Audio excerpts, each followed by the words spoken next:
Hello everyone, it's showtime. So I just decided I want to play Soul Edge, partly because I've been looking into stuff about the series, well, the first game specifically, and I was like, you know what? Yeah, I would like to play a Soul Blitz. Let's do the original Soul Edge, and if this leads to SoulCalibur 7 getting announced this week, you're welcome. Probably not, but we'll try. So before we actually start here, let me see. This should work. Hold on. Yeah, you gonna pick it up? No, hang on, wait. I'm pressing the button that says no. Where the fuck is it? Hang on. Ah, there it is. This is always death. I had to press the button that says browser source do not switch on. So let's see. Where's the link? Here it is. No, that's final. That's something to do with final lap. That's something very different. Is this it?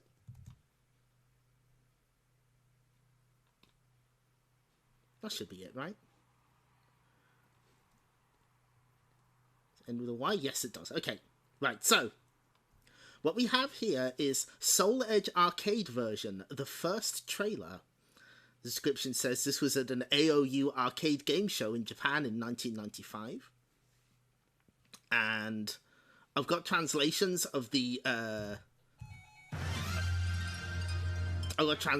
text that's going to appear.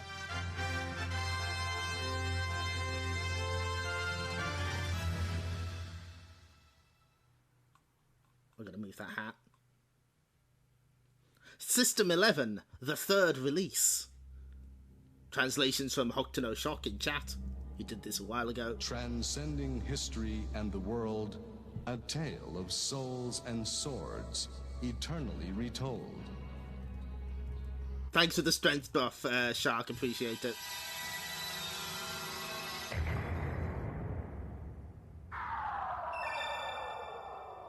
Soul Edge.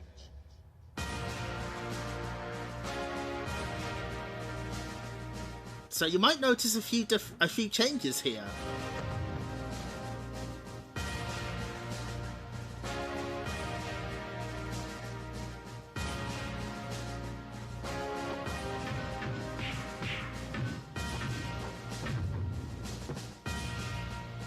Well, his name's a little different.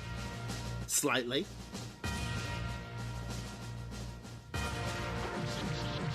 I believe her skirt is drawn completely differently.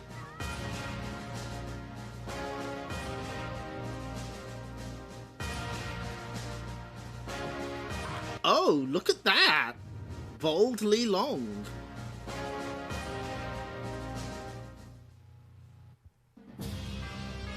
Now that text says three-dimensional offense and defense made possible by dodging from the back and front.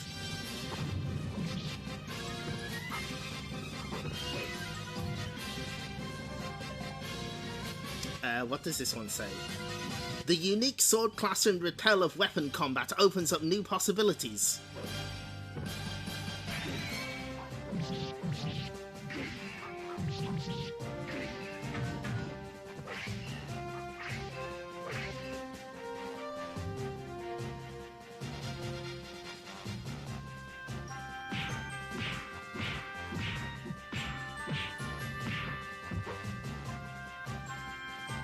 Can't believe this is a rip-off of Battle Arena Toshinten. We'll get to it,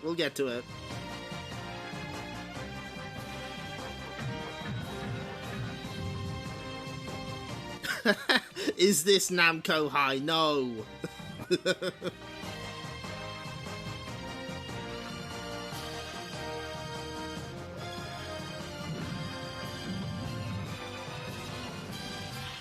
They still haven't figured out how to Romanize her name at this point. They didn't in the final game, but that's fine.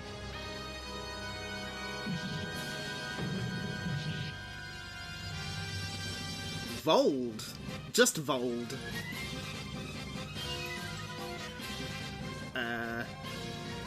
Gorad shading and depth queuing.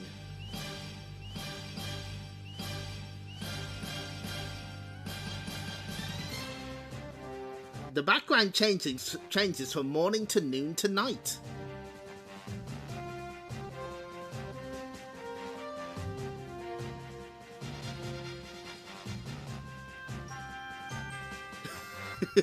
See the System 11's capabilities pushed to the maximum. Oh fuck, bro, this has GORADs? Yeah, GORADs, bro. Just like real life does. Yeah.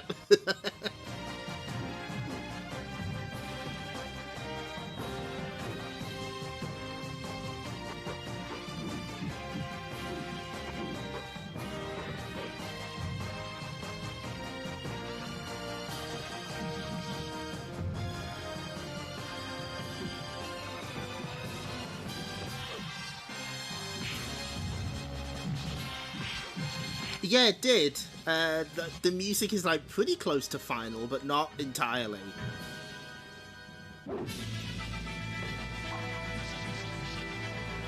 Just wait till the Model 3 next year, yes. A lot of the sounds are different, actually.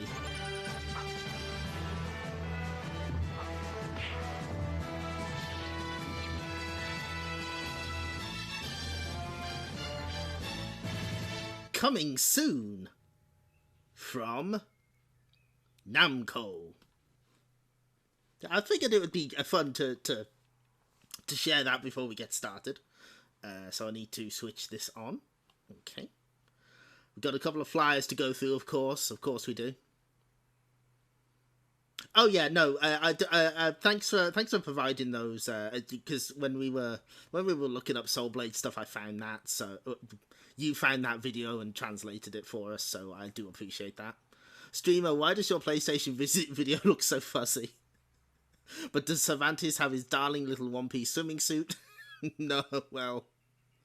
Let's see. Let me catch up. Was there anything I missed? Can't believe streamers playing Souls likes on this channel. I know we had to pivot eventually. So okay, let's take a look at some flyers. This is a combination. This was one that was part of a bigger flyer that advertised a bunch of Namco's contemporary arcade games. We have a nice. Oh, good, Pac-Man's here. Hello. We have a nice set of the 8 playable characters. You might notice one's missing. Don't worry about it. Oh, Series 5, Games Master. Nice. We have... Ooh, I've done it again. I've made it so that it looks like we're reading through a booklet here. So here's the front page, and then... Oh, no, I fucked this up. Hang on. Yeah, there we go. Actually, wait, no. I can make it like a little animation. So we go... And then... Okay, thanks for stopping by. Tiny Amulet is one of my favourites. Oh, A Mediterranean Call. I really like that one too. So we have our 8 playable characters here. I don't think this has English on the flyer, unfortunately.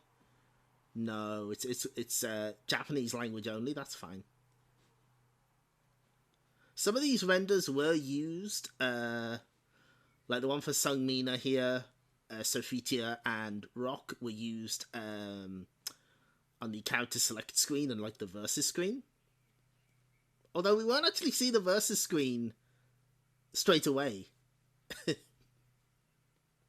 And then, we're at the back of the book. Vold wasn't the only way his name was pronounced if you play the AC version. Yep. So just, oh shit, this arcade set it to 5 rounds each? Jesus. Wow, they'll never make profits that way. So there's sort of a big focus on the weapon clash feature. Let's see what other flyers we got. So, a 15th century adventure in search of Soul Edge. 8 fighters battle for this invincible weapon. Oh, Google Translate image upload feature. Oh yeah, oh okay. Oh, the timer is in red. Oh, look at this. Oh, these are really early shots. Hang on, were there any? This was a little closer. There's still some earlier shots though. If you, yeah, there's the red timer. It's not all of them. But yeah, all the ones here have red timers. Vold, the font for the character names is different. And the weapon health is missing. Ooh. So, what have we got? Set in the 15th century, a real swashbuckling adventure. 3D defense and attack modes. Unique guard impact button to disarm opponent. Exceptional graphics. Epic music. Amazing weaponry. PCB System 2. Huh, what does that mean? Yeah, I think the font is a bit different as well. Anyway, don't worry, we've got an American flyer as well. Gentlemen, choose your weapon. Unparalleled graphics, motion capture, 360-degree world.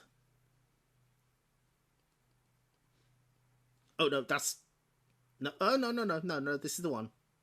I thought we jumped ahead a bit. Again, there's one character missing from here. Don't worry about it. Soul Edge's gameplay is absolutely superb. The characters can sidestep, defend, counter, and perform any number of dangerous special moves. Combination moves play an integral role in conquering your opponents. The character design of Soul Edge is unrivaled. Each character is beautifully rendered. Each fighter is beautifully rendered, shaded, and texture mapped utilizing Namco's unsurpassed System 2. Oh, System 11. Oh, okay. Hold on. Yeah, if we go back, yeah, that's what they meant. PCB, yeah, that's 11, not 2. Okay. Characters are brought to life with Namco's motion capture technology. The fighters look real, they breathe, they scowl, they respond effortlessly to the player's commands. The shiny steel weapons used throughout the game glisten, from dawn to dusk to the bleakness of the night. Soul Edge is available as a kit or dedicated game. Don't let your guard down. Stop by your local distributor and experience this one for yourself. Combination moves are an integral feature. The character design is unrivaled. Features unique guard-on-guard element. System 11. The only reason I'm giving this a 1 is the weaponry weaponry where pretty good, but that's it. Guard on guard is a funny way to describe the weapon clash feature, yeah. So, is there anything else I have to do? Okay, so you might have noticed they were breathlessly mentioning the motion capture stuff, and I decided, because, you know, the flyer's comments are total lies. So, motioncapturesociety.com lists 1995, first video game created using passive optical motion capture, Namco Soul Edge. Now, I didn't know what the fuck any of that meant. However, motion capture systems based on infrared optical principles are divided into active and passive types. One of the differences between them lies in the reflective markers.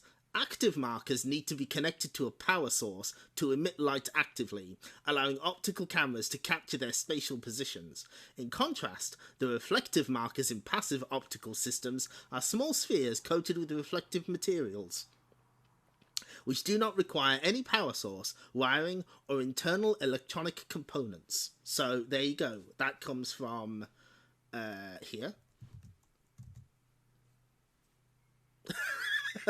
Transcending arcades in the world, a tale of profits and sales, eternally retold. Thank you, Water. So, okay, I need that code there. That's important. Okay, let's. So, you might notice there's version 2. We're not going to play that just yet. We'll get to it, but not yet. We have to play the original, which I imagine some people are not.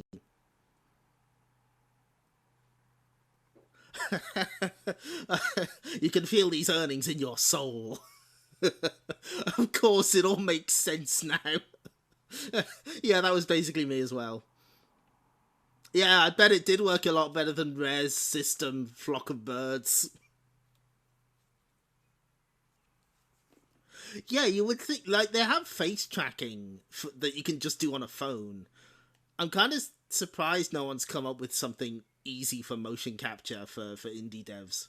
That would be interesting. Anyway, so there are known problems with this system. Fortunately, the problems on Li Long's stage that used to happen, they don't happen anymore. Oh, last. Oh yeah, no. That's right. No, I meant to do that. I'd forgotten that I had posted it in the chat, so yeah, I posted it twice. That's normal. That is expected. Do not be alarmed. There we go. Okay. What pride flag is this? Oh, hello. It's Pac-Man. Namco.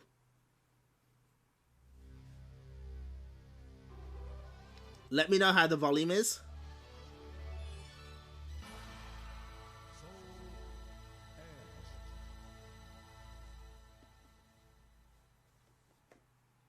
The heroes finally meet under the star of destiny. Game's a little low. Okay, I can crank it. I can crank that up.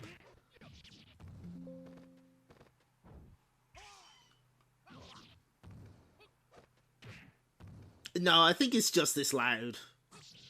It just starts a little quiet.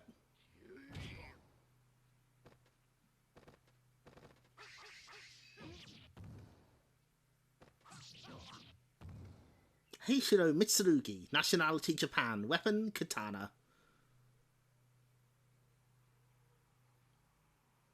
Yeah, 3D games tend to be quiet. Not like Midway 2D games that are louder than God.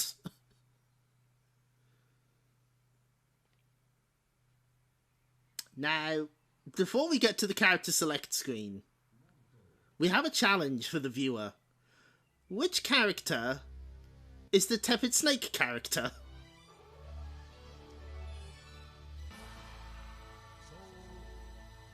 Oh yeah, except yeah, well, yeah, Carnival's something. Carnival's built different.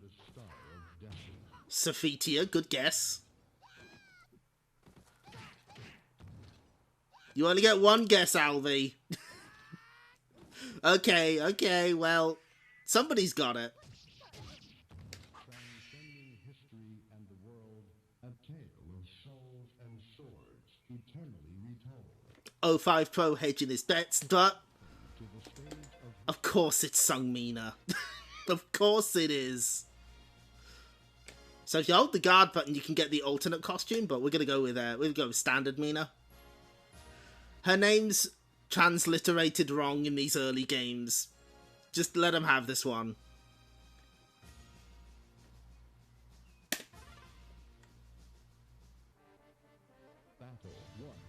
So if you're familiar with the original, with the PlayStation version, you might notice a few differences here. Now, as promised, this does have sidestepping, which would have been new. That was not in Tekken 2, which wasn't out at this time. This is 95, remember? You got your grabs.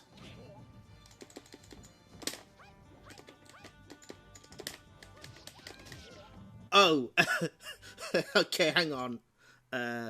Audio set to coming in from the next hotel, the next room over. Let's crank.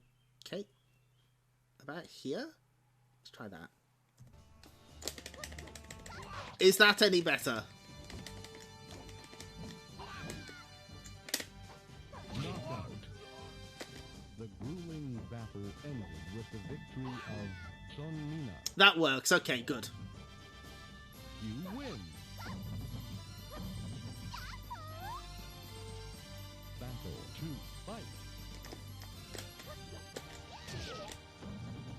Yeah, it was kind of strange that they like changed them later, but I guess that they figured they wanted you know, something closer to what it actually was.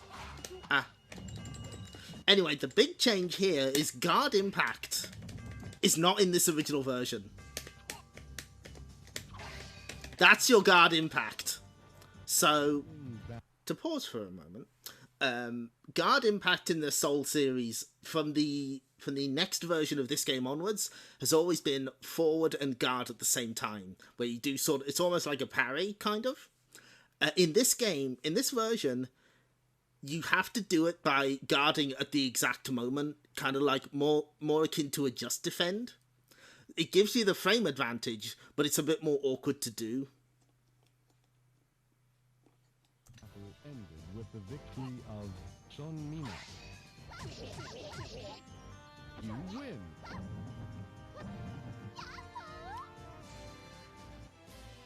Battle 1. It did.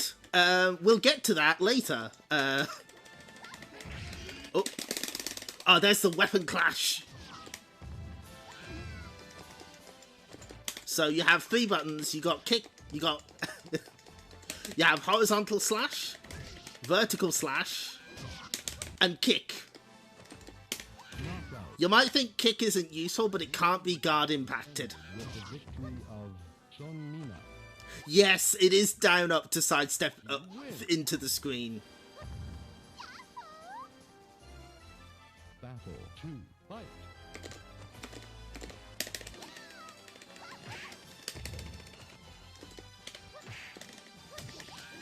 Now, this is on System 11, so it's not as impressive as stuff like on System 22. But, considering this is essentially PlayStation hardware, this game looks fucking great. It's so good.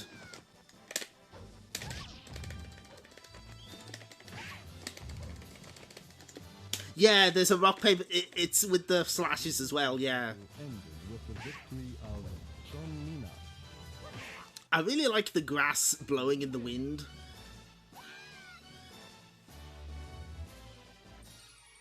Battle 1, fight.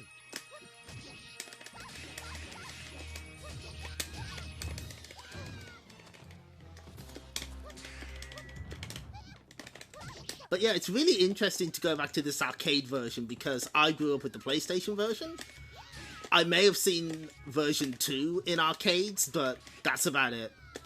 Now you might notice, as she blocks, that flaming sword gets lower and lower.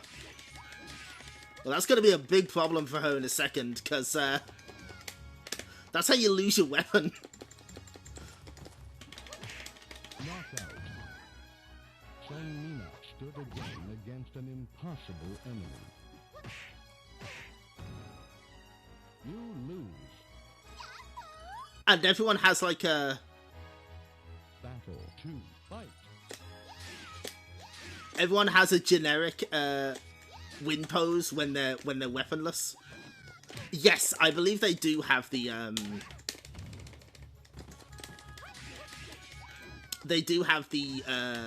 same weaponless moveset. And that's probably why they cut it from later games. They were like, we're not giving them 2 movesets. Fuck that.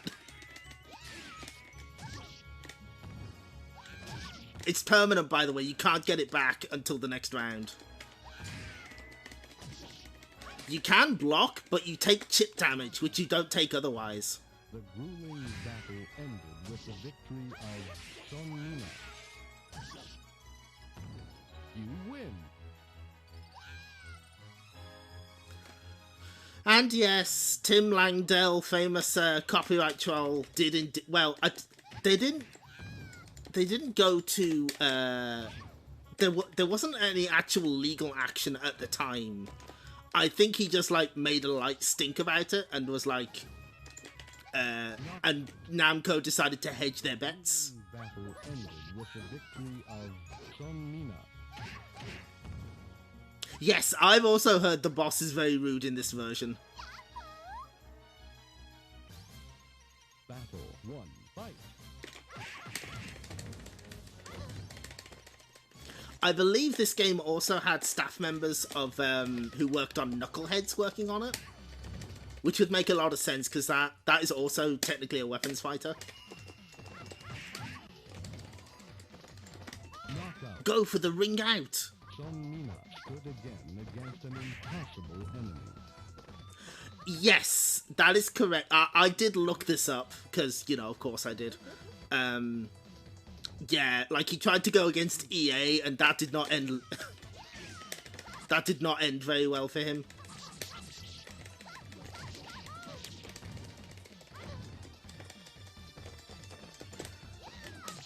Yeah, and I mean, it worked out in the end because SoulCalibur is extremely beloved. Again against an impossible enemy.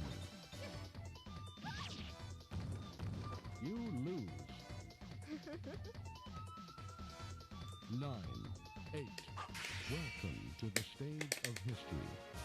Okay, let's try the other outfit. There's only two, similar to Tekken. There's only two outfits per character. This will change.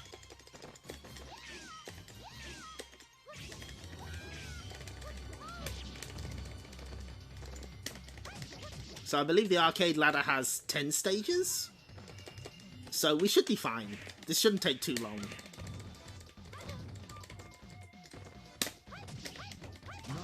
But this was obviously predated by Battle Arena Toshinden.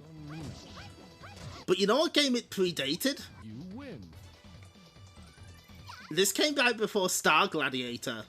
Battle. This was before Capcom's first original 3D game that wasn't made by Attica.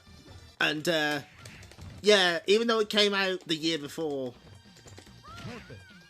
wow, this game fucking kicks Star Gladiator's ass. Like, it's not even close. Final battle. Final battle. And a lot of that is because of the... It's not like 100% the smoothest game you will ever play. There's some kind of weirdness to it. In particular, the dodging feels really weird. And some of the inputs are very tight, especially throws. You will constantly get the wrong input when you're trying to go for a throw.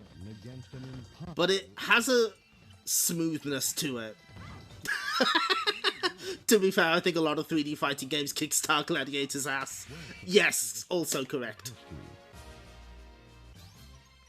Yeah, so 94 was Tekken 1, 95 Tekken 2. By this point, Virtua Fighter 2 would have been out.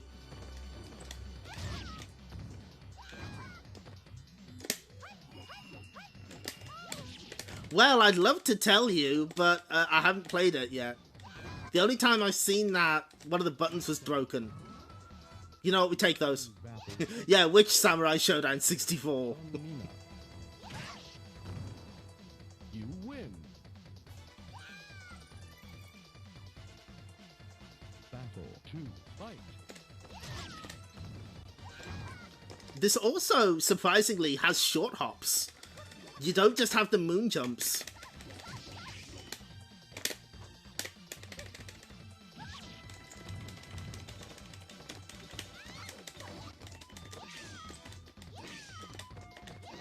Ah. Oh. Samurai Showdown Extreme Rally 64. Whoop. Nope. Sonmina stood again against an impossible enemy. You lose. You might, if you're familiar with the PS1 game, you might notice the voices are very different as well. Some voice actors were replaced, others were like the same people, but they just did new performances of them. Sonmina stood again against an impossible enemy. You lose. 9, 8. Welcome to the stage of history. Yeah, re-recorded, that's what I mean. Battle 1, fight. Words are hard when you're playing arcade games. Well, they're already breaking all my throws, I see how it is.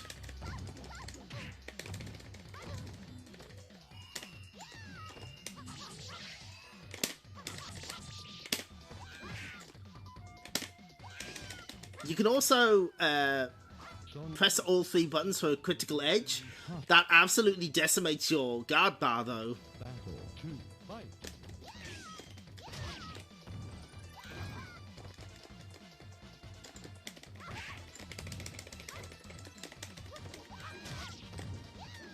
There's a few, like, very short lines of dialogue, but not much. Not nearly as much as the PS1 game. Knockout.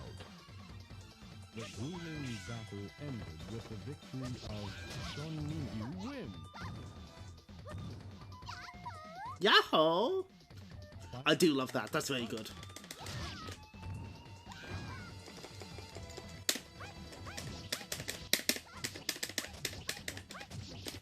Yes!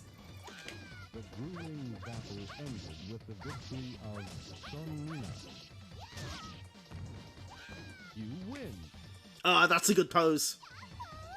She said the thing. Good. Battle 1. Fight. Now you might notice Sophitia's skirt is different. They actually changed that in the version 2. It doesn't have the blue patterning on it. Knockout. Proper length replays on like VF2's 2 seconds, yeah. Lose. Battle 2. Fight. Yeah, the translucent floor is great.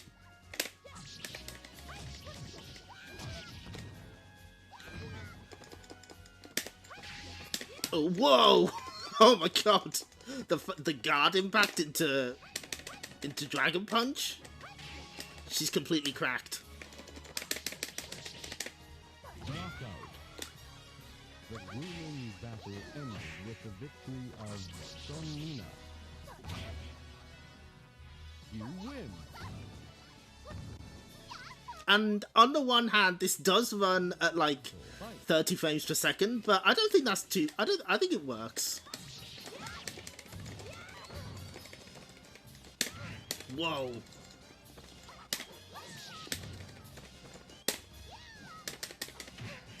Ah!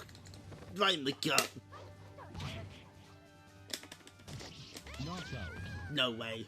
Sonina stood again against an impossible enemy. You lose. 9, 8. Okay, interesting that they don't have the "Will you challenge the enemy again" clip. Battle 1. Fight.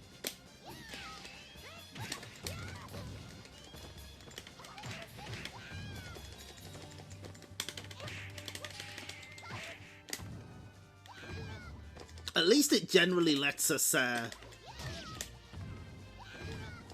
get the pursuit attacks in. The grueling battle ended with the victory of Sonina. You win.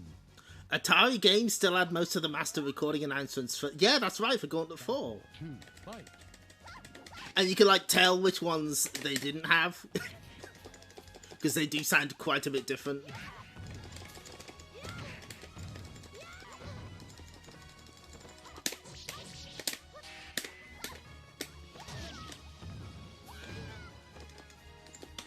Also, I like the challenge me text. Good.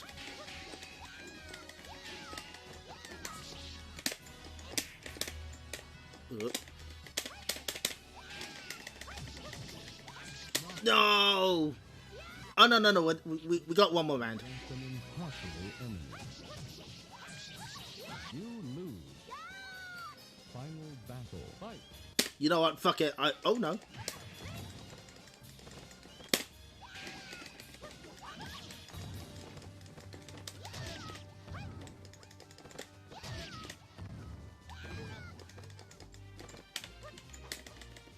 Yeah, and like stuff like Sega lost the source code to House of the Dead. Taito lost the source code for Bubble Bobble. Knockout.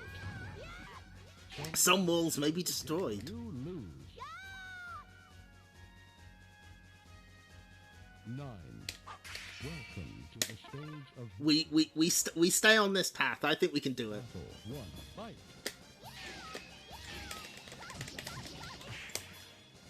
At the very least, some companies kept some of their development materials, like Namco and Taito often, well, not Namco anymore, because they don't do it anymore, but Taito often shows off their development materials for games when they do the Arcade Archive streams.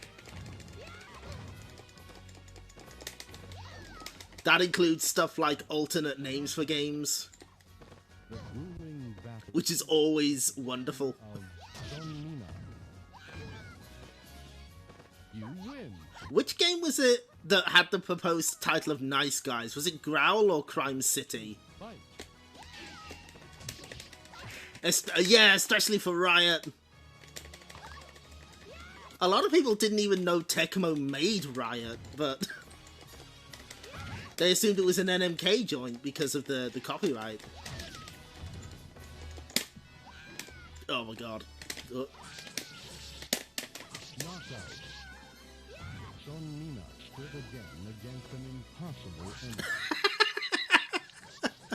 I don't think anyone would have believed Tecmo created Riot. No, I wouldn't either. Except, it does have a lot of visual similarities with games like Ninja Gaiden and Wildfang. So, like, you once you see it, it's like, oh, wait, maybe. Ah, yes, get fucked. Sorry, Sophie. Don't worry, you'll get your chance to shine next game.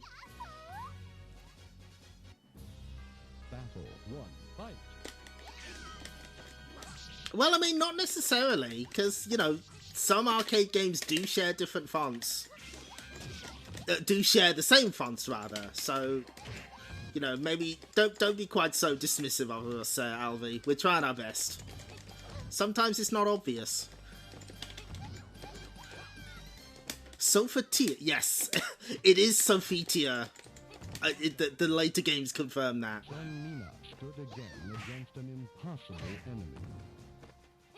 Now, Mitsurugi's voice is very different.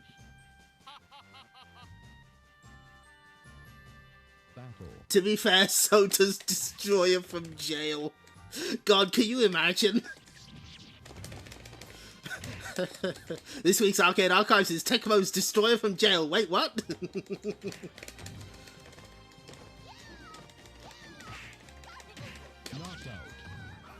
Yes, exactly. It doesn't have the continue check cutscene nightmare. You lose.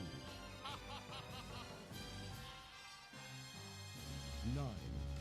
Welcome to the stage. As they advertised in the video, though, this does have day-night cycles. I think it's like every 90 seconds. It'll change the time of day dynamically.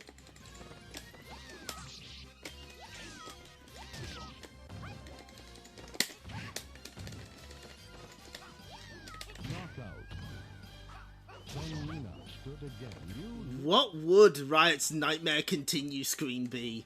He's being menaced by the fucking fan.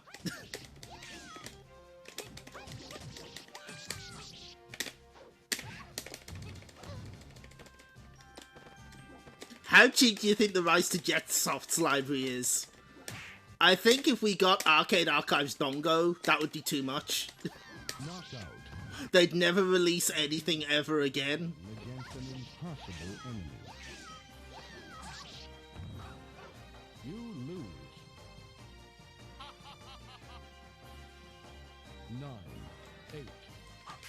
Welcome to the stage of history. So we've only got 4 stages left? Battle 1. Fight. We should, in theory, be able to do this. In theory.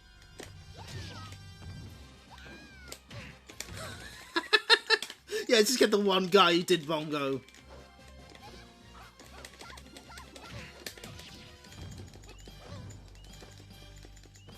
John Riot falling off a building and every county eats a neon sign. Yeah, that's it. That's perfect. Anyway, I'm very bad at this. The default difficulty is hard, by the way. We could technically make this a lot easier on ourselves if we played this Sophitia, but... Ooh, inexplicable neon signs of the numbers 9 to 0. Now you're thinking. But I'm determined. Nina stood again against an impossible enemy. You lose. 9. Welcome to the stage of history. I got the feeling we might need them. Let's try the other palette. Mid-90s fighting game, we know what's up, yep. Oh, shit!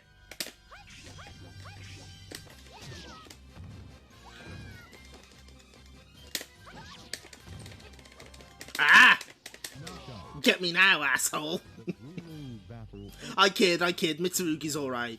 He seems like a cool guy. You win. Battle 2. Fight.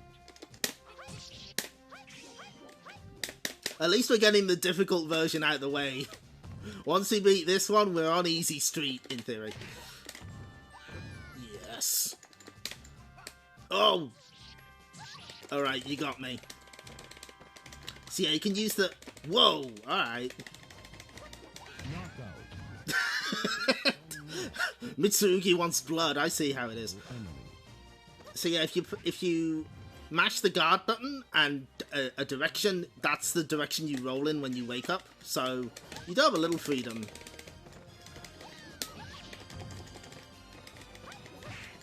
Oh my god, he's like, no. Knockout.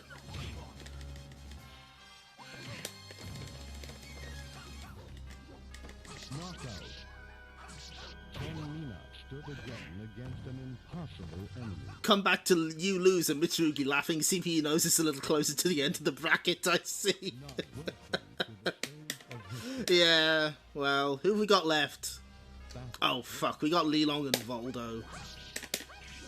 I'm sure that'll go great. I'm just gonna spin. What can you do, Heishiro Mitsurugi? Actually, that kind of worked.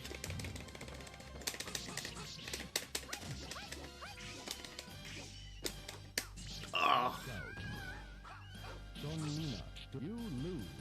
Battle 2. Fight. I wish I had something to follow that kick up with, but that's fine.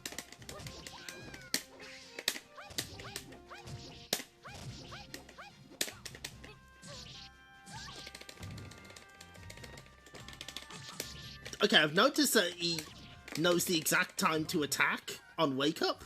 Sonmina, That's a little scary. welcome to the stage of history. Like, he knows. Battle 1. Fight. Oh.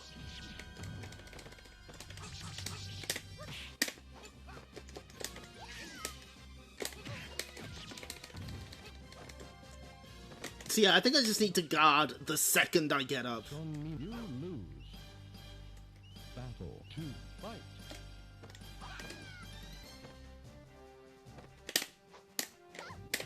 Step into my grab range, sir.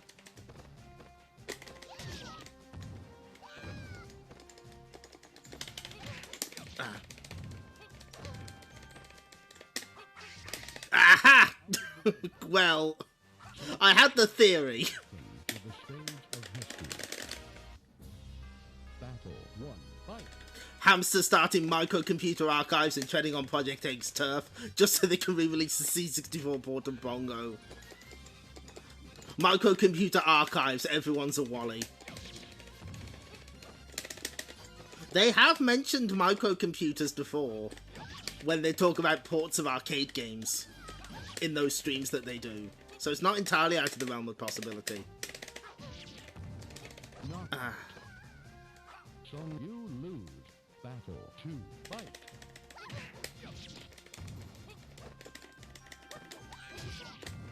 Oh, yes! Oh, nearly half damage.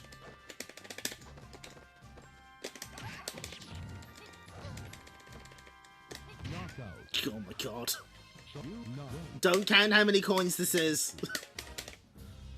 Battle 1. Fight. I hope you like the wind and clouds. We're hearing it a lot today.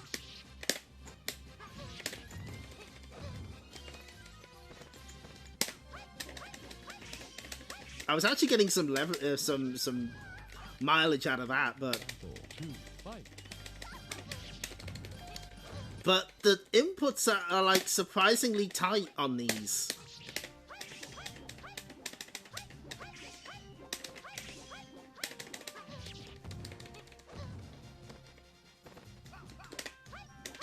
Like the attacks that require 2 buttons don't always come out. They have to be on the same frame, I think. You lose. So there's like not much in the way of leniency. Battle 1. Fight.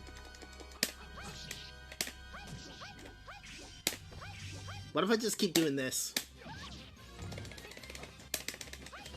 I fucking hate matchlocks, Mitsurugi. Yeah, he does. He hates them.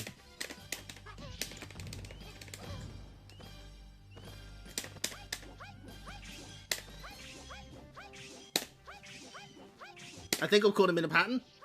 Kind of. Oh, come on. We all saw how much weapon health he had left.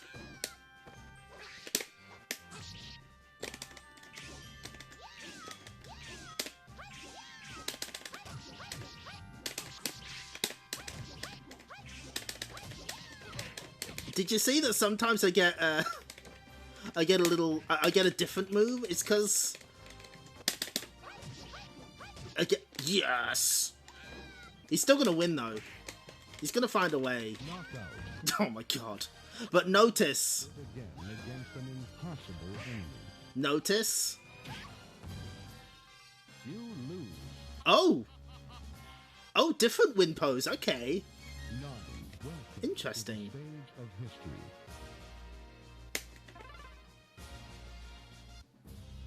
Battle 1, fight. Ah.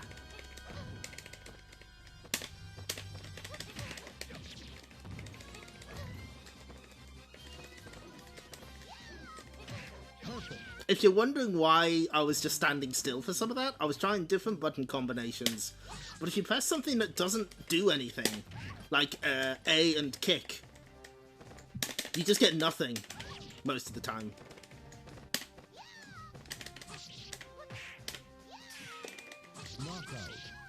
Well, he didn't get it perfect at least, okay.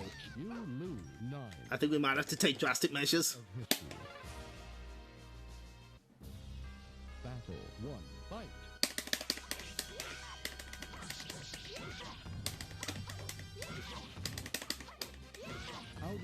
So, BBAB, the computer doesn't know how to deal with it. You win. Battle 2, fight. Well, most of the time it doesn't know how to deal with it.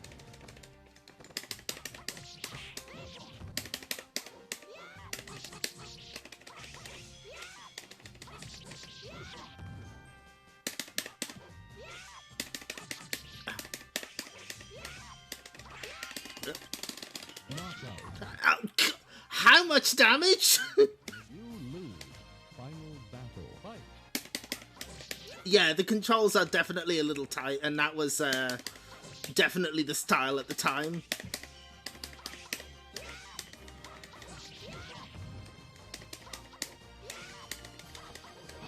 Oh my god! We were getting somewhere though.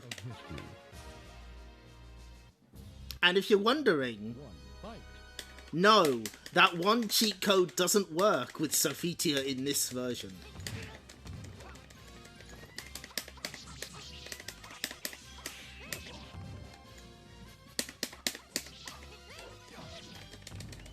Thank you for the faith. Again, once we get past this version, we will be on Easy Street. We just need to get past this first one. God. Oh, he gets his weapon back, huh?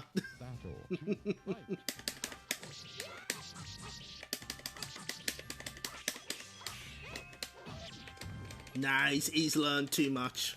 He knows.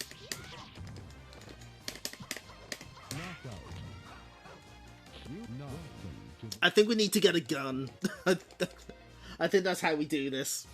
No, it's okay. We'll keep going. Battle 1, fight.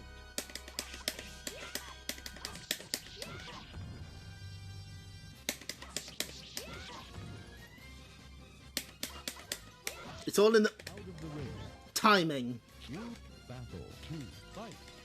Mash harder.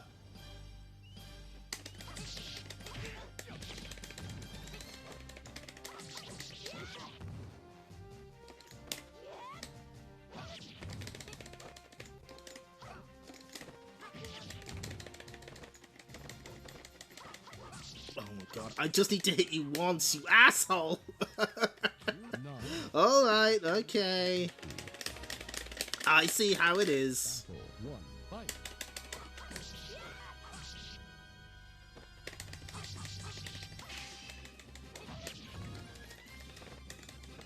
We still have like 4 stages left, by the way. We're not. This is not over. Battle 2, fight. Nope. Absolutely not. No fucking way. Mitzi here, don't miss. You're right. Knockout. Except then. The grueling you win. Final battle, fight.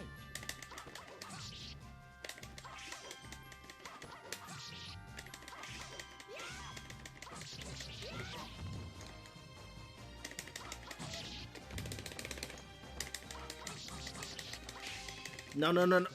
Oh my god. Did you see how much damage he did in like 2 hits? It's getting a little absurd, but that's okay. We will persevere.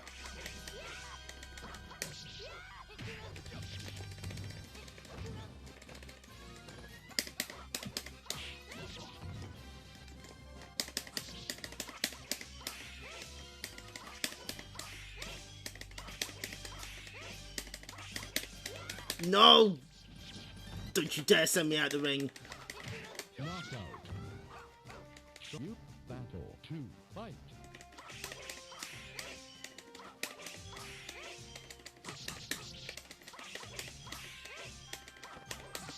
No! Yes, that's right.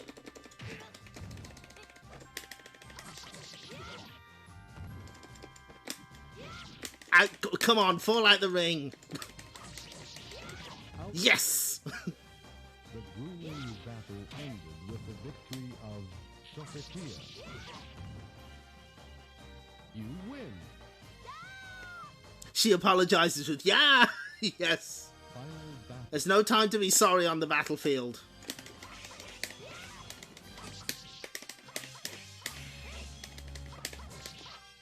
Oh, no, no, no, no, no. No! Not like this.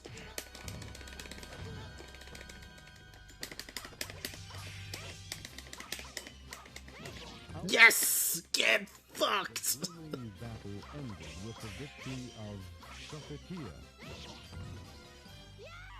You win. That's right, don't get back up. Battle 1,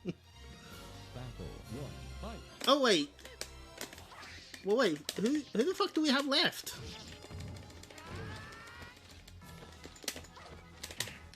Future star of the series, Siegfried here.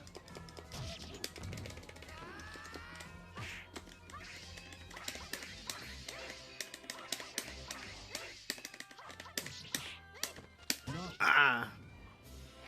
However, not voiced by Eric Kelso here. You lose. Just ha. That's fine.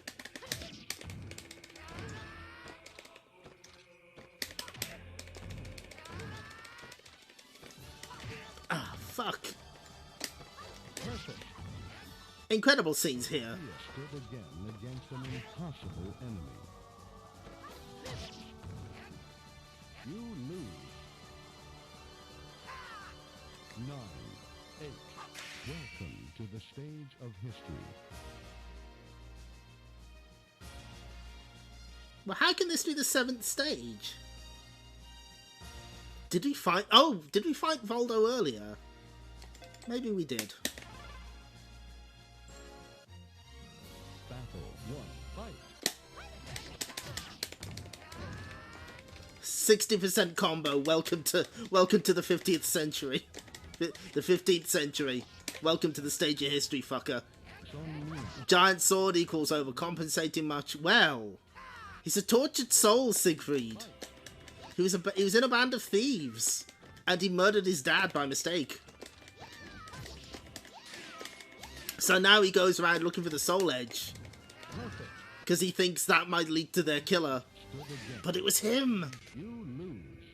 9, 8. Okay, The stage of history. let's stick to the plan. Battle 1, fight.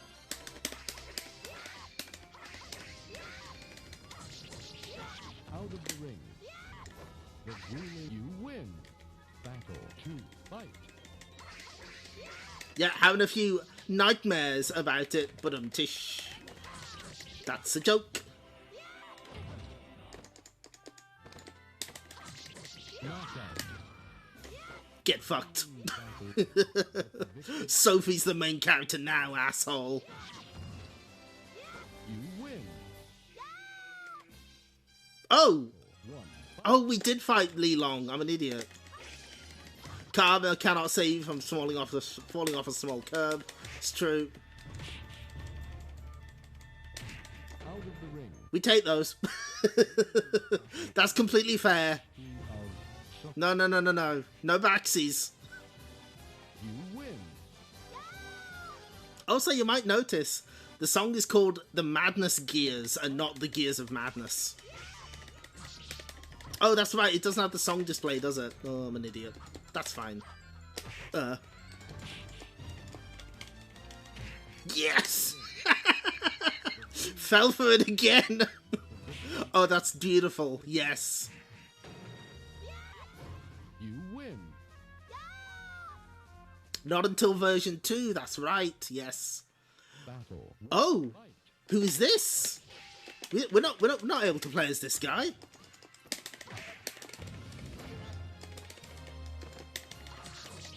And look at this, the whole stage is rotating slowly.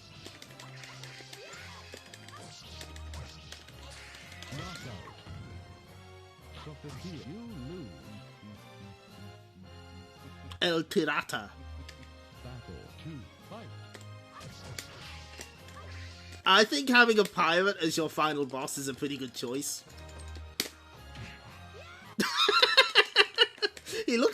He's so pained there, poor guy.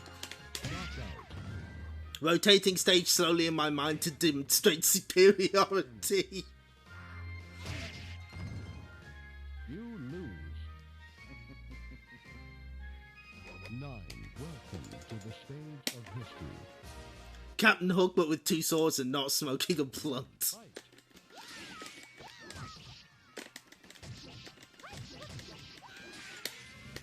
Oh.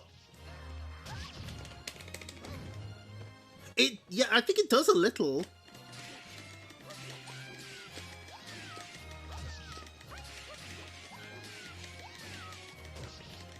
Knockout. Sonina. You lose. Battle 2, fight. And a crop top? Yes. But yeah, Cervantes in this version is the unplayable boss.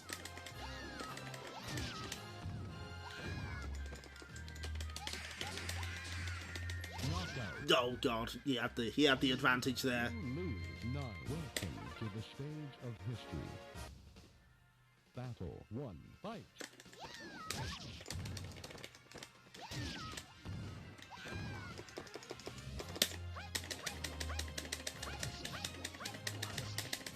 This was before they gave him guns in the later games, by the way. He eventually gets like a little pistol. Knockout. Okay, we take that. Battle ended with the victory of Sonina. You win. I wonder how much of these stages were like, we saw Shun Diesel Raft in Virtua Fighter 2. We can do better than that.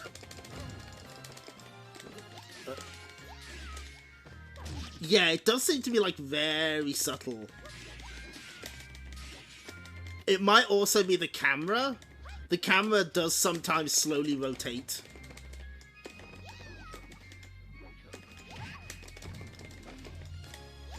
Big Tatsujin bomb skull on the raft, yep. Sonina stood again against an impossible enemy. You lose. Final battle. Fight.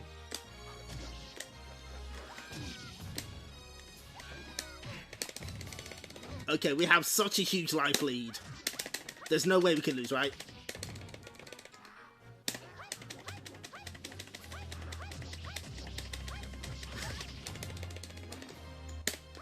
He may be a pirate, but I can stin. With the victory of Sonmina. You win. Yahoo! But it is not over yet. Oh, see, we got a different... Alright, so I've heard that they had to tone this boss down. Let's see what you got, Scully boy. Alternate joke. Wow, this Papyrus fight is weird. Yeah, all the transparencies. Knockout. Sonmina stood again against I see. the enemy. Interesting. You lose.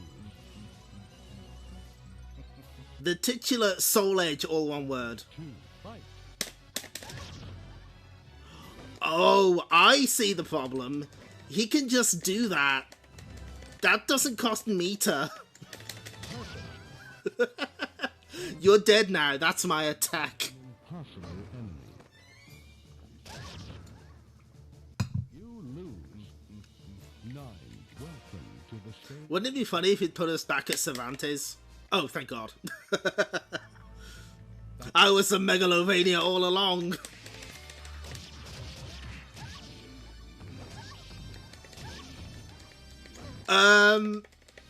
Is it my turn? Wow. Against an impossible Okay, I think I see what people were saying about this boss.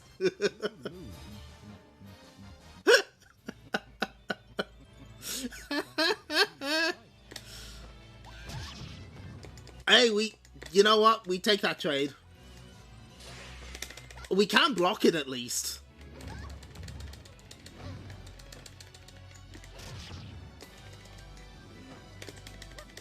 knockout.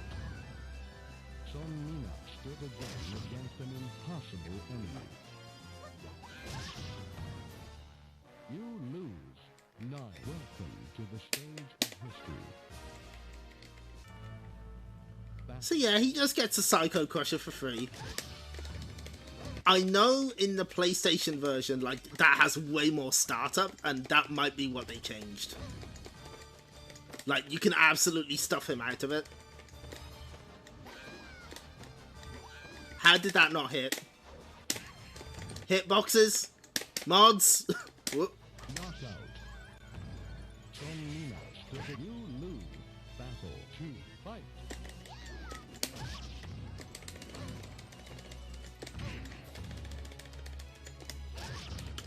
What? Perfect. Sonmina. I've been suspecting that the computer had a damage boost, but yeah, this is Welcome. a little absurd. It's fine. Battle 1. That's 80%.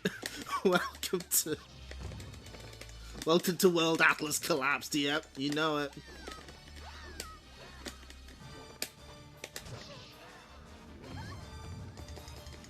I guess the easiest way to win here is to ring him out. But, I mean, good luck with that. Knockout. You lose. Battle 2. Fight. Wait. Oh, fuck.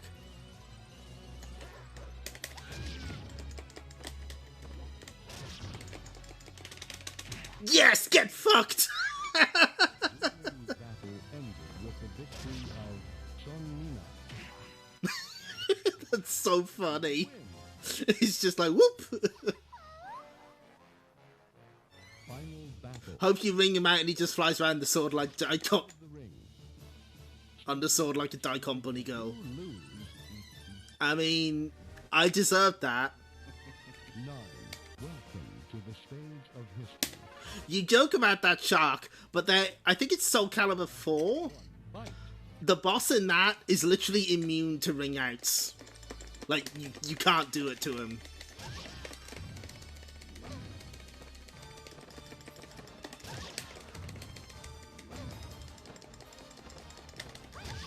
It's in 4 as well. I'm pretty sure Agol has, like, You know how you could add, like, buffs to your character through the character's customization system? One of them is immunity to ring outs. Possible enemy. You lose. The final boss in Heaven's Gate comes back if ring outs are on. Good.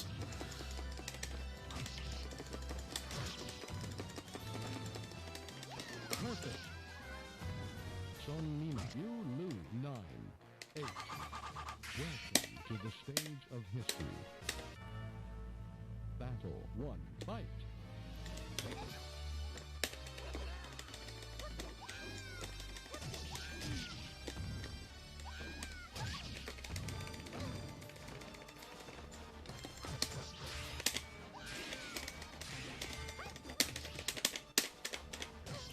Oh, out of the ring. Beautiful. Hit again against an impossible enemy. You lose. Battle 2. Fight.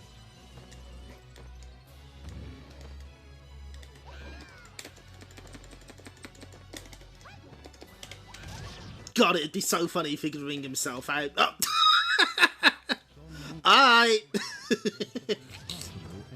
I see how it is. You lose. 9. Welcome to the stage of history.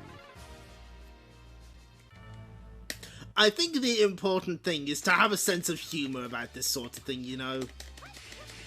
It's just, like, extremely funny that he can just do that.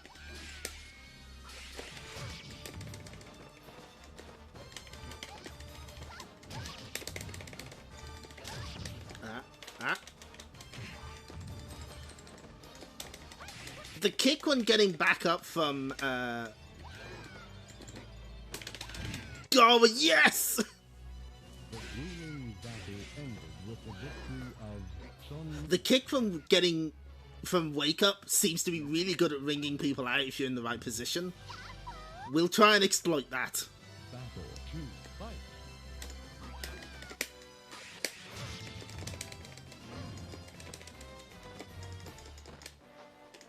Maybe I just to play defensive for a little while? No, no, no, no, no. No, I had him. No, no, no, no, no.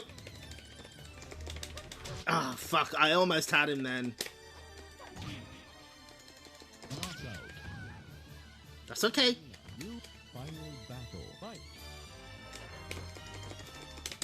Duh. Oh. Duh. Out of the ring. Okay. Son Nina stood again. You lose. 9. Welcome to the stage of history. Battle 1. Fight. That's right. Just appear from the heavens. It's fine. Don't worry about it. Ah. Ah.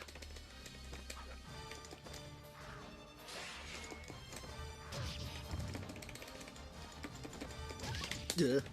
Perfect. Son Nina. You lose. Battle 2. Fight. Ugh, I wasn't fast enough.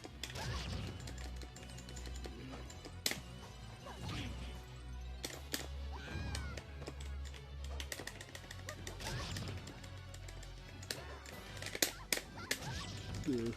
Knockout. Welcome to the stage of history. It's all right. Battle. Mum's given us a whole bag of 10p's. She's off to get her hair done. We'll be here a while. Yes, get fucked.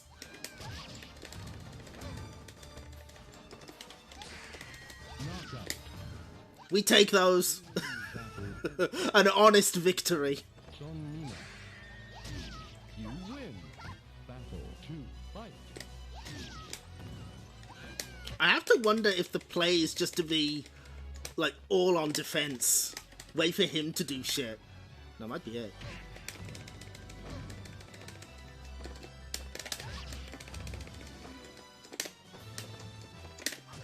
Knockout. Son Nina. Honest mids Mina. An impossible enemy. You lose. He is a spooky skeleton. Final battle. Fight.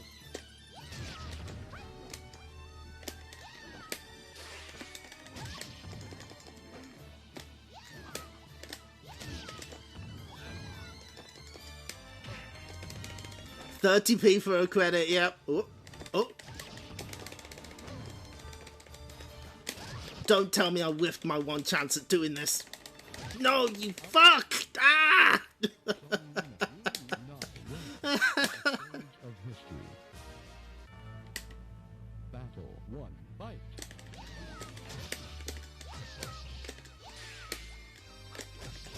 We were making progress at least.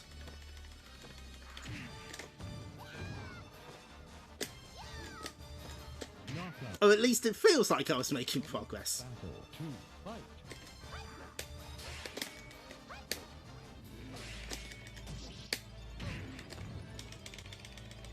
Come on, knock him off. God damn it.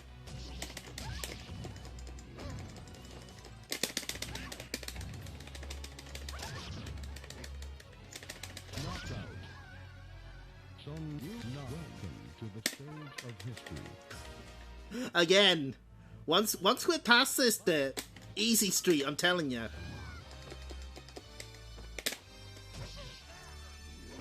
We'll get the Soul Edge, and it'll bring us food, and water, and smite our enemies.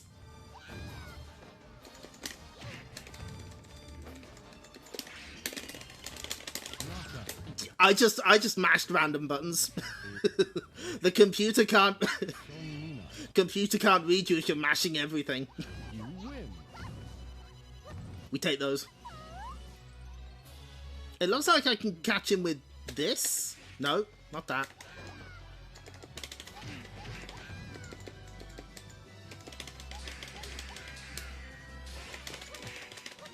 No, I need to get out of here. This is very dangerous.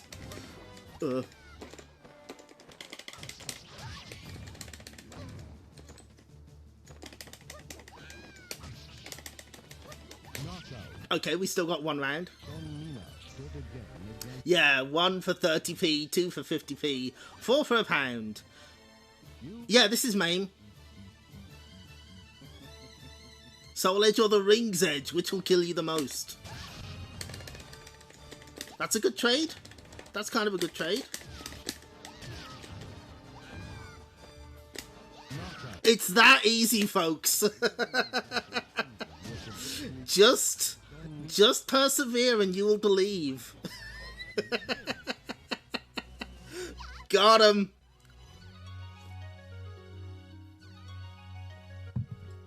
Ooh, the Book of Soul Edge. It is mine, father. Sorry. What is this music? Mina looked down at the defeated foreigner who had now become a demon. She reached for Soul Edge in excitement and joy, for this was to be the sword of salvation. But holding the sword did not bring joy, but only an emptiness she had not yet known. What was the nice shot, by the way? I missed it. Yeah, first try every time. You know it. With great effort, she tried to carry the weight of Soul Edge on one shoulder, but it was too heavy and she fell to the ground in an ungainly sprawl. Tiki, good. Laying under the blade, this could not be the sword of salvation. Pardon me? This sword took the soul of this fighter and made him a demon. I wish this not to happen to me. In a sudden rage and anger, Mina quickly rose to her feet. I like that it looks like she's just kicking the sword aside. That's really good. Her strength is low as home becomes near. She thinks her father, a much more formidable fighter than anyone she has ever fought. In the low-lying sun, she sees the powerful figure of her father as he waits. The gentle look in his eyes makes her happy to be home. I love that expression on Mina there. That's really good. That's so good.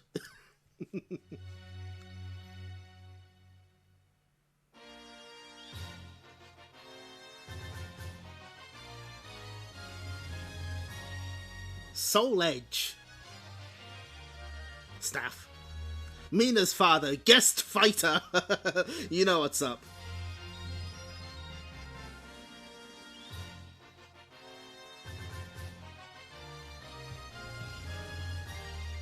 Sir not appearing in this game. Okay, well, I see why people complained about the final boss in that version. Oh boy, that's a lot.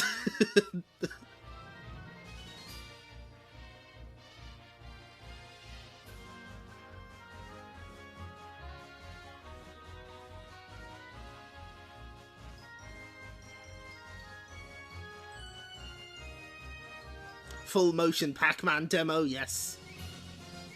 And motion actors.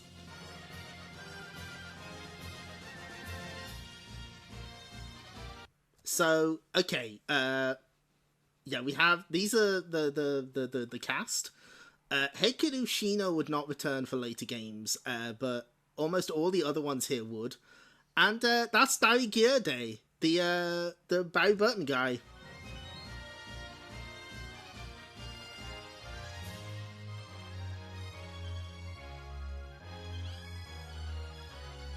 Because he's the only person who speaks English, it's generally assumed that Barry was the narrator. Hikaru Shino is the voice of Pastel. Oh, Gerard. Thank you. Oh, good. Pastel's here. We haven't seen her in a while.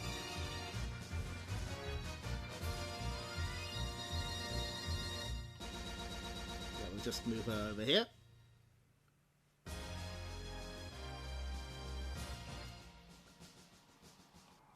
Engrave your honor in this edge.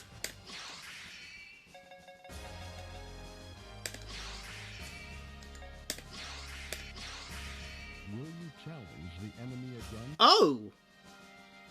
Interesting.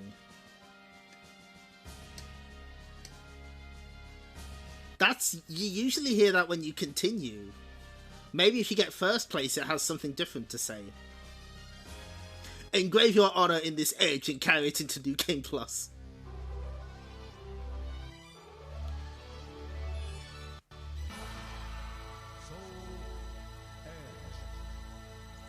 So let's just go into the game options just super quick.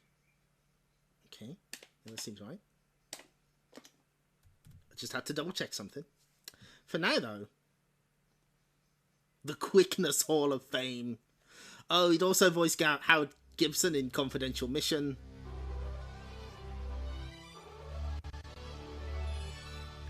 Now, I need to look this up.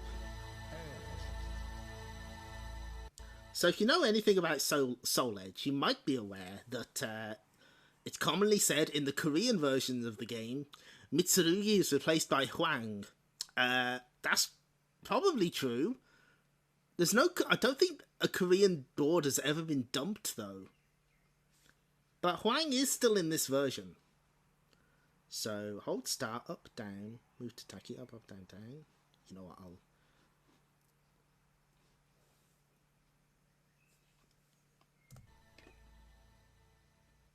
Transcending welcome to the stage of history.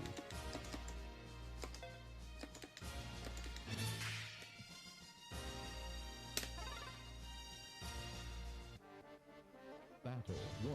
That didn't work, that's fine. I fucked it up.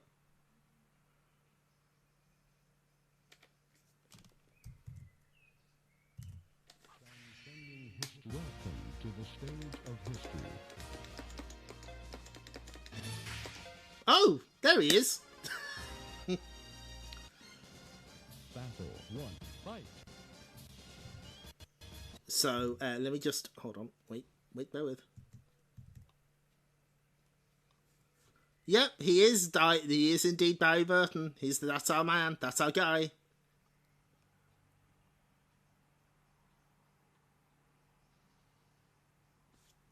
Oh, the now playing is slightly over the... Okay.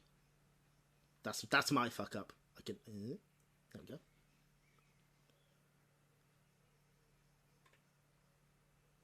Yeah, no, I may have mentioned Barry Burton. Essentially, yes, he's basically, at this point, he's an echo fighter for Mitsurugi.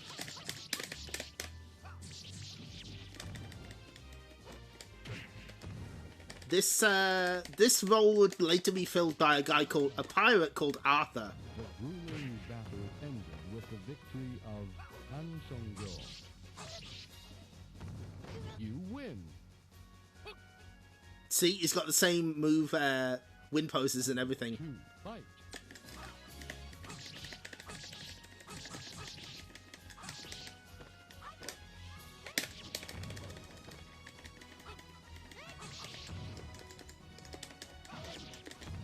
Knockout.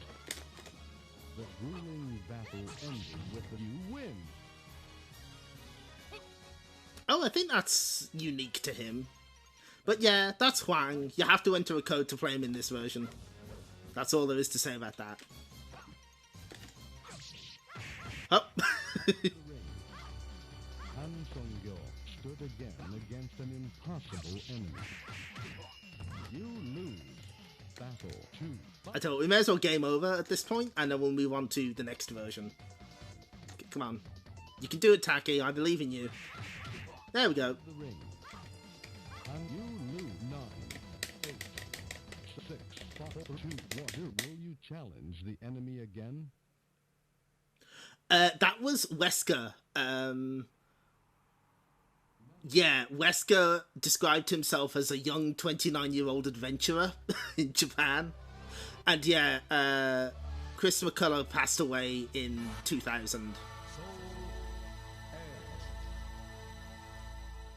Whereas Wesker was interviewed by PC Gamer for a certain friend of the stream.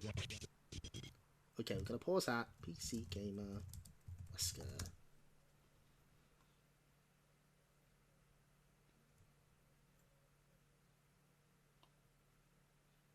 Yeah, here it is.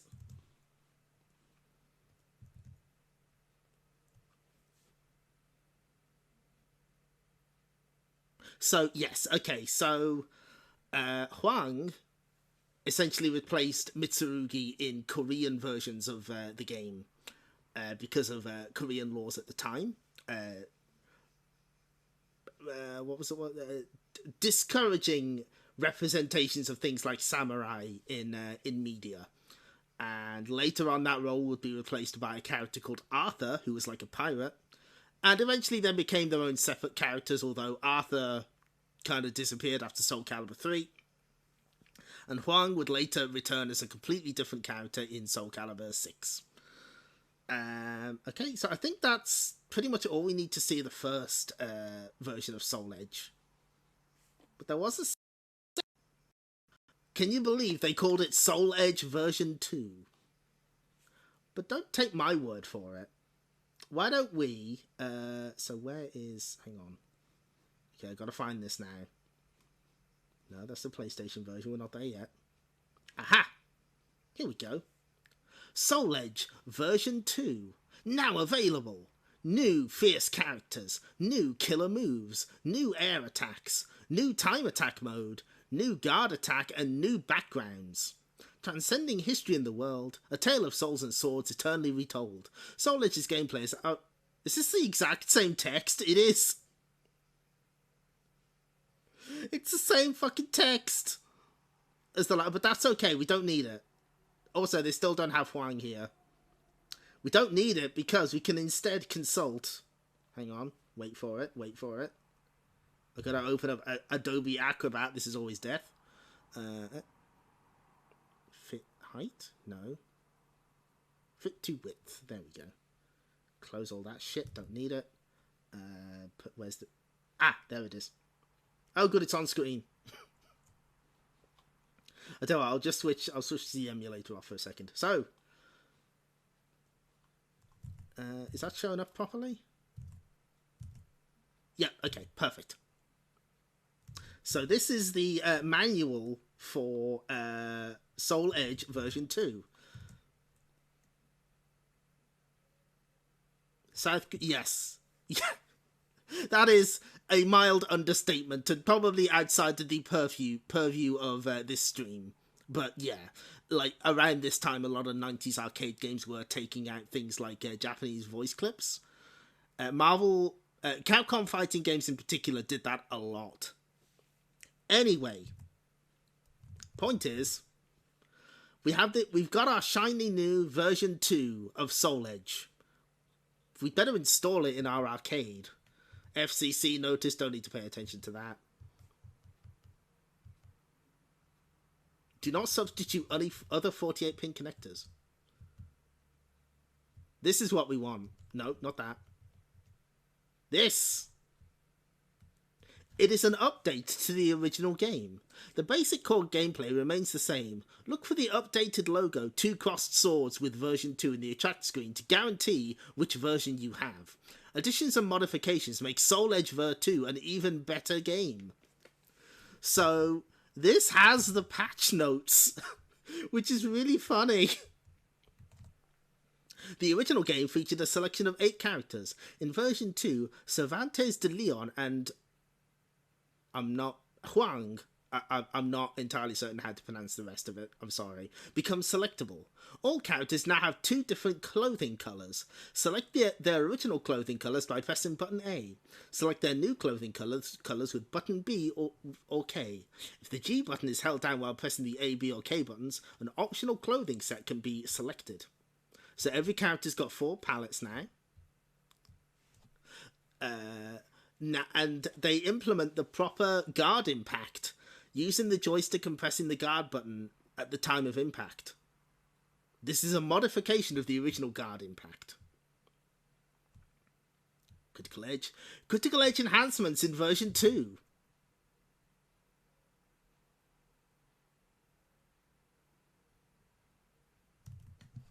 The subtracted value on the weapon gauge when using Critical Edge has been reduced.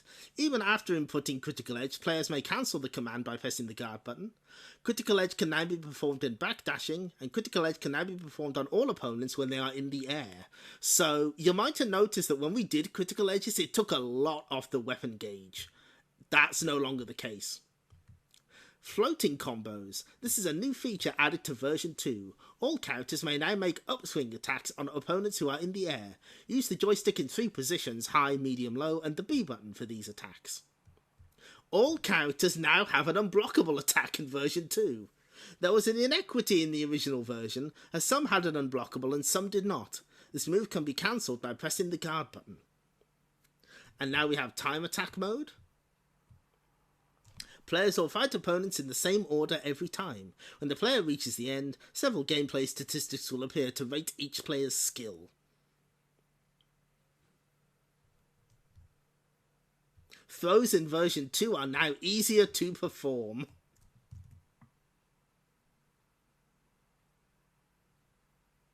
Yeah, the first version you use a shit ton of meter.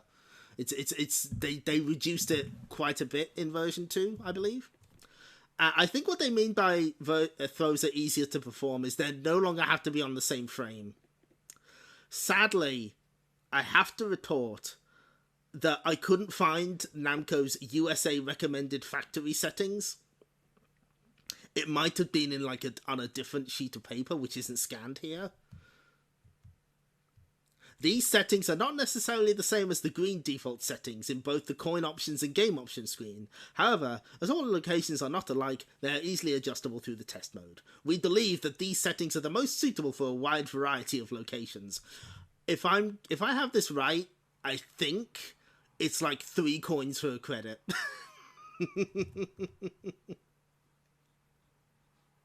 Anyway, the only other thing to really show here is...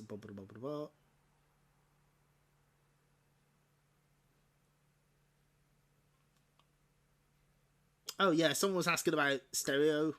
Monophonic cabinets output only left channel sound when the stereo sound setting is selected. There's your control panel. In case you were wondering. Okay, so I'm going to close that now. I'm going to switch the reader off. Just the emulator back on. Yeah, they had their own kick harness for the guard button. This is the one. Just need to shift this screen a bit. There we go.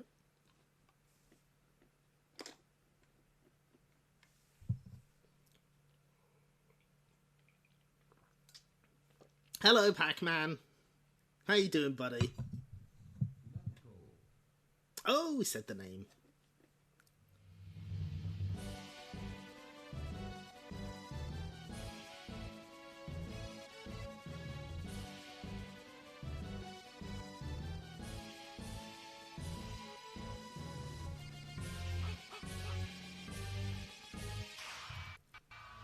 Crank the audio, you got it. I could do that. The heroes finally meet under the star of destiny. Is that better? Time attack while holding A, B, K button, press start button.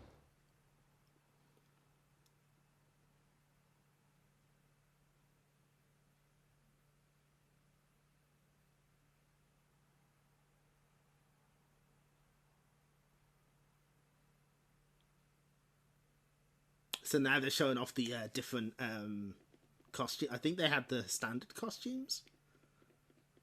Oh, look at that! The two new player characters are there. Yeah, the intro is really good here.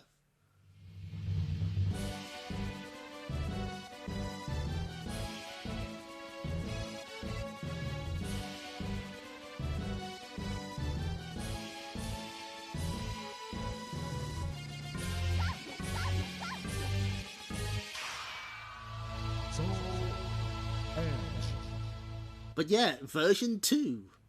The fates conspired to arrange their battle. They said the thing. I like that that little intro was sort of kept for the Edgemaster mode. When you first start one up, you get a very similar scene. Yeah. Less memory. That PS1 port is packed as it is.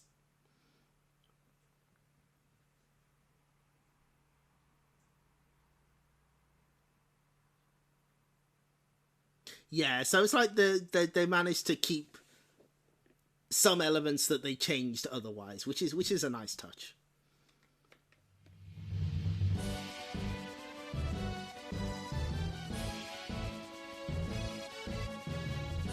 They needed space for the new intro and extra soundtracks, you're right. They take up a lot of CD space. Soul Edge. Welcome to the stage of history. So, we have Huang now, and we have Cervantes now. I tell you what, I'll just start a 2-player game so that we can demonstrate easier. Let's have the newcomers play.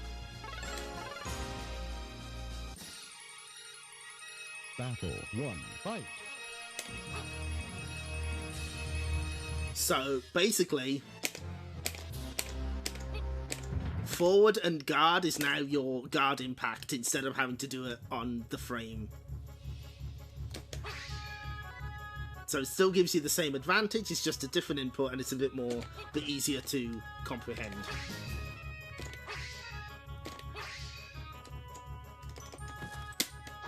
And throws are indeed a little easier to do.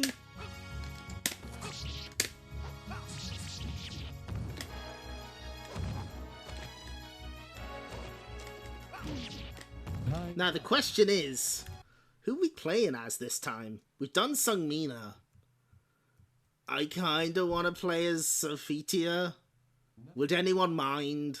Would any court in the world convict me?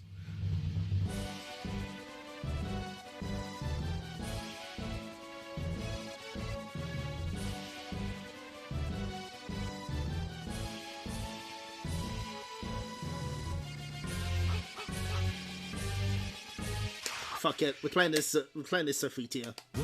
I've decided. Predictability isn't a crime. More importantly, this will showcase Sophitia's slightly different model and the cheat. Battle 1. Fight. They added a very important feature to version 2. We'll try and demonstrate it shortly. Out of the ring. The grueling battle ended with the Ah, there we go. Sophia. You can change the colour of her panties. You win. Chat least likely to complain about Sophia being on stream. It's fine, I guess, if you want. So yeah, if you hold any button except guard before a match starts, you change the colour of her panties. It was the 90s, yes. A feature, I think it's in the PS1 version, but they cut it from international versions of SoulCalibur. Grueling battle. Can you imagine? The victory of Also, you can move the camera. you win. So if you hold, I'm holding A and kick now. Battle 1. Fight.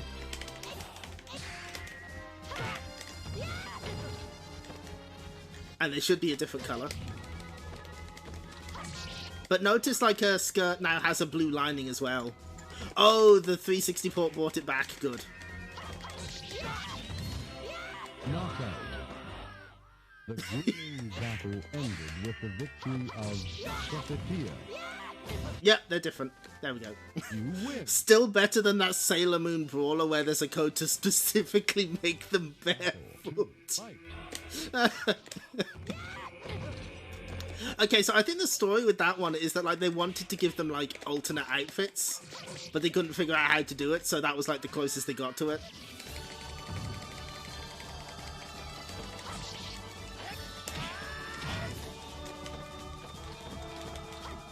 Knockout. He got me with the headbutt. Stood again against an impossible enemy. That's a Are you? You know what? Probably. Maybe the costumes thing was just a cover story.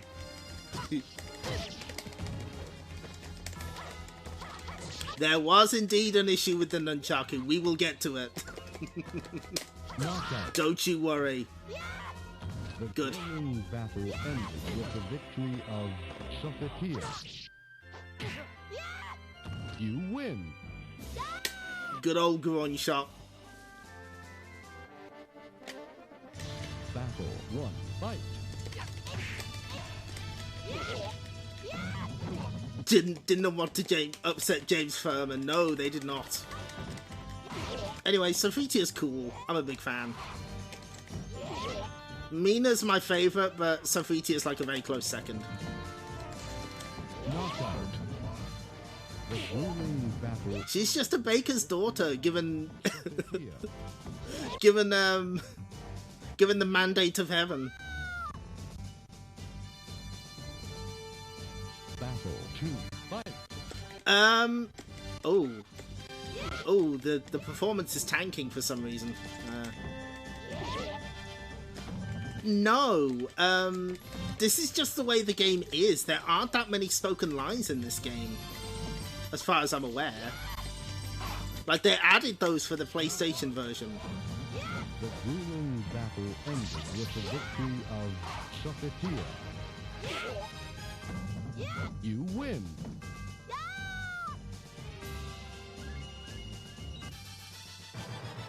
Battle 1. Fight.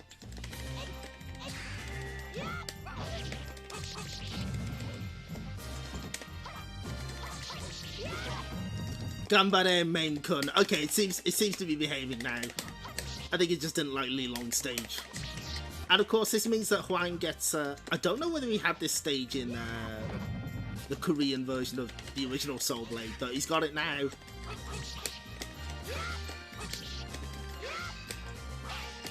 Knockout. The grueling battle. You win.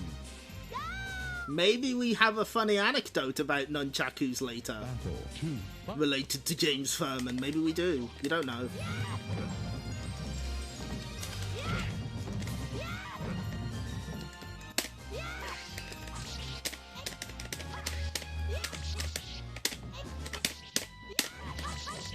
Anyway, as you can see, the critical edge only does a third of the weapon meter instead. Ended with the victory of Sophia.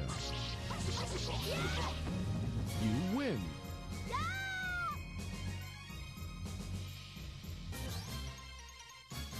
Battle 1. Fight. Yeah, there doesn't seem to be a dump of the Korean release. But this version 2 does let you pick whether you start on Mitsurugi or Hwang on the character select screen, which is a little strange.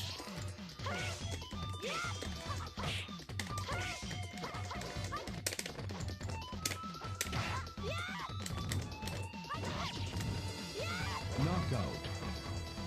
The grueling battle ended with the victory of Sophia. I guess the thing is, I don't think they explicitly refer to Taki as a ninja.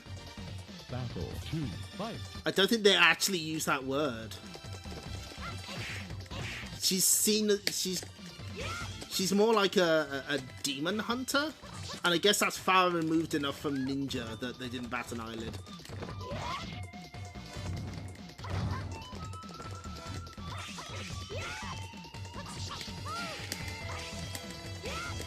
Knockout.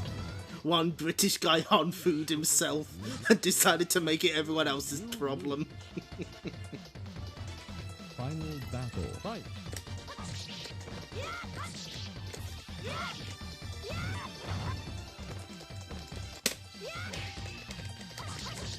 Yeah, it's definitely more viable to use the critical edge in this version because it doesn't take quite as much weapon gauge, and also With the victory of Sophia. I can't be sure, but I'm pretty certain that I think blocking takes less off the weapon gauge as well.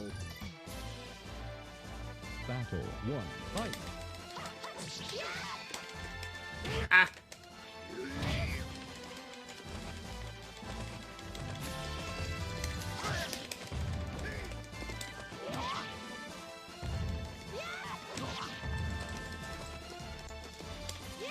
Anyway, Recollect Continent is one of my favourite songs, love it. The grueling battle ended with the victory of Sophia. You win. Battle 2. Fight. Anyway, notice how much easier this is. Yeah, I'm pretty sure they toned shit down.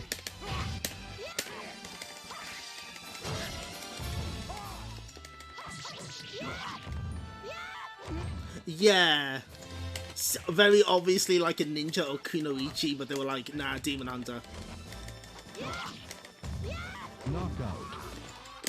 The grueling ended with the victory of Sophia.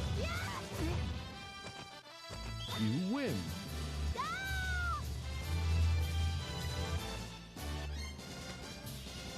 Battle 1. Fight.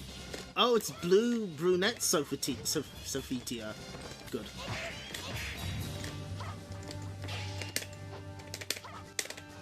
Oh, slow break, we like that. Ah. Hunter seems like an interesting workaround, yeah. Blue Feetia. Yep, you got it. Ah. No, not like this. You lose. Oh, come on. Alright, okay. Who at Namco is the Rumiko Takahashi fan? We may never know.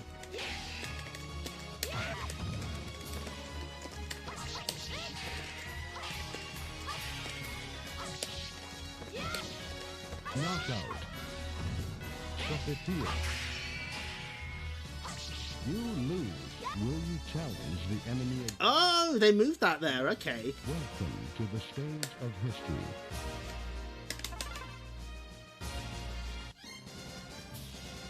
Battle 1. Fight.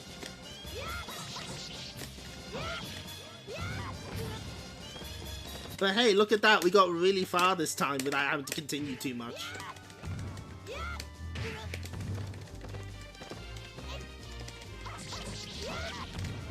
Knockout.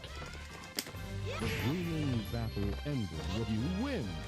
Battle 2. Fight. Yes! I was surprised to learn that she has Angel Step all the way in the first game. Oh, that feels nasty.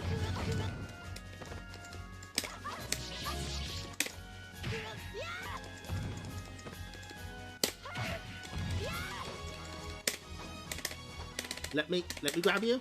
No?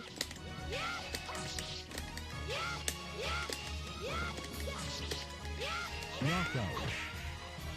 Sophia stood again against an impossible enemy. You look final battle. Fight.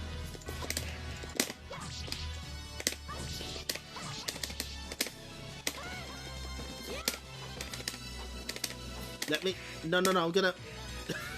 Okay.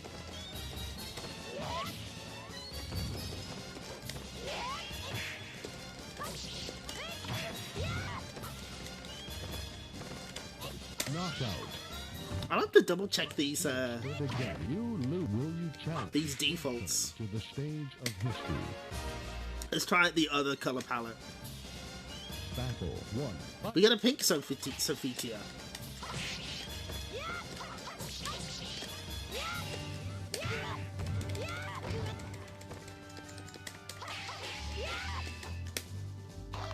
I shouldn't have said anything about the game not being as difficult, should I? Sophie here is like, alright. The blue is good. It's very true. Knockout. Betty Sophitia versus Veronica Sophitia. Battle. Good. Fight.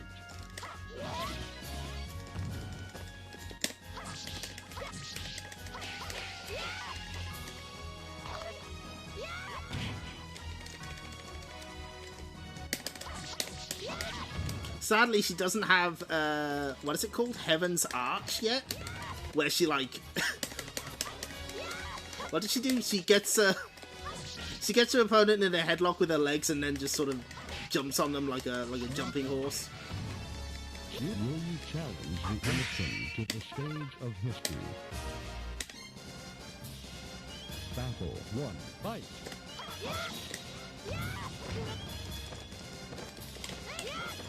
Oop. Ow.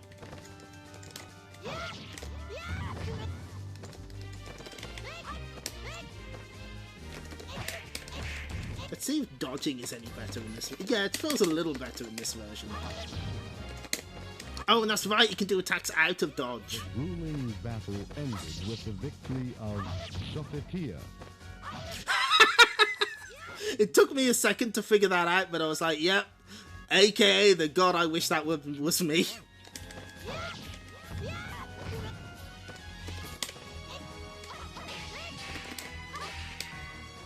Oh, she did a guard impact on us. Good for her.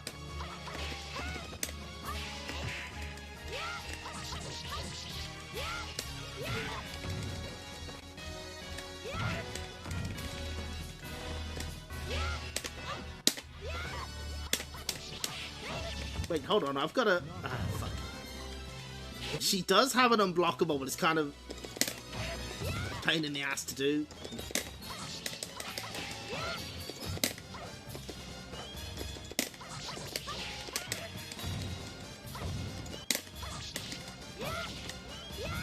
Yes, feels good. Knockout. Oh, we take those. The grueling battle. Got there in the end. First try every time. Sophia. You win. So who's left? Oh, the Madness Gears. Fight. Yeah, they changed that to the Gears of Madness for the home version.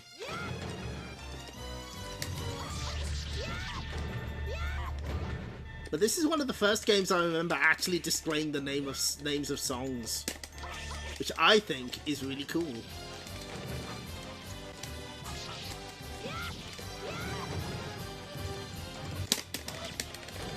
Don't you dare. Knockout. Yes! You win. Battle 2. Fight.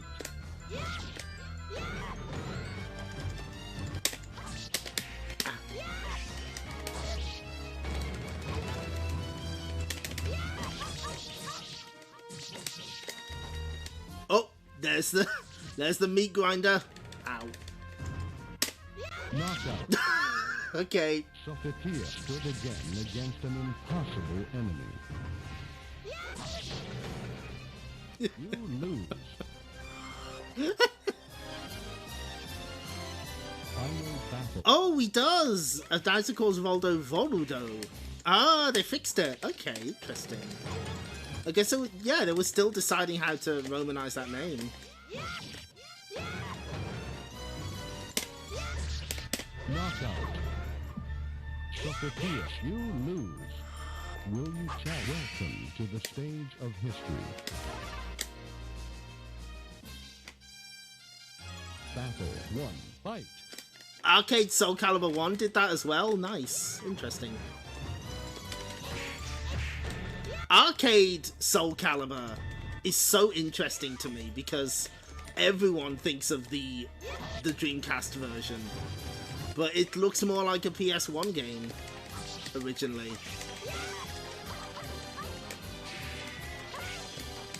Ah. Knockout. Ow. Sophia, you lose. Battle 2. Fight.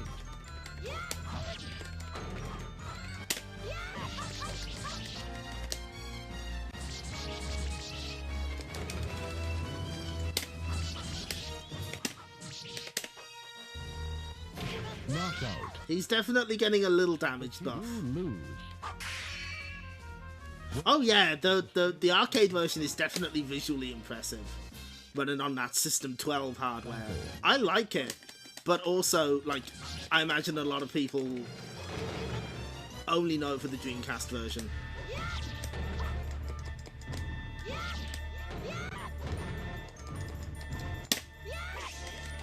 Ah.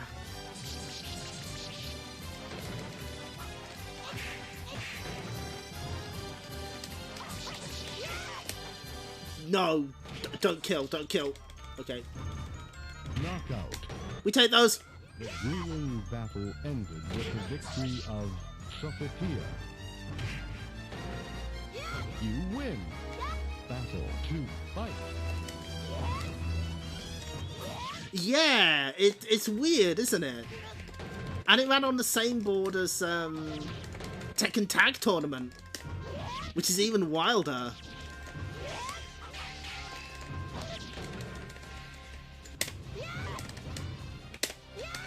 Nope.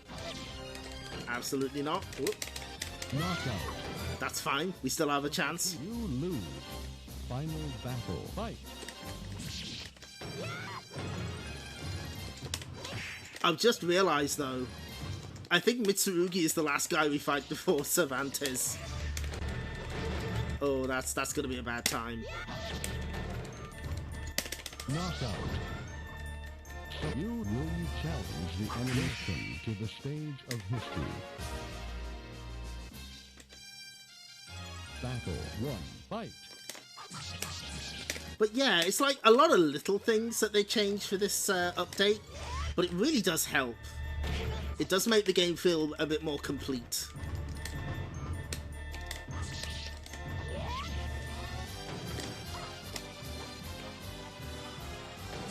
Knockout. Ow. You lose. Battle 2. Fight.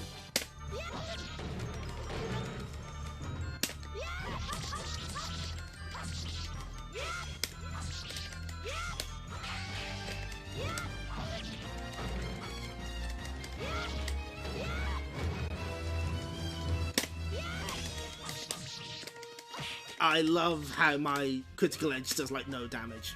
Oh, fuck. Oh, hey, you didn't kill me. Knockout. Well, you did now. Again against an you lose. Will you challenge the enemy? Welcome to the stage of history. Battle 1. Fight.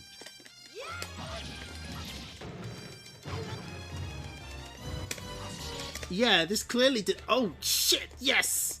That's a good throw. That's another thing that I think they added, back throws, because I don't think they were in the first version.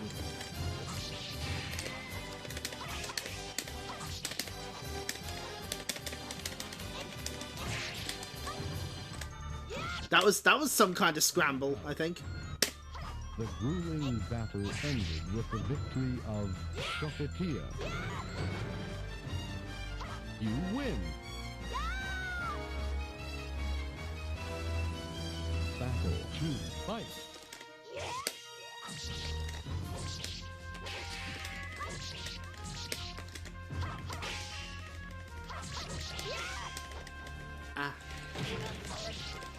Also, a nice little touch. The person who has the least life, their life bar's empty section glows. The other players doesn't. I thought that was a nice touch. You lose. Final battle. Fight.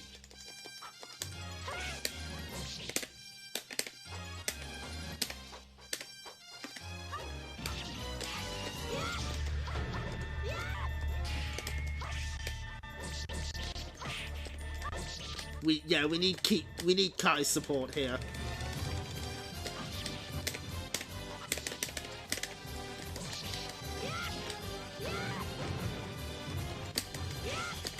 Ah, fuck. Knockout.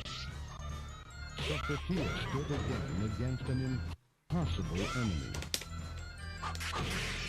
Will you challenge the enemy again of history? the commentary overlapping on itself. One, fight.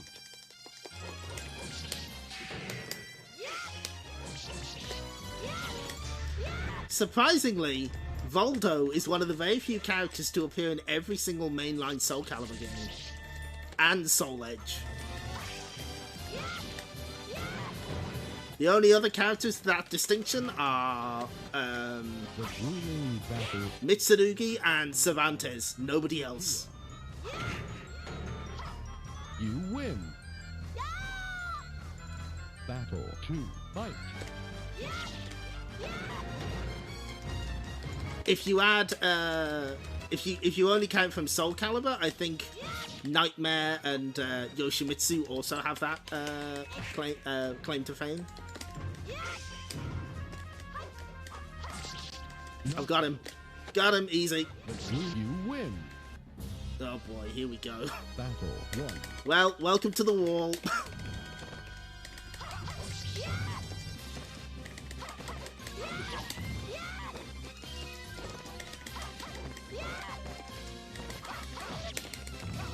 Oh god, that's so much damage.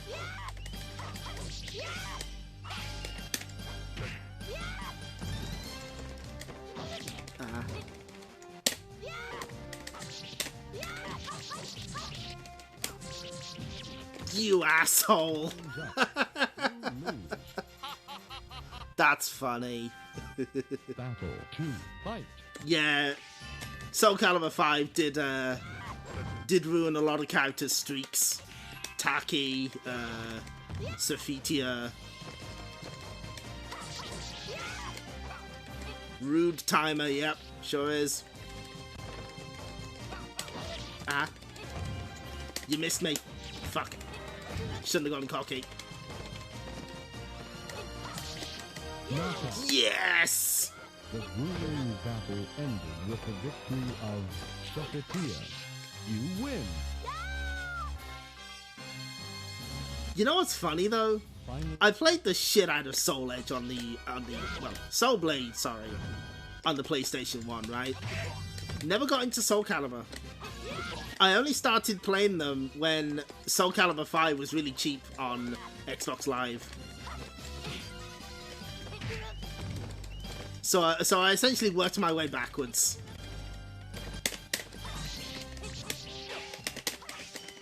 No, not like this. Fuck. Sophia stood again against an impossible enemy. You lose. Will you challenge the enemy again of history? Also, I like Pyrrha. I think Pyrrha's a really cool character. Patroclus sucks though.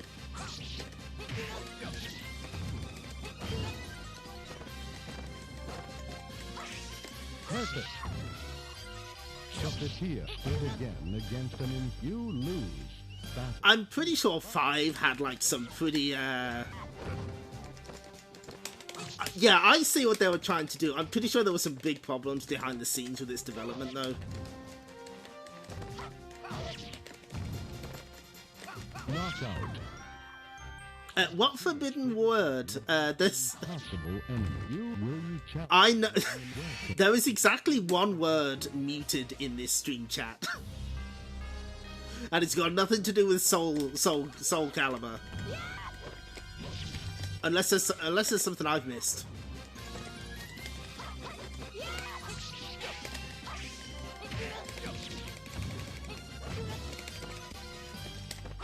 Yeah, and I guess that's why they went for the reboot in,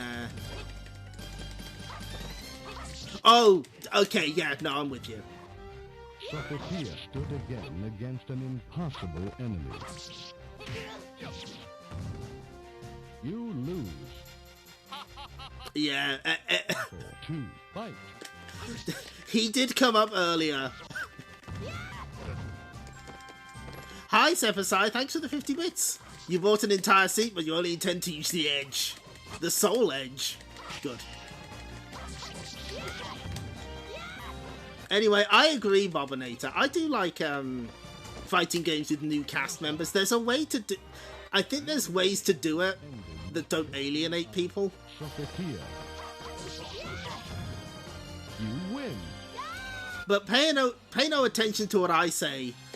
My favourite Street Fighter 3 character is Q, followed by Makoto, followed by Elena. So, just pay no attention to any word I say.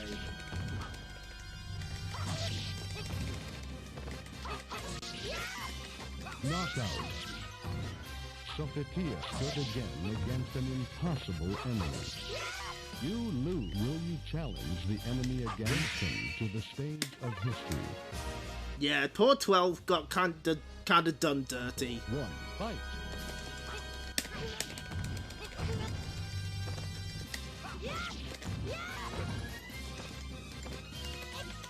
Like, can you imagine Tekken without the time skip? That's like a perfect way to do it. You got familiar characters that are old, familiar characters that are still young because of being frozen in cryostasis. Sophia stood again against an impossible enemy. They gave Seth the exact same gimmick You lose. Battle. that you would have given 12. That could have worked.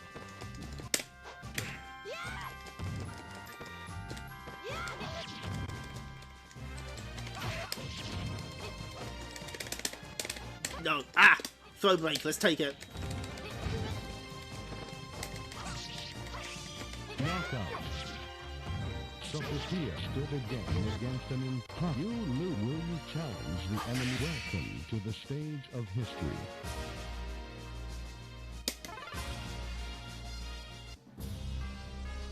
Where's the tweet that's like they call him 12 because he doesn't do any damage? Oh, because he doesn't do any... that's good.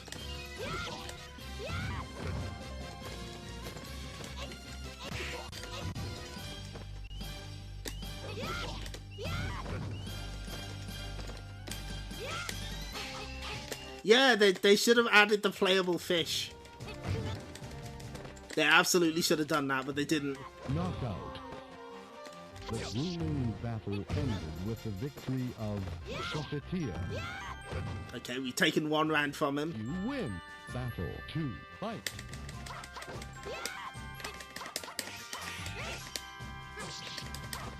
Oh, uh-oh. Danger.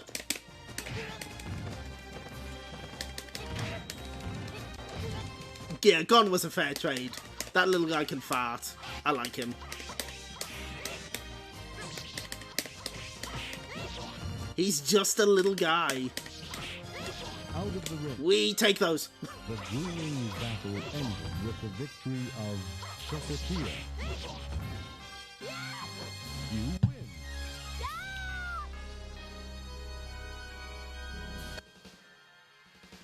Battle 1. Fight. Well, we're back here again. Let's see if Soul Edge is still a little cracked in this version.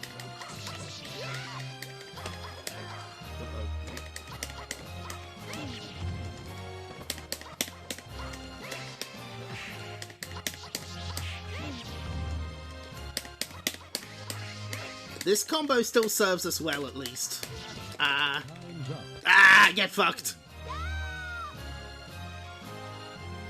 Battle 2, fight. Yeah, they tried that in Street Fighter V, and they won't do that shit again. To be fair, it was making people ill. Knockout. Right in the treasure box. Place your noble soul in your sword.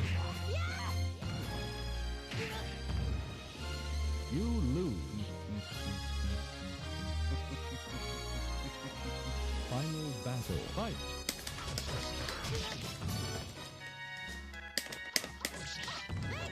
There's definitely something to be said about having to sand down some of the weirder shit in fighting games for the sake of being competitive friendly.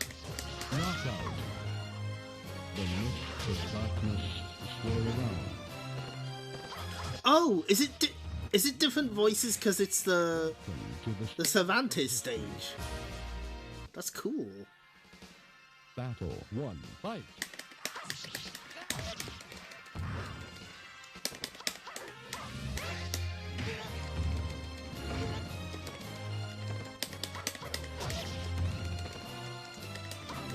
I'm definitely like a proponent of add goofy shit to fighting games. Maybe keep it in like a separate mode or whatever, but you know, you can have fun things. Out of the ring. Place your noble soul in your sword. Yeah, yeah. You lose. Battle 2. Fight.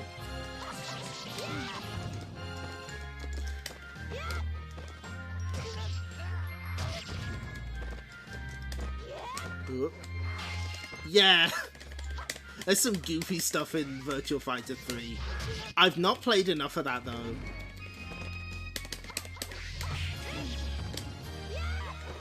Nope. Too late. Knockout. The mists of dark. Welcome to the stage of history.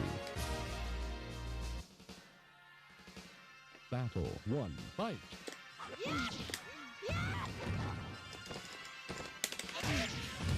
One thing I do see... Uh-oh. It was a good thing we were out of range. That shit's unblockable. Knockout. I guess one thing that is not great about the approach of doing something different every time is people get comfortable with the game. And so, like, you sort of lose a sense of, well, is it really a Mortal Kombat if it doesn't have X or Y, you know?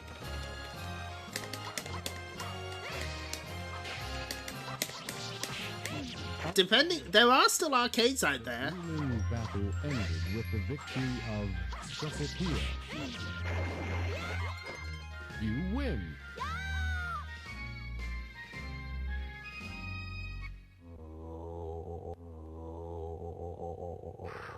And the counter to that is, if there's not Mortal Kombat without X or Y, what does that say about Mortal Kombat? Good question. Battle 1. Fight.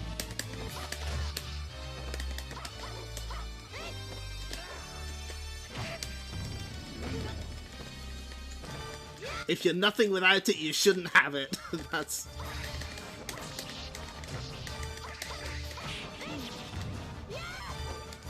Well, he's doing the... He's not doing the Psycho Crusher as much. Knockout. Place your noble soul in your sword. You lose. Battle 2. Fight.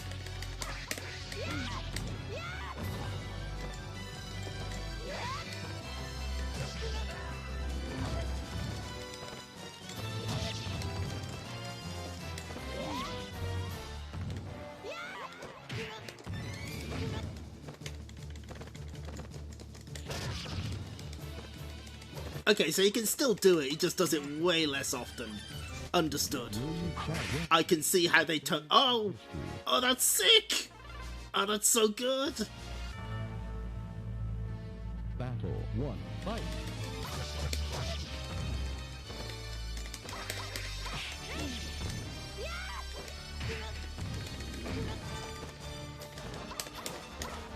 Ah. Let me win. Let me in. Knockout. Thanks your noble soul. You lose battle 2. Fight.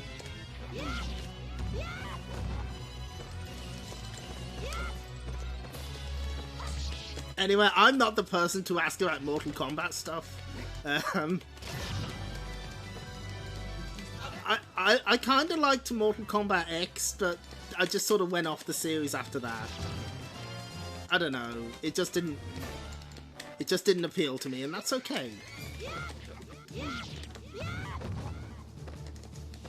I fucking hate Injustice though. That game sucks. You can put that on record. Will you challenge the welcome to the stage of history? Battle 1. Fight. They should remake the grid. Listen, they're re-releasing Psyops. Warner Brothers clearly has an interest in the older stuff. Maybe. Probably. Probably not, actually.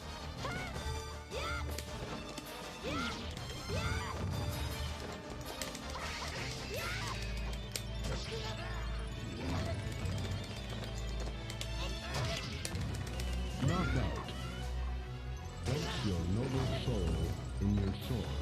You lose battle 2. Injustice was both stupid, complimentary, and stupid derogatory. Yeah, that's, you know what, that's fair.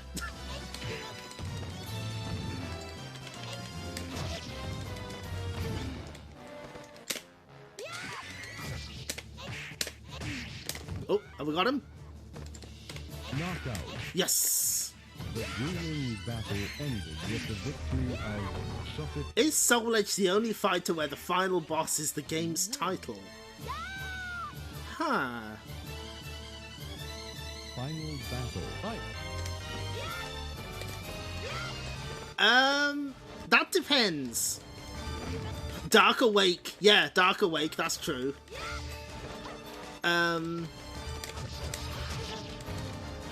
Skullgirls, possibly. Who's the final boss in Slaughter Sport? Knockout. The mists of dark Mondu. swirl around. Okay, well technically, because one of the releases of that game is called Fat Man. That's his name. Yeah, Dark Awake, the King Has No Name. The enemy of the welcome. That's literally the name of the final boss. Battle 1. Fight.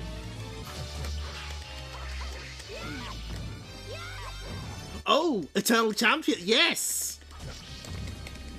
You know what that is? That's brand synergy. You're like, oh, the final boss is also the name of the game? Ah. I want to go and buy an Eternal Champion Slurpee from my local 7-Eleven.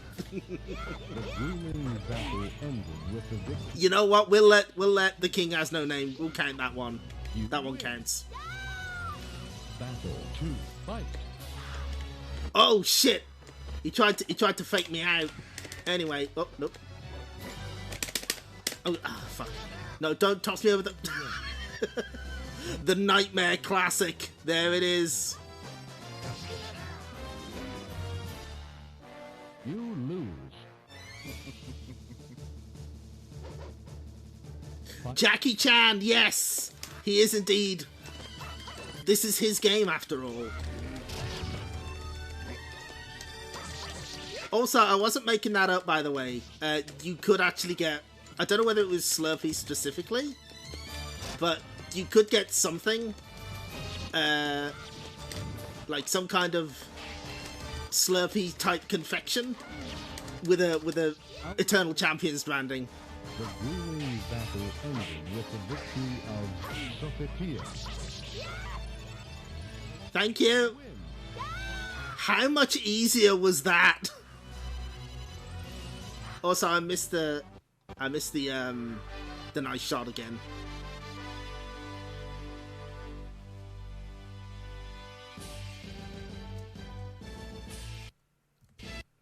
Hephaestus. Sophia raised her Omega sword high as she shouted loud and high. Her victory cry was vanquished by a bright ray of light, striking Soul Edge with such loud thunder that it broke into many pieces. God of Smith, Hephaestus, spoke to the light which surrounded her. You are the one who freed him from the demon's sword. For this I am grateful. The one where Miu does the thing. Okay, good.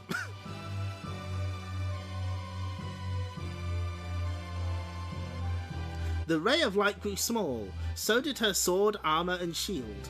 So small now they fit in the palm of her hand. Magically, the light shaped to form the gods of Athena, Ares, Nike and all who protected her.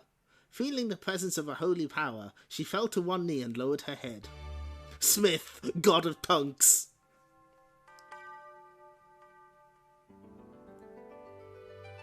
How many years have passed since then? Distant to those memories where she bakes bread with her sisters. Though much time has passed, Sophitia still feels the guarding eyes of ancient gods watching over her. Is that Cassandra in the back there? Is that Cass? She might do. Congratulations.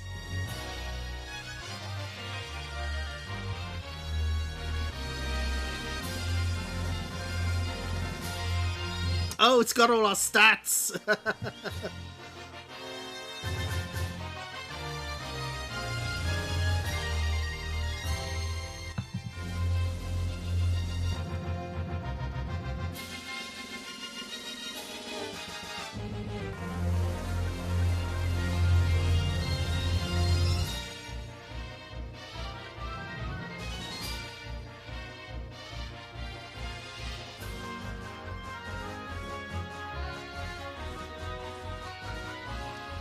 Yeah, part of it is it doesn't randomize the order of opponents, so that you can have a more consistent time with it, and also it keeps track of your time. Oh, don't tell him that. Oh, God.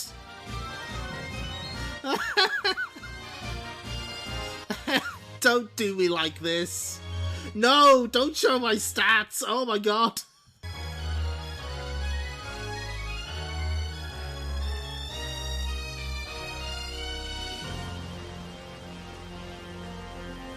Amazing. I'm kind of surprised it didn't just say, wow, you're terrible at this.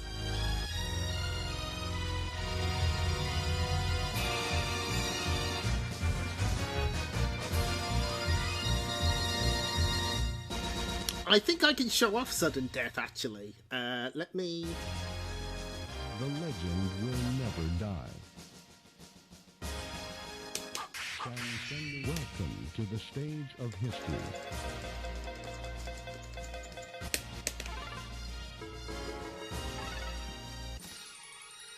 Yes, it's when you draw on the final round.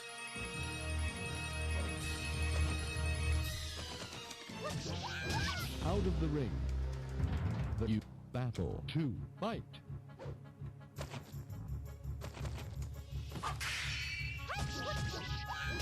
Out of the ring. The ruling that you win. Final battle. Fight. And now we press the insert key. Nope. Delete. There we go.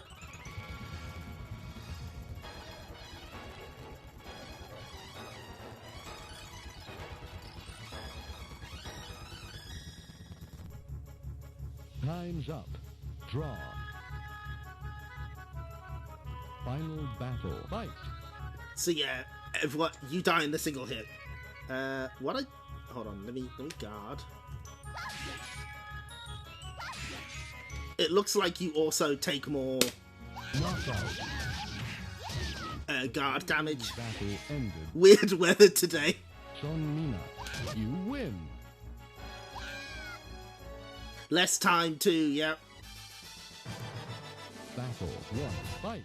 And I'm pretty sure once you if you have to continue, if you like get another draw, it just kicks you off the machine. It's like it's had enough of you. Again, you lose. Battle 2, fight. Out of the ring. Son, you lose. Will you challenge the enemy again? 9, 8. The legend will never die. the legend of you getting your ass beat will never die. Now let me just double check the game options. Yep. Okay. Yep, that is the default setting.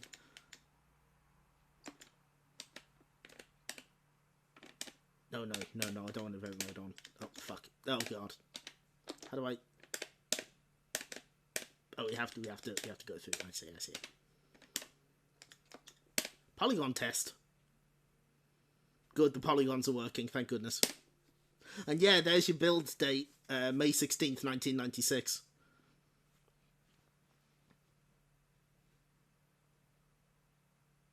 Oh yeah, this would have been just over 30 years ago. Oh no. Okay. So that's the arcade game. So what we're going to do is we're going to take a quick break. Let me hold on. So I need to move this here. I need to grab my controller. And I need to switch over Breaking contact.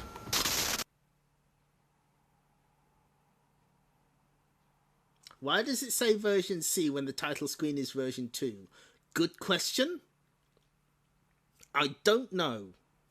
I seem to remember people were trying to find a version B, but oh, minor bug fixes. There we go. That's answered my question for me. Thanks, O5 Pro.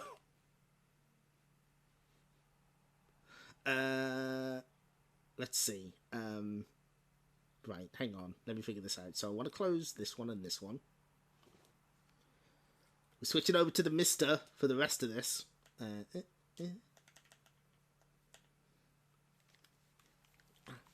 So we'll just take a quick 5-minute break and we'll be right back. Break 2 seems appropriate.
Okay, we're back now. So, hang on. That's better. So, after its tour in arcades, inevitably, Soul Edge would be brought home. So, where is... Okay. We're getting there. There it is. This is the Japanese box art. Japanese version got to keep the name Soul Edge.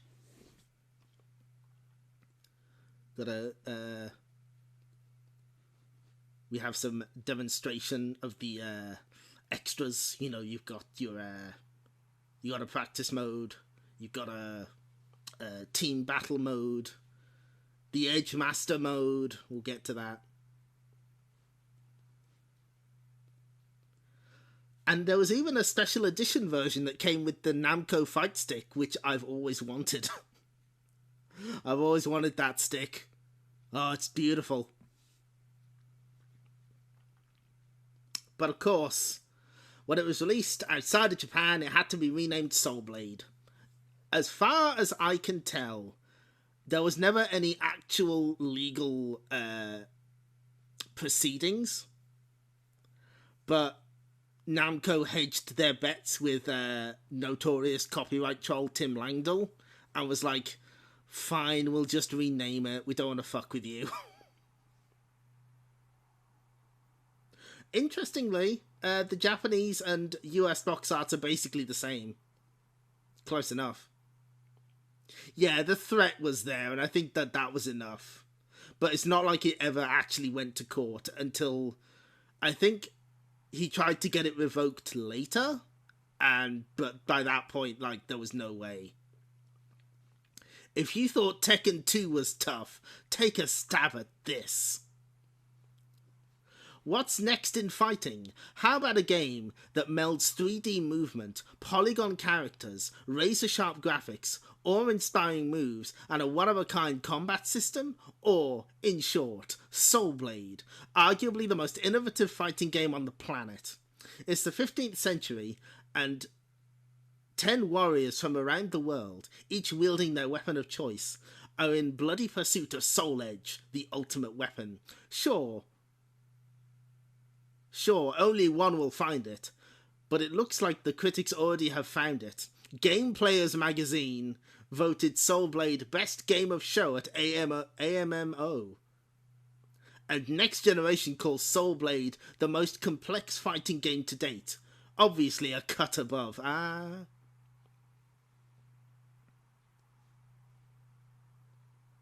don't have that to hand, but it's funny that they changed it to Tekken 3.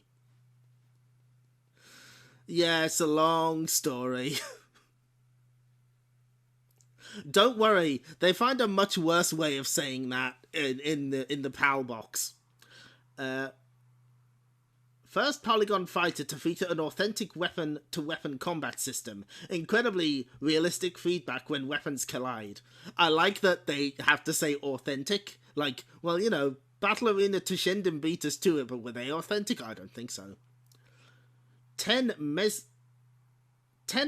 amazing characters, the most detailed characters yet to be seen on a PlayStation polygon fighter. Characters with their own distinct 3D analog crafted 3D ending crafted from ancient lore. What?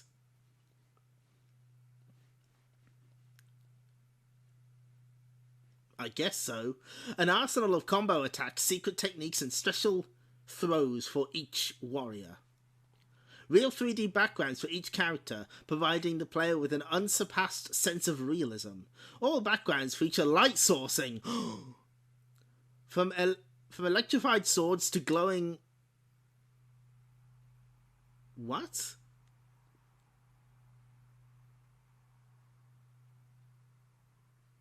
What? Something blurs. Extra crispy. Stunning special effects highlight each character's fighting technique. Original orchestral music scene. Music score set. Multiple weapons. Motion blurs. Okay, thank you.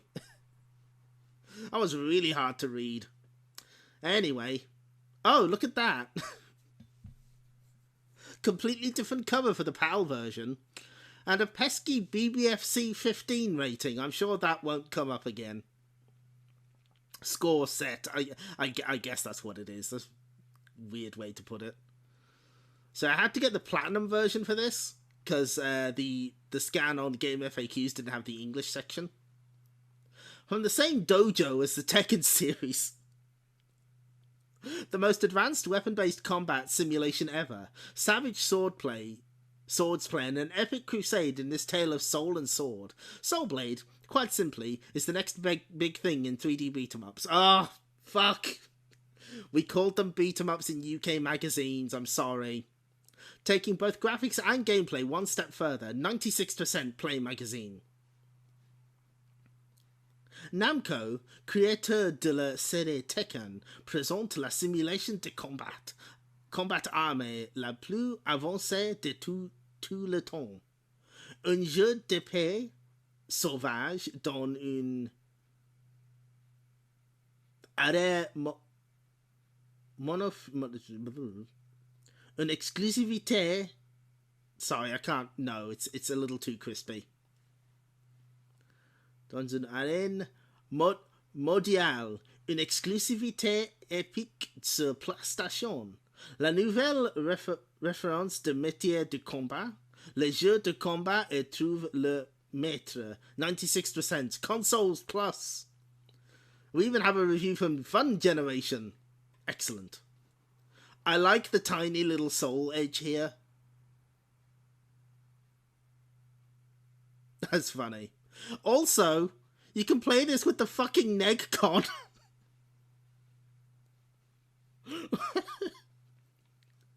Listen, you know, you might think, oh, I'm scared when someone rocks up to the PlayStation with an arcade stick. No.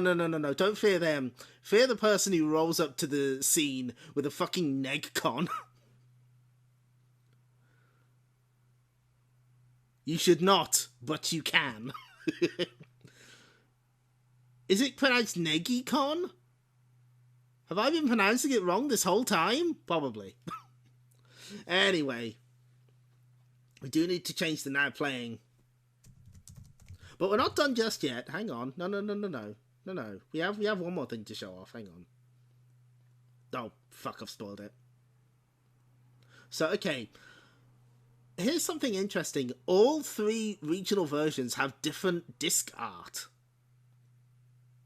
The Japanese one. Oh, Nejiru. Okay. To twist. Oh. Oh, that's really... Oh, thank you. I've learned something.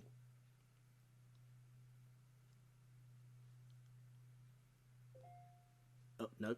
That's the wrong one. Okay, so this is the Japanese CD, which has Sungmina. Good choice. And around the edge here, transcending history and the world, a tale of soul and swords, eternally retold. I like that. That's very cute. Showing up to my local tournament and playing every game with a Con. No. No, it's the G-Con 45 over here. Negicon. Ah, I see. US one has like a bunch of the characters. It's fine. PAL one wins. This is such a funny cover. That's such a good disc art. That's so good. It's like you're piercing him. Huh? Finally, a fighting game you can play with a rifle. Now, yeah, we do have one more thing here. I'm a spoiler.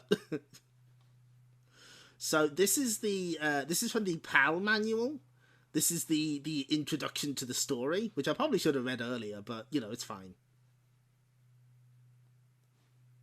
Means I get to do my best pirate voice. The tale of the legendary weapon Soul Blade TM. As told by Boson W.M. Bones at the Fairweather Inn, 1572. Know this!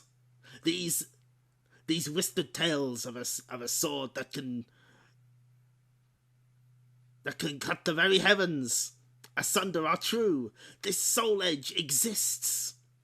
Many have tried to possess this legendary weapon, but all have fallen to a terrible fate. Verci, the Italian weapon merchant, sought out the blade, and you know of his grisly end. His agent, the pirate Cervantes de Leon, was last said to possess the sword, and has not been seen since. That blade is cursed as sure as I sit here. Be warned, ye are not the only one on this quest. 10 warriors from across the globe seek the blade for their own desires. For some, soul edge is their key to salvation. For others, their route to domination. None of them will back down without a fight. Only the stout of heart and strong of arm can survive. Heed my warnings. They say to hold soul edge is to possess true power, but ye cannot hold on to it and your own soul at the same time. Oh yeah, the disk scans come from PSX Data Center. Also, surprisingly, the original website for Soul, the Japanese release, is still online. Even better, so is a little page for a radio advert that Yuko Miyamura, the new voice actress for Sungmina, recorded. And it's like a little transcript of it. That's so good. Anyway.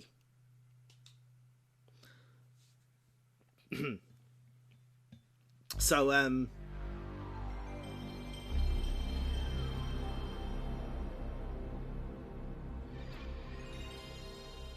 hopefully you can hear the video game. I might have to crank this up a lot. Namco.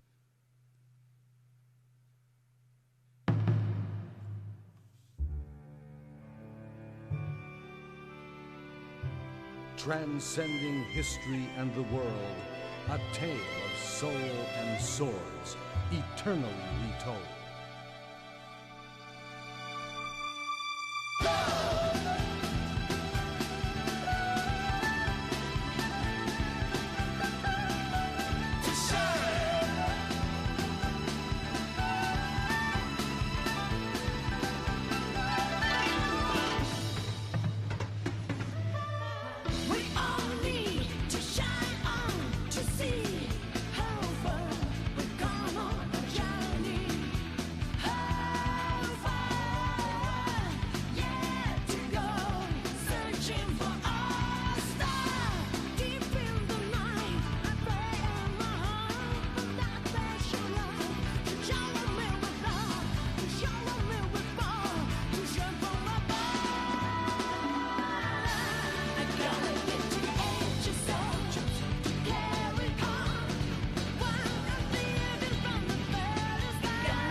Did you really think I was going to talk over the Edge of Soul? Did you think for even a second I was going to say anything during that entire intro? No, of course not, because it's Edge of Soul. So, okay, right. Gotta think, before this, Tekken and Tekken 2 had come out on PS1. Tekken 1, pretty rough CG cutscenes. Tekken 2, much better. Soul Blade, maybe the best they've ever done. That intro is so good. And not just for the music, the animation is really good as well. It's detailed, it's got... It syncs up with the music. It's actually perfect. Ending with a man revealing he was a skeleton all along. I know, right? So we're gonna change the settings to baby mode.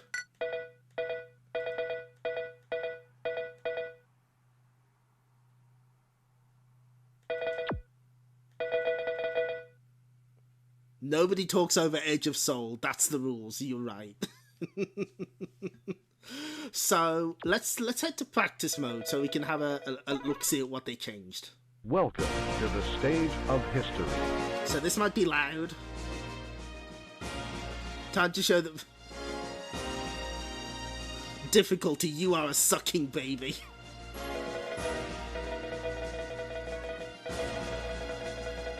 Let's see. Who do we want to play as? Oh, of course. No. No, we have to do this first.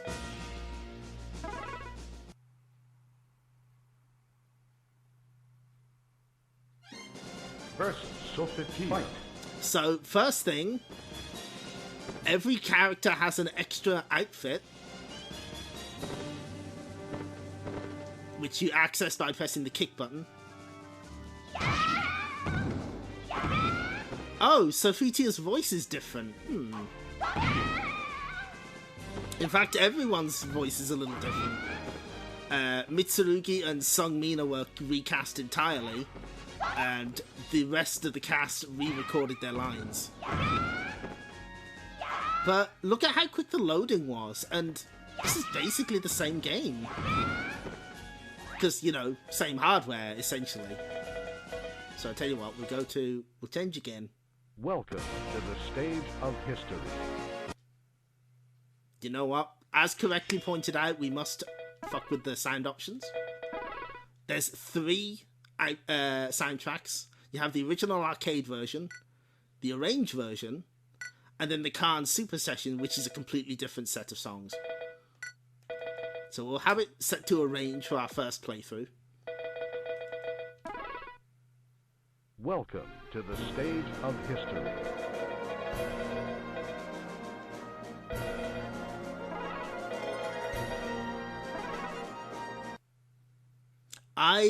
My suspicion is that they probably did it for the endings they were adding. And that's also probably why they added English voices for some of the cast. Most importantly, I'm sorry.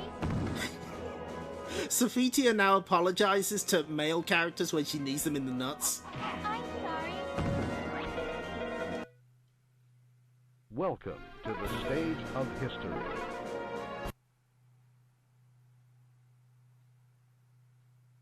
She does not, however, offer the same to the ladies of the cast. just fucking goes for it. Ugh.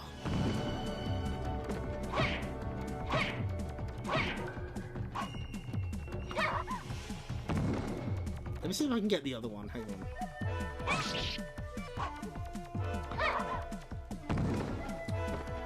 Actually, no, I need to check the command list. There we go. Down an ABK. Okay, so.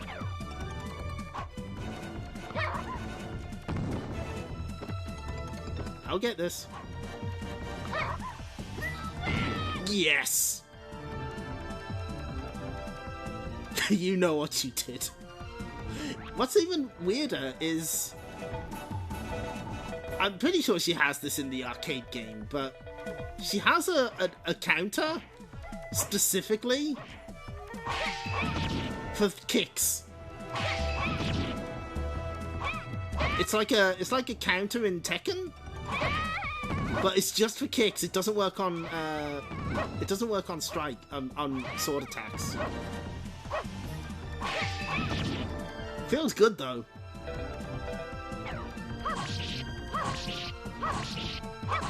Yeah, see, it doesn't work.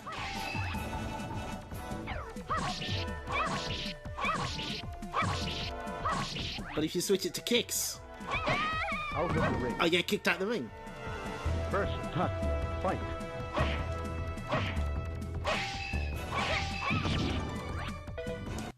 So we have a whole new soundtrack. We have brand new costumes for everyone.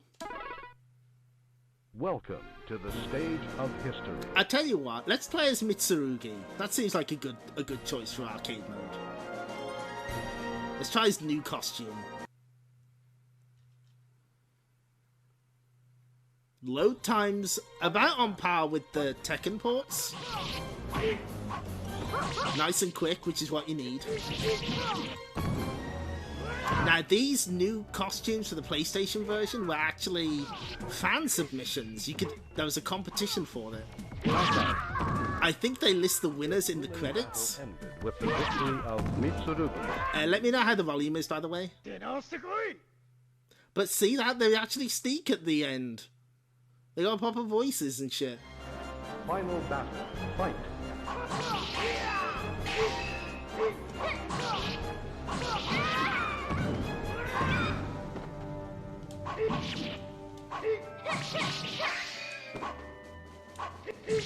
Knockout. The grueling battle ends with the victory of Mitsurugi. You win.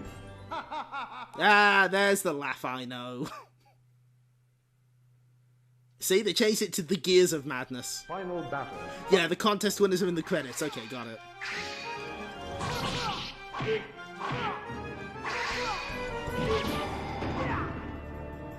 So, if you're unaware, Mitsurugi's deal is that he's a Ronin, and he wants to find a weapon that's stronger than this new matchlock rifle he's heard so much about.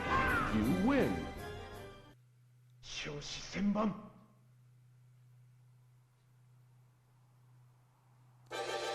Final battle. Fight. Oh, there's Huang's new outfit. But when it comes to, like, Namco ports to PlayStation that added stuff, I know Tekken 3 is very, very good in this regard. I think Soul Blade surpasses it. They added so much stuff to this version.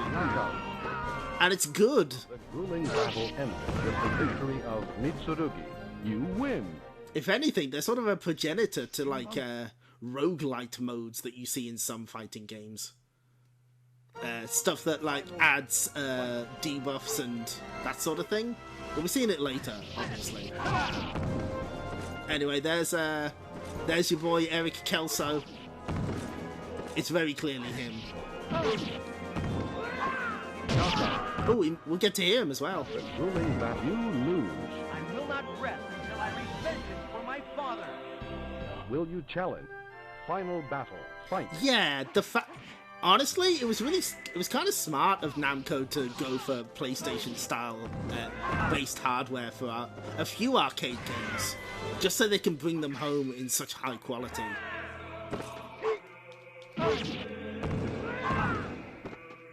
But it was also kind of like a harbinger for things to come, because eventually they'd get to the point where the home versions are better than the arcade games. With the victory of Mitsurugi, you win. Well, Alfie, that's because Tekken 3 is on different hardware. It's that simple. Final You can hear the yeah in his voice. Remember, Tekken 3 is on System 12, not System 11. And it's a bit more beefed up. Oh, we're gonna get a perfect? Fuck yeah! The grueling battle ended with the victory of Mitsurugi. You win. System 12 is what Tekken Tag Tournament and oh shit, we got a clash. I love the grass on rock stage. That's so good. And of course, you have the full raft. Does it look as pretty as Virtua Fighter 2? Maybe not, but they got it working at home.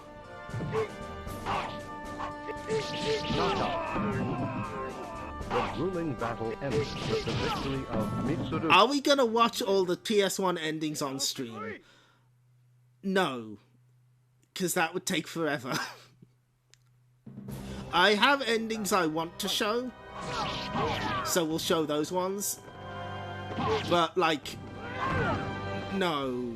We don't have time for that.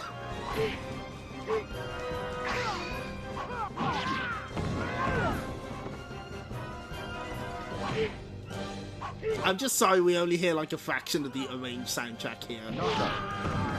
It's really good. The grueling battle ended with the victory of Mitsurugi. You win. We are not ready for a Wahoo Plus stream. Had we, like, just done this version? Maybe, but I wanted to show the arcade game, because I feel that that's really important.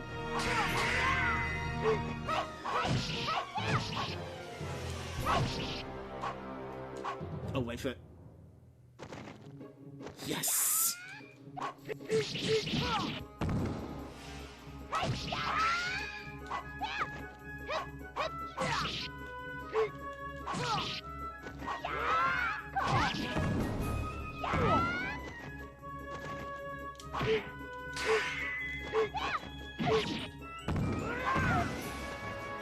Oh, are we gonna get a time over?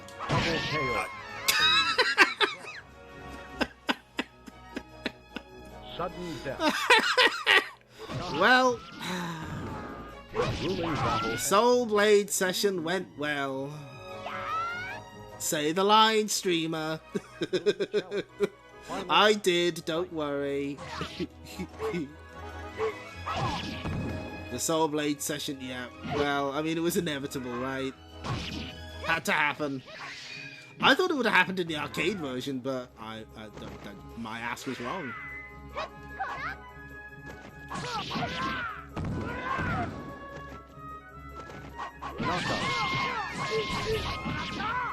The grueling battle ended with the victory of Mitsurugi. You win.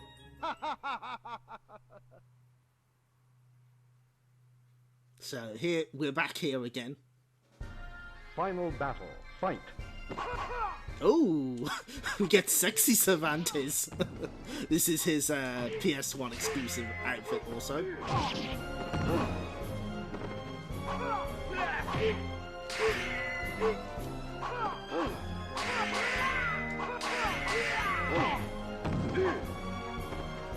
His Antonio Banderas look, yep.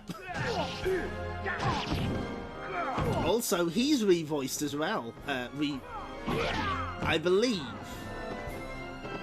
Now, we do have a little evidence for this. He is... They got Barry Gerard to voice him again. Because he's also the announcer. You win. We know that because it's mentioned in a press release for Nightcry.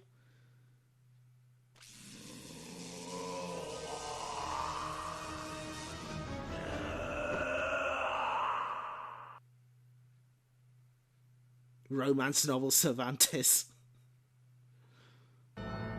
Final battle. Fight. Oh no, we got the yellow one. Oh, gross. The piss Soul Edge.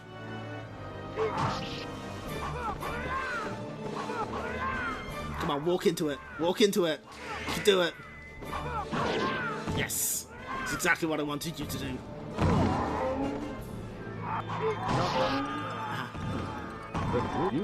Will you challenge? Final battle. Also, because we don't because we don't change character on continue, we just go right back in, which is very nice in a PlayStation game.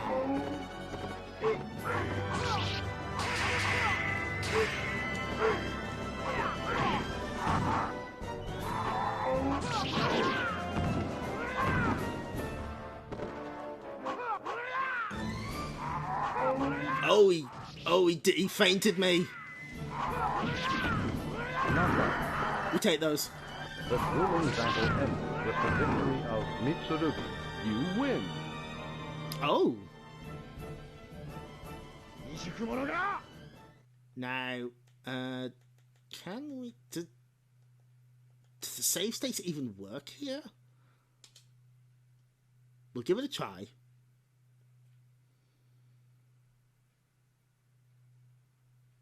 So, you know how the endings were just text in the arcade? Not here. これがソウルエッジ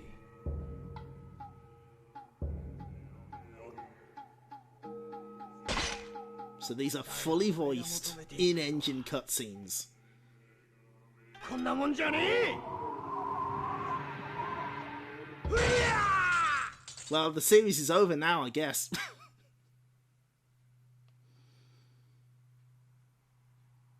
種ヶ島がどんなに強いか知らねえが一度俺の刀と勝負してくれねえか死んでも知らねえぞやってみりゃわかるさ Mitsurugi versus Tanegashima.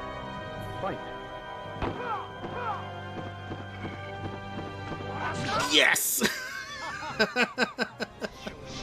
So, in case you're unfamiliar, normally, if you don't press anything, Mitsurugi gets shot. First time, every time, baby.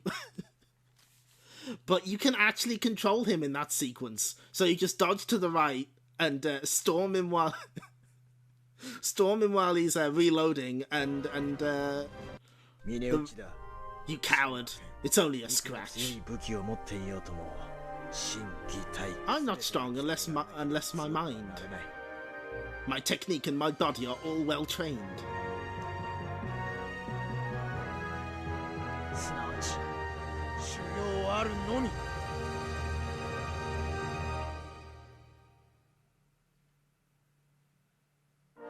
Now let's just see. Let me just see if the save states actually load here. Oh, they do. Okay. Dude, you can dodge bullets. I think you trained hard enough. Rank in. Yeah, we can't skip this part. I tell you what, I'll make a save state just before we. If you get shot, you should just miss an arm in this scene too. And yeah, Namco put so much effort into a lot of their PS1 ports. Not all of them. The first Ace Combat famously phoned in. But they really wanted to give people value for money, I guess.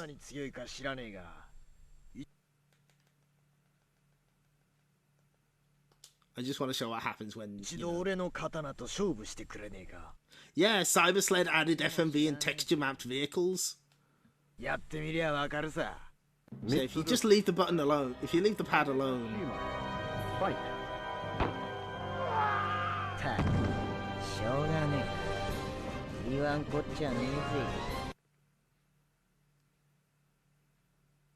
Time Crisis with an entirely new scenario.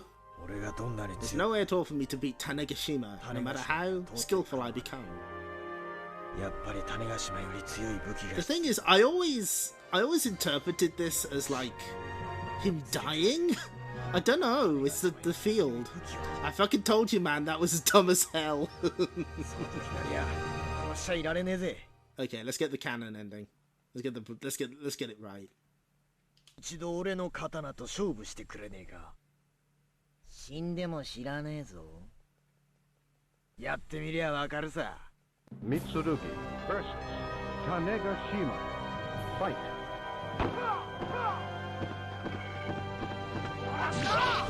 And if you're not quick enough, he will actually reload and fire again.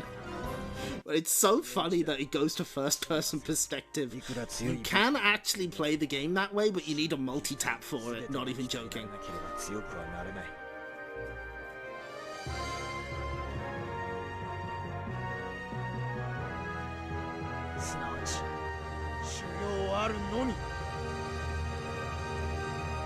You can't... I don't know if he'll ever run out of bullets. That would be very funny, though. Congratulations, rank in!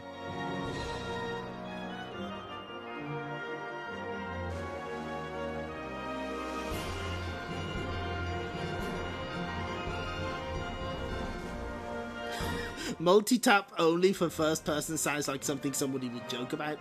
No, that's real, I promise you.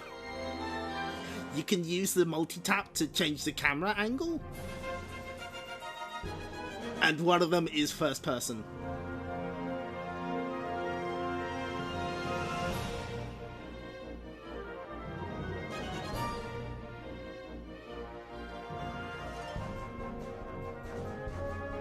So if we wait a second, yeah. So here's the Khan Super Session song credits.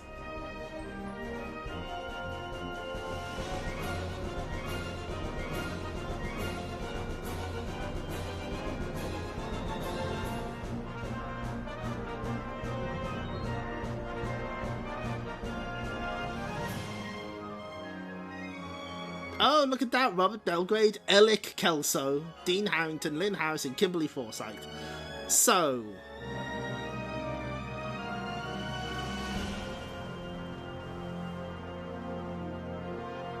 oh, James Liesel. I know that guy, sort of. He was the guy who translated the Namco Museum Volume 3 manual. And there were notes for him in the... left in the German translation.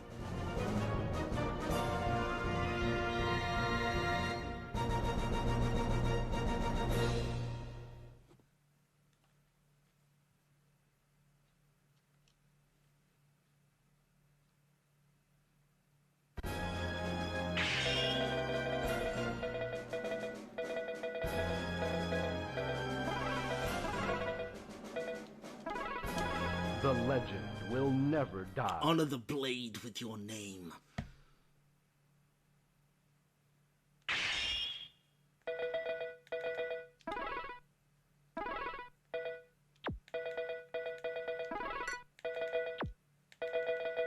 So, about the voice actors. Here's a preview of the page I'm writing about Soul Blade. Now, the problem is that it doesn't say who voiced what, right? Oh shit, yeah, tiny amulet. I tell you what, I'll put that on while I'm talking about this.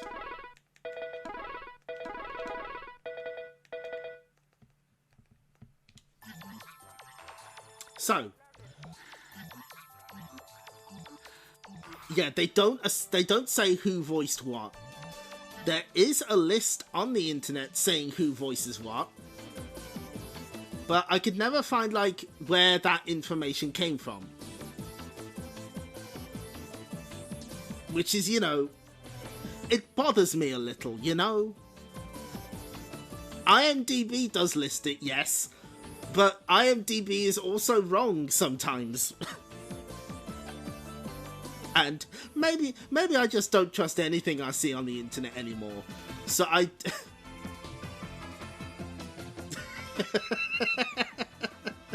put Voldo in as a joke, but you know what? That's actually a funnier joke. I'll change that. I'll change it to himself. Oh, I have no means of wanting to be professional. I only put Voldo in as a joke. But yeah, so with a little help from a few people on Blue Sky, including Barley Bap and Braveheart, we figured out most of this, because a lot of these people would reprise their roles for SoulCalibur. Not all of them, but we have confirmation that Yuko Miyamura did the voice for Sungmina, because she voices the radio advert and they actually mention her by name. Some of it is like a bit of deductive reasoning. Barry Gerard is probably the announcer, because he's the only person in all of them, and also the only one who speaks English. Robert Belgrade lists Rock on his old website. Barry Gerard is listed as Cervantes de Leon in a whatchamacallit, a press release for Nightcry. Eric Kelso is basically a guest, because, come on, Siegfried is obviously Eric Kelso. The only one of the main cast I couldn't confirm was Lynn Harris. I couldn't find, like, any old website where she listed the work she'd done or anything like that. I did try. I also tried for Dean Harrington, who is apparently the voice of Virtue in Voldo's ending. Couldn't get confirmation of that. And Kimberly Forsyth is supposedly the voice of Bangu. She actually runs a charity in Japan nowadays for sick kids, so she's probably got better things to do than list what she was doing in voice work in the 90s. Completely fair. Voldo Pee Wee Herman as himself. When has anyone made shit up about video games? I'll be posting something later that will make you believe even less. What? Oh god, don't tell me some of this is wrong. I was going nuts trying to find this shit, but... You know, I'm reasonably certain about most of that, but not all of it. Not voice related. Oh, thank god. Thank you. Oh. Don't scare me like that. Yeah, gun tanks in space. Marble Madness. Everything you know is wrong. But yeah, years of doing this sort of thing on the internet has let me not trust fucking anyone saying anything. Talking to you, Tim Rogers, who put the Outfoxes was made by the Rolling Thunder team in an old review, and I believed it for 15 years. That's true, by the way. Not that the Outfoxes was worked on by the Rolling Thunder team, but that Tim Rogers made shit up in apparently a lot of his old reviews. Yeah. I believe absolutely everything you ever write because you never lie. Looks like you just got caught on one of my trademark complete lies. Yeah, make the jokes extremely obvious. It's like the old, was it, the old brass eye bit about Noel Edmonds murdering someone and going on a killing spree, where they have the newsreader have like an incredibly obvious fake mustache. The ultimate history of video games and its consequences, etc., etc. You never make anything up except when you do. Nonsense. Okay, right. Well, with all that out the way, let's show off Edgemaster mode. We've got a complete file for reasons. Let's start a new one. So this is a completely exclusive mode for the home version. Come on.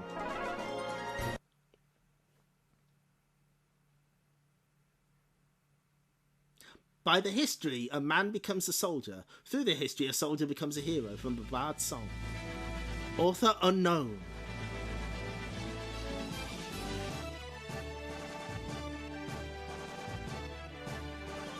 It's like the version 2 intro.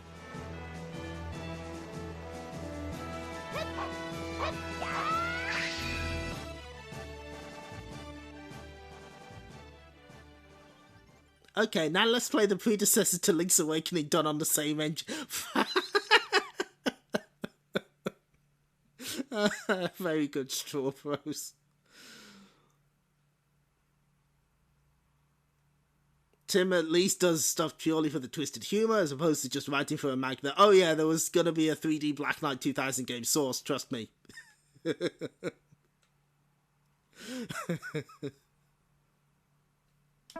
Anyway, let's press any button.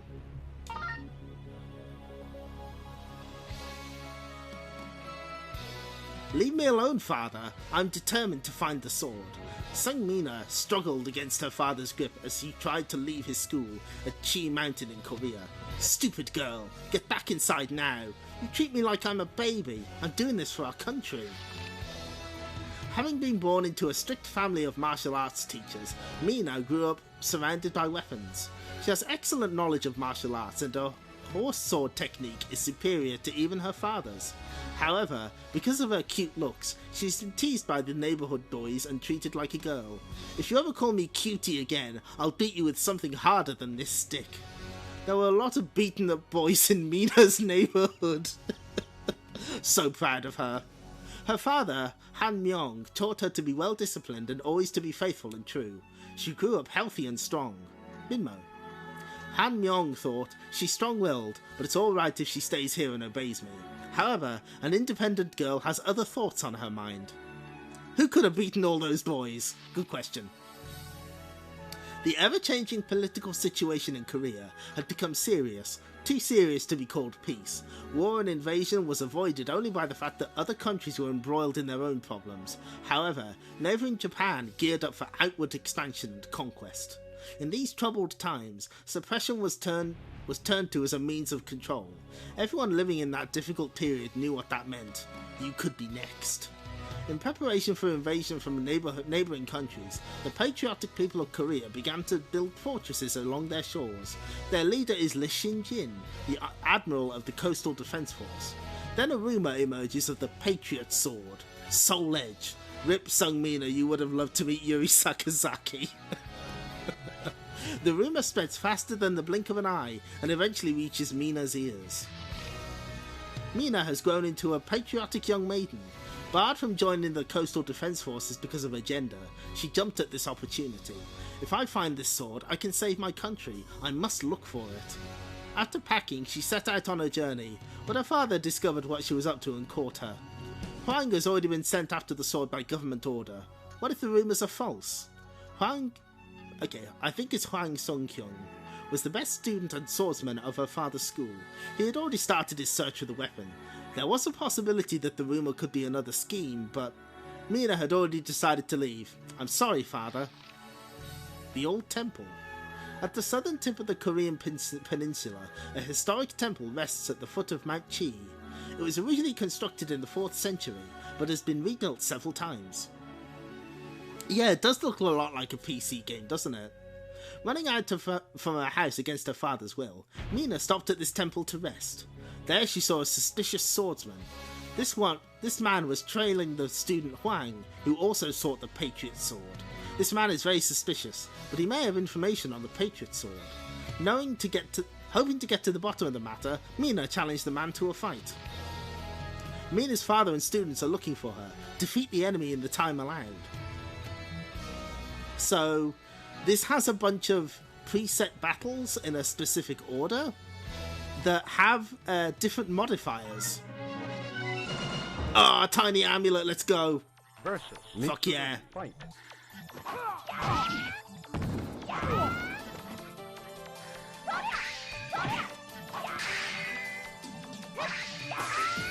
So yeah, we only have like a short amount of time on the clock.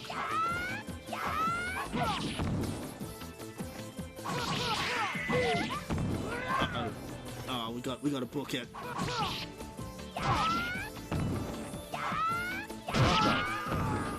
Yes. The grueling battle ended with the victory of Jongmina. You win. なめないでよね。 Mina overcame Mitsurugi, but before she could get information about the Patriot Sword from him, oh, my father approaches. I can't stay here. And leaving Mitsurugi there, she quickly ran away.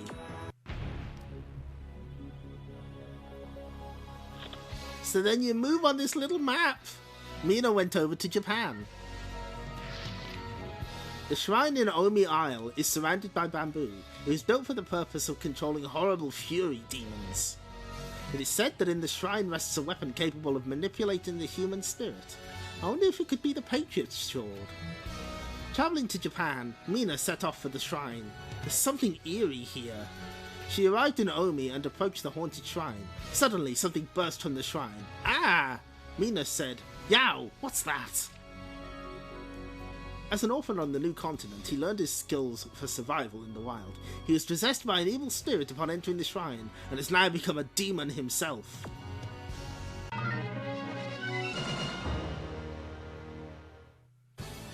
Versus Rock. Fight. So poor Rock is the demons. And we have to win 3 matches against him.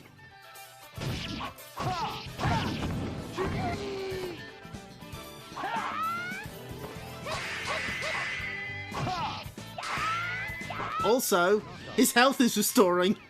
You lose.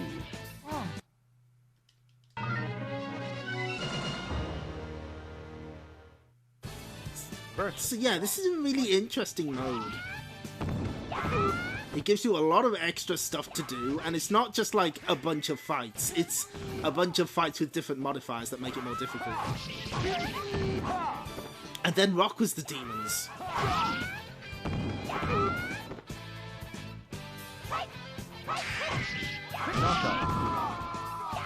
The group you win. And you only get a certain amount of health back. 勝たせてあげないわ。Versus Rock. fight.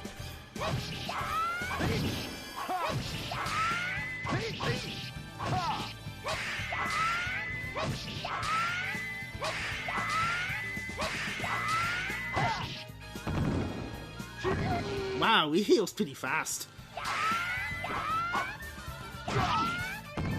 Knockout. The grueling battle ended with the victory of Son Mina. You win. Oh, we don't get any health back. Versus Rock fight. Knockout. Oh, good. Okay. The grueling battle ended with the victory of Son. You win. 簡単には勝たせてあげないわ。 Even though the demon rock rose to attack again and again, Mina was able to finally defeat him. She retrieved the tiger fang from the shrine. So here's the other big thing about this mode. You go to weapon select. Strong weapon but consumes energy. We'll give it a try. Mina headed for the pirate's castle. How cool is this? This is so good! Noto Castle is the headquarters of Noto Murakami and the Setonai Pirates, also known as the Mori Sea Force. The fortress occupies the entire island. Naval ports act as a sea barrier, as well as keeping the pirate ships well supplied. Mina planned to sneak aboard a ship and return to China. When she reached Noto Castle, she found the pirates were at sea. Seeking lodging, she snuck into the castle. There she encountered a female ninja. "I want the weapon you stole from the shrine," the ninja said. "Go away, it's mine now." Taki is a ninja whose speciality is demon hunting. She followed Mina to Castle Noto in order to retrieve the Tiger Fang, defeat her within the time allowed.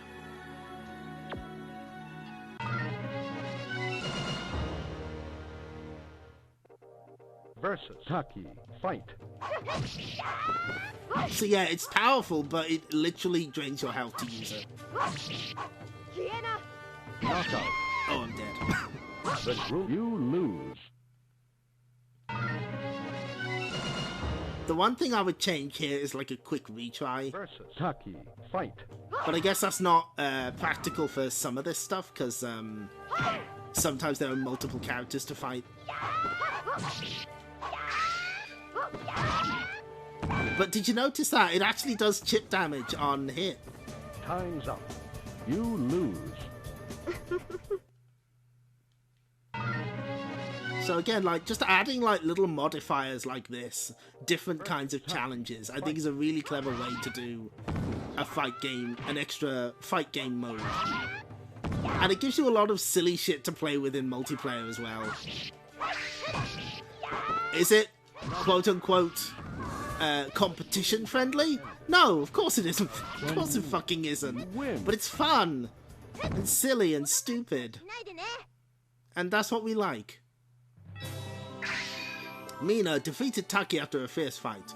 She took the long-handled sword from Noto Castle's weapons store and jumped on a ship headed for China. This also is a great way to learn more about the characters. Mina went over to China because it gives you the full backstory without having to read the manual. The gorge Sun Kyo is located in the middle reaches of the Yangtze, one of the greatest rivers in China. Mina boarded a raft that would take her down the Yangtze. Yangtze? Does anyone... How is that pronounced? I'd like to get it right. As her raft passed under a bridge, a man dropped down, landing beside her. "I need to take this raft. Leave your sword and get off now," the man said. "Yeah, right. Then you leave me no choice." The man leapt to the attack.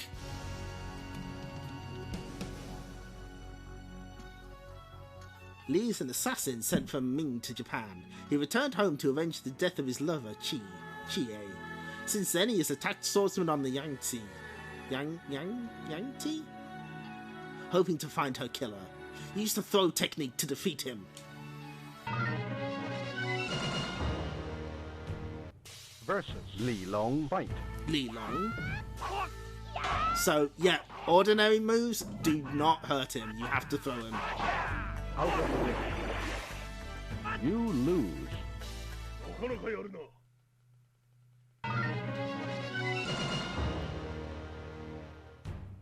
Versus Li Long fight. I think this weapon slows down our attack animations as well, which is really funny. Yep, doesn't do shit to him. It does like a tiny amount of damage, but... Yonsei. Okay, thank you. You lose. That makes sense. Yeah. I knew either the T or the Z was going to be silent. It was one of the two. Versus Li Long fight.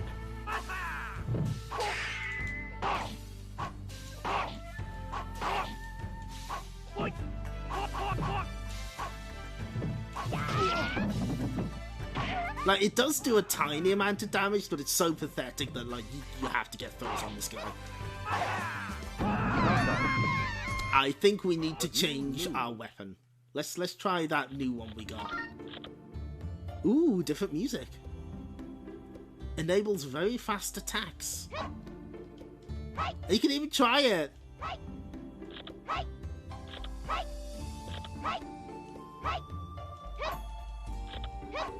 It is slower. Yeah. Check that out.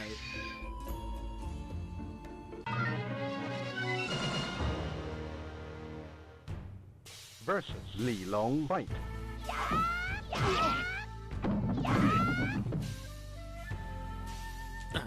No, let me in. Oh God.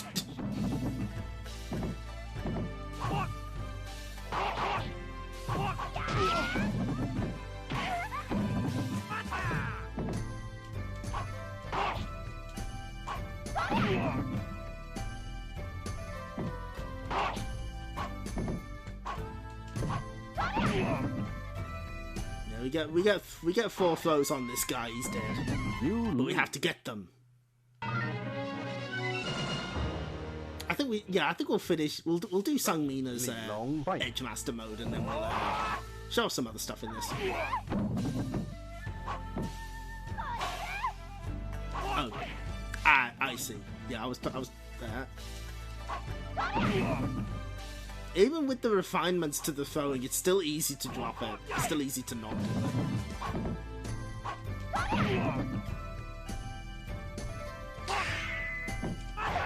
Knockout. You lose. Li Long deciding to be the wall this time. That's fine. Versus Li Long fight.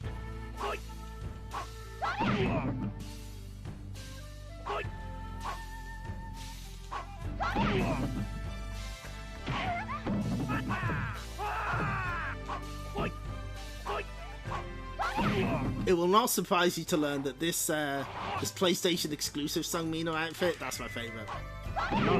Big fan. The game you win. Ooh. Mina defeated Li Long. Realising his mistake, he gave her the weapon Nagamaki as an apology and left. She continued her journey down the river after Huang.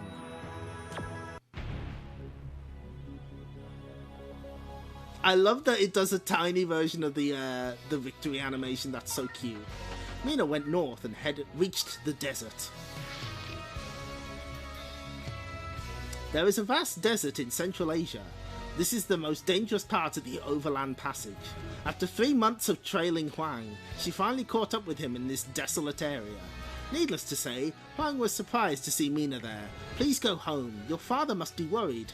No, I'll never go back until I find the Patriot Sword, Mina replied. You're hopeless. Alright, you can come with me if you prove your fighting is superior to mine.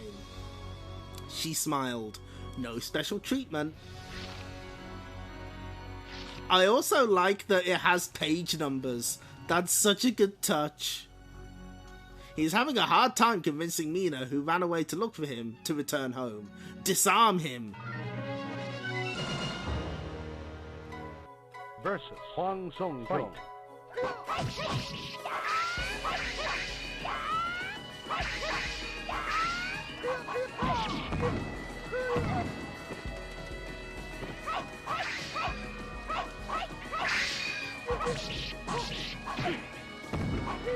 This is actually not as easy as it sounds. You lose.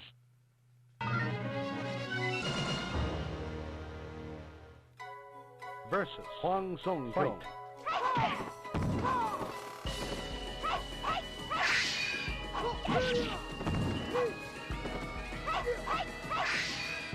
I'm trying to get the critical edge. Man, it really does not want me to do it. Knockout. You lose. Anyway, while we're stuck fighting Huang, how many of you had this when it was new? I bet a lot of you did.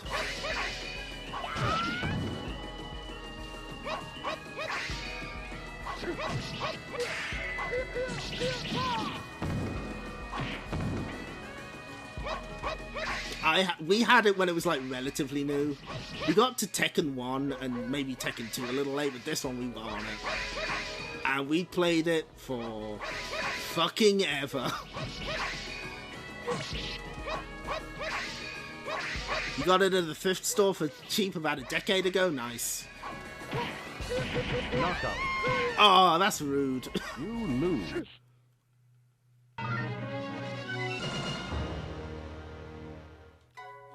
Versus Huang Song Fight.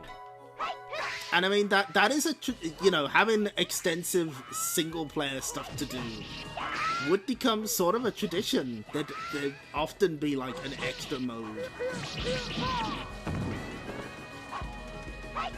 where it was like extra tasks for you to do. I never quite felt they were as good as Edgemaster mode though. A lot of them don't have like the story behind it, which I always appreciated. The trade-off is that I think I've got him in a loop here. Nope. You lose. You got Fatal Fury Wild Ambition for $3. Nice. I like SoulCalibur 6. It did feel like it struggled a bit to find an audience, and well, we don't know what's going to happen with the series.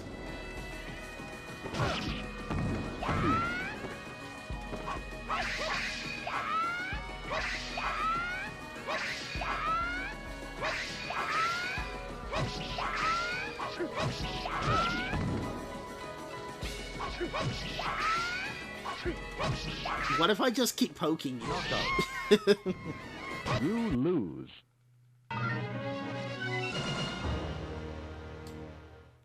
And yet, the weird thing is, I never went to SoulCalibur straight away because I didn't have a Dreamcast until it was on its way out, so I never played SoulCalibur when it was new. Didn't have a PlayStation 2 until later in the lifespan, so I missed 2 and 3. Had to waited a bit to get a Xbox 360, so didn't get 4. And I eventually got 5 for like turbo cheap. And I've been working my way backwards since.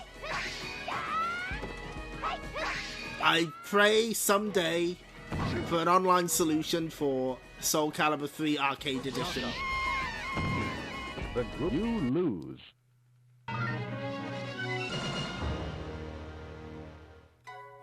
Versus Huang Song Fight. There's no champion for the...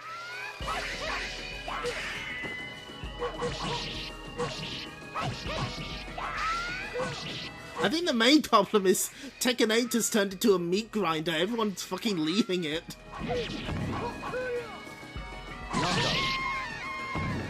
Which says something, I just don't know what yet. I'm still trying to figure that out. Versus Huang Song Fight. Out of the ring. You lose.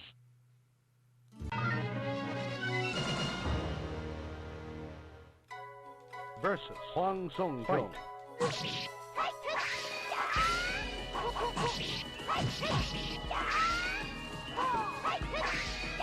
I would love to comment on Tekken 8, but I've played it and I enjoy it.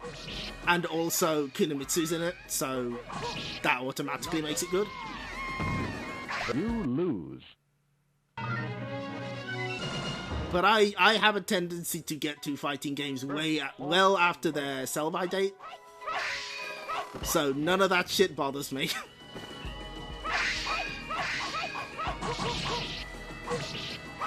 Oh yeah, I'm glad that people will still have the Ace Combat, still flying the flag for Ace Combat at Namco. However, You lose. I don't like that Ace Combat Zero is a pre-order bonus. That seems a bit... I don't like that. Versus. Don't do that with old games, please. Thank you. Signed, Taito fan.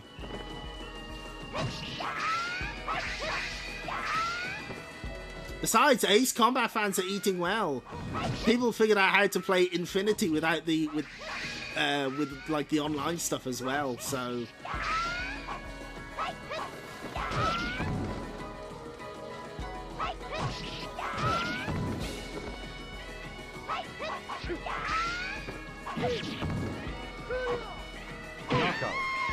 I think my main issue when I was playing Tekken 8 is that the shop, the Tekken coins stuff, sucks.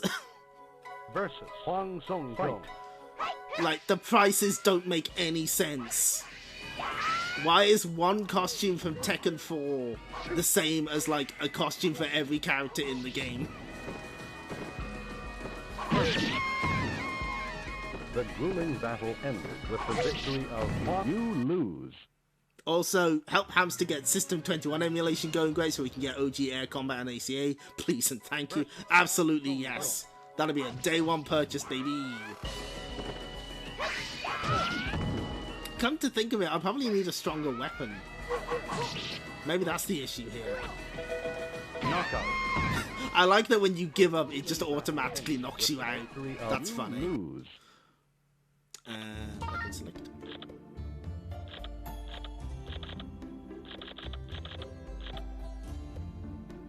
Ooh, maybe this is the way.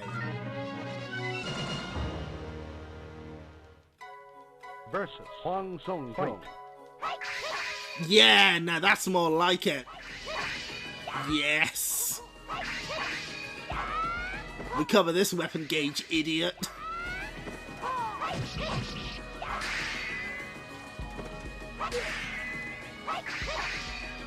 Sure, it's sapping my health every time I do this, but the results will be worth it. Yes! The grueling battle ended with the victory of Son Yuna. You win. Just play like a gorilla. Just go all in on power. How was that? Mina asked. Now can I come with you? The two fought to exhaustion, but Mina ended up the victor. Continue your search, Huang replied. I'll rest here a while. Wow. She kicked his ass so bad. Poor guy. Greece.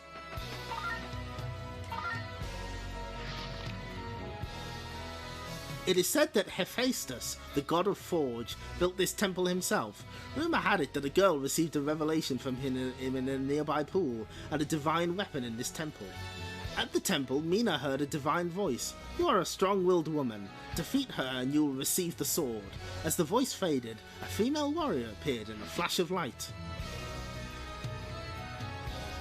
Sophitia received the divine revelation from the god of Forge, Hephaestus.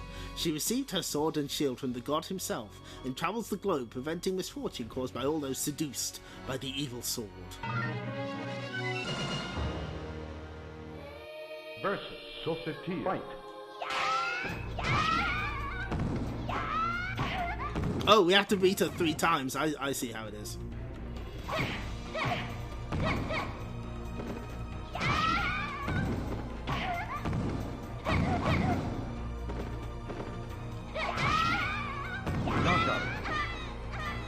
Maybe we can brute force our way through this? Versus Sophitia. Oh, now she heals. Okay. Good shot.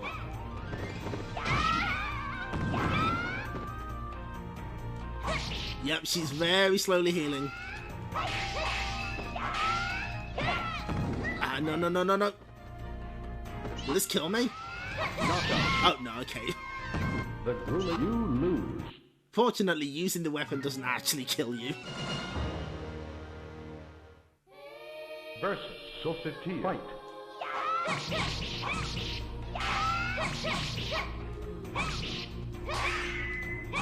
Nah, I think my attacks are too slow with this one. Yeah, I can't. She's too fast. We must change our tactics.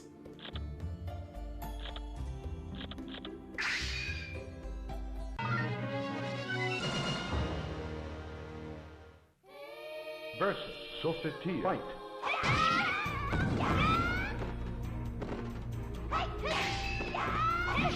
Oh, and because this is a home port, of course, we do have a command list. Killing Volt. Good.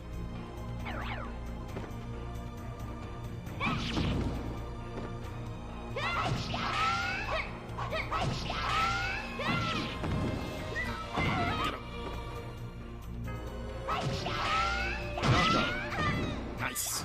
You versus Sofetia. Fight. Ah.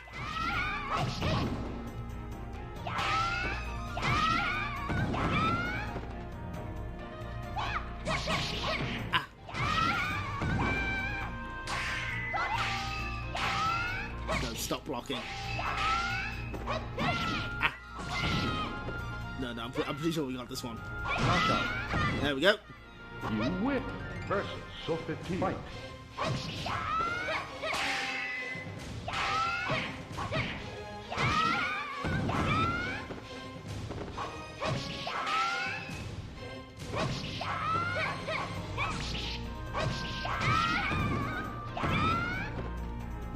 Anyway, I'm sorry I don't have that much commentary, but I just really love this mode. This is so good. And you win. I think I prefer this to Tekken Force, if I'm being honest. Despite Sophitia's divine powers, Mina won. The divine steer Halberd appeared before her, and the voice spoke again. Take this weapon and destroy the evil sword. We're closing in on our target, believe it or not.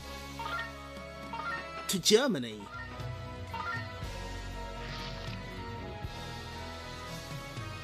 The castle of the Knight Stefan is said to contain weapons from all over the world. His claims of invulnerability are being hard-pressed as he vainly defends against a siege by Marquis Andre and his powerful cannons. Mina arrived as the Marquis' forces were assaulting the castle. Fireballs streaked through the air as she stormed the gate. A soldier blocked her way, brandishing his huge sword. No one may pass, not even a little girl like you. Her eyes narrowed. Little girl? I'll show you who's a little girl. The castle will soon fall. Defeat your enemy before the sun sets. So, again, they sort of tie the objectives into what's happening in the story, which is such a neat detail.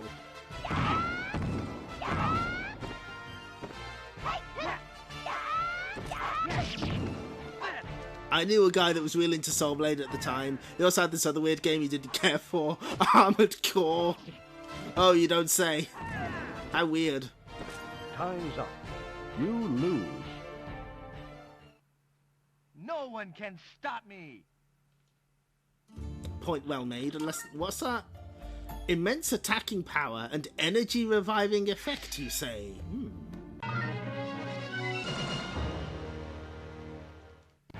Incredible story. Fight.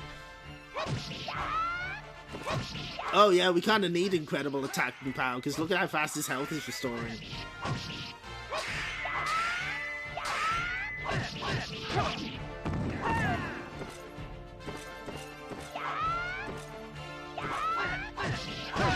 I wonder if ring outs are the way to go on this one.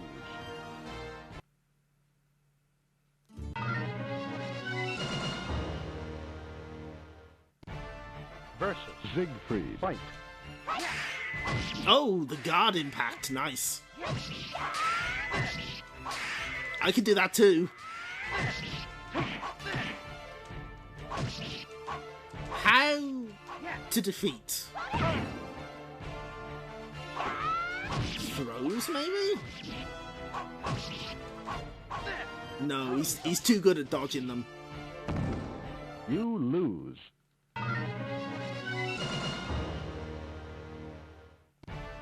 Versus Siegfried. Fight.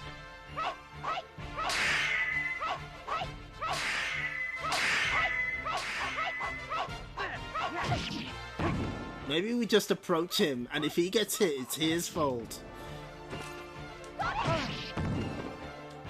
Wait, hold on. Can we go for the ring out? No. Knockout. He's too smart. You lose.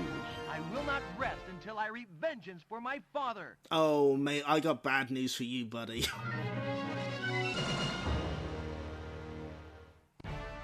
Versus Siegfried. Fight.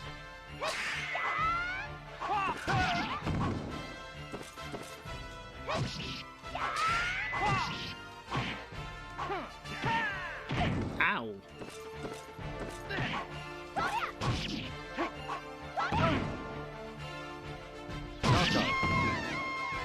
You lose. I will not rest until I reap. I think we're really close to the end, though. There might be like 1 or 2 fights. Versus Siegfried. Fight.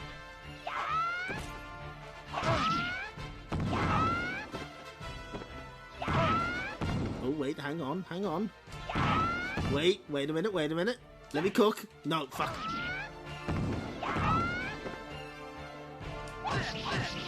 Don't, you little asshole. No, I was gonna win. Time's up. You lose. Nah, can't win by time up on this one, because the point is to beat him before the time is up, you see.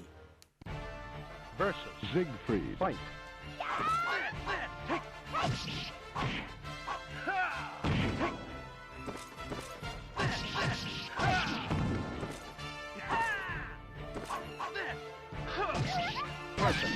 Incredible scenes here. Okay. You Okay. lose. Why don't we try? No. I just want to keep playing. I'm having fun. Siegfried. Fight.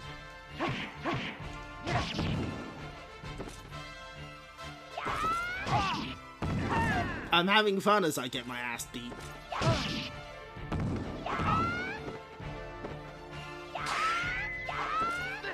Just walk into it. Just walk into it. Knockout. You lose.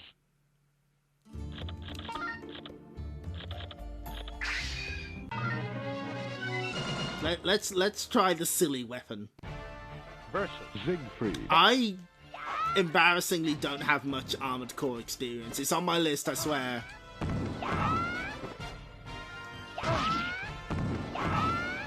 Oh, this seems to work out. I just need to get one more. I'm not gonna get it. Fuck. You lose. No. That was working out though. Versus Siegfried. Fight.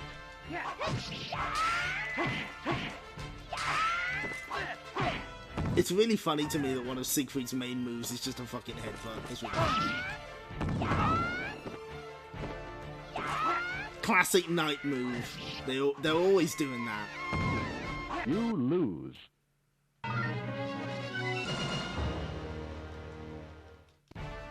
Versus Siegfried. Fight.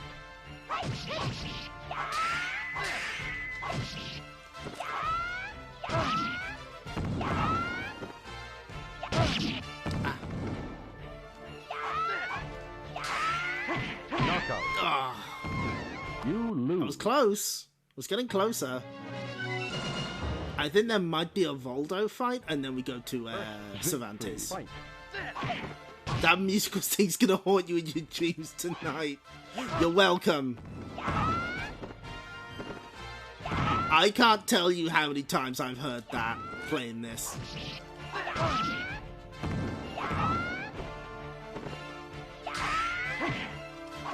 Knockout. Dick. You lose. I think it's the fact that it zooms in as well is really funny. Versus Siegfried. Fight.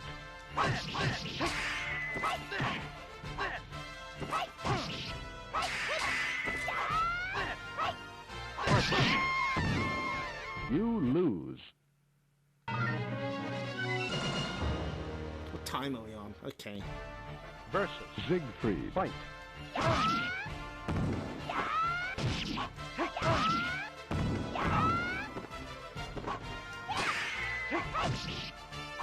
That's not the move I wanted. To be fair, doing the actual moves on a PlayStation pad is even worse than the Pro controller I'm using. No, we're nearly at the end though. This isn't that long.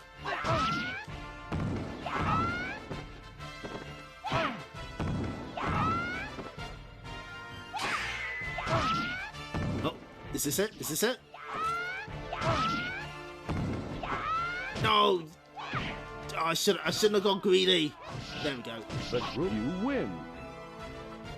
簡単には勝たせてあげないわ。 We're nearly at the end. As Clonoa continues to manifest.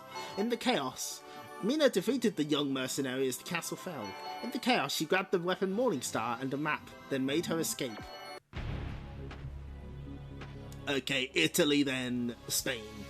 Pretty sure.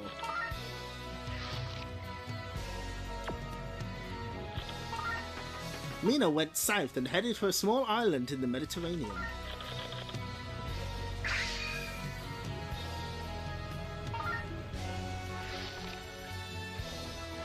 The secret money pit is where the millionaire Virchi stores his fortune. Lying at the bottom of a 50-meter pit on a desert island surrounded by deadly riptides, this treasure island is indeed impregnable. The Ostrinsberg map pointed the way to Virchi's money pit and its treasure. After narrowly avoiding the money pit's numerous traps, the exhausted Mina finally reached the vault. From the inky darkness, she heard the sinister breathing of the pit's guard. "Oh, stay away from me!" Mina cried out. His sight and mind have deteriorated in the dark pit. However, that does not seem to have dulled Voldo's talent for killing, for no intruder has ever escaped alive. With little strength left, defeat Voldo. Versus Voldo. Another fanatic. Oh, tiny!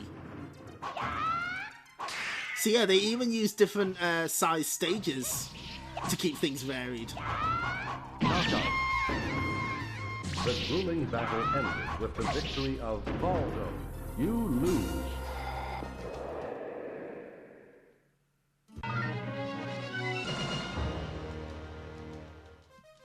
Versus Voldo. Fight.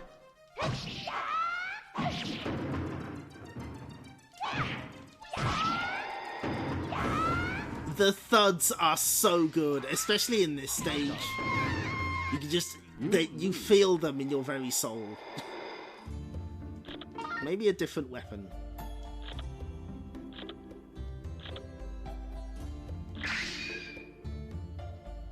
No.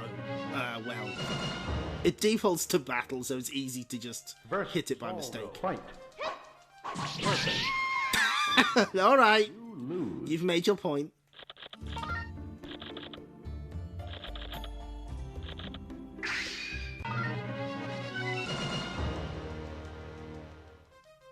Versus Voldo. Fight. What the fuck? You lose. It was so short he couldn't finish the commentary. Oh my god. Oh, that's good. Oh, that's excellent. Just get a Morningstar. Bye. The fucking Sung Min is in another postcode.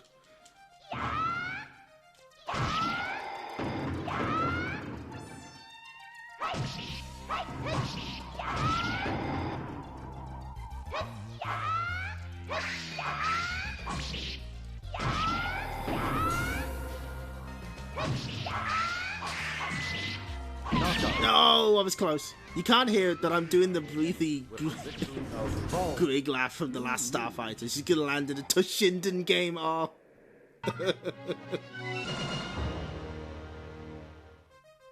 Versus Voldo. Fight.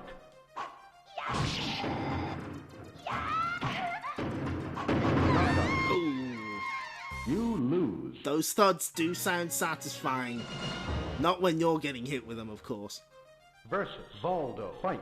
Perfect. Amazing. Incredible scenes here. I have not seen The Last Starfighter yet. Versus Voldo. Fight. But I would like to.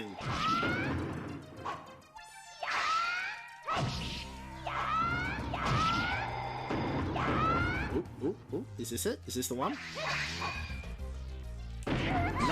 Nope, can't have shit here. You lose. I was getting close though. Versus Voldo. Fight.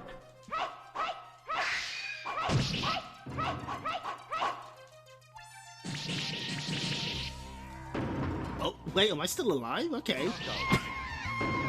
You lose. A lizard man played by the old man from RoboCop, I'm in. Versus Voldo. Fight.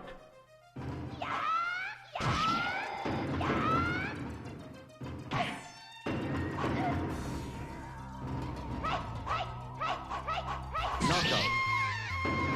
You lose.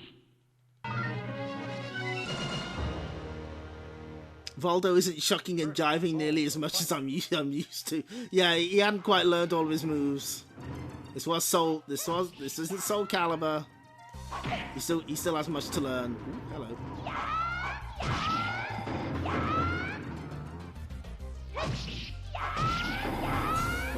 Uh-oh. Oh, I'm in danger.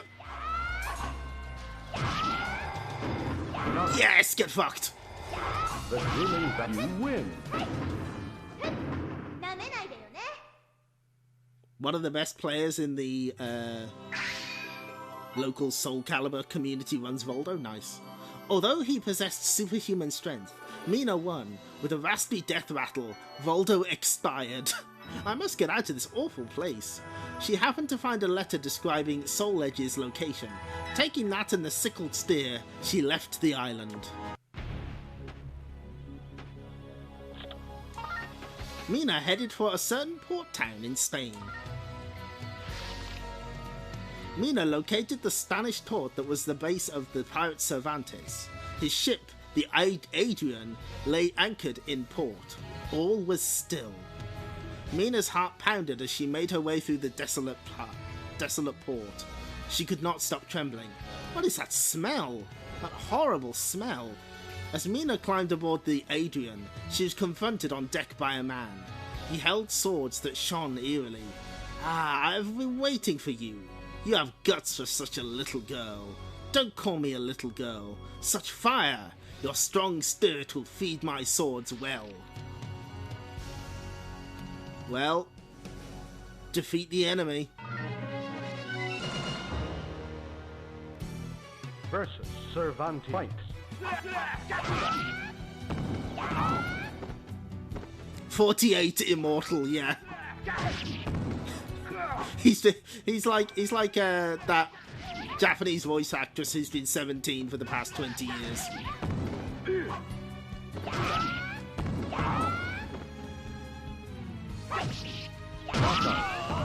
The streamer whose name was stolen, their age is also 17 plus unknown amount of years. Kikuko Inoue, yep.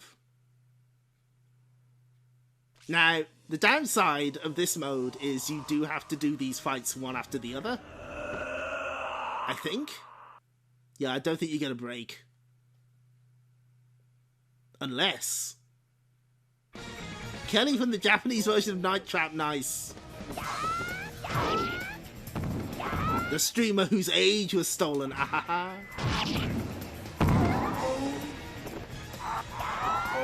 Oh, couldn't turn around fast enough. And somehow, someone keeps stealing it every year, I know. It's fucked up. They should stop doing that. Well, actually don't. Did you see that sick dodge? You lose. Yep, we have to go back to episode 9. That's fine. Versus Cervantes. Fight.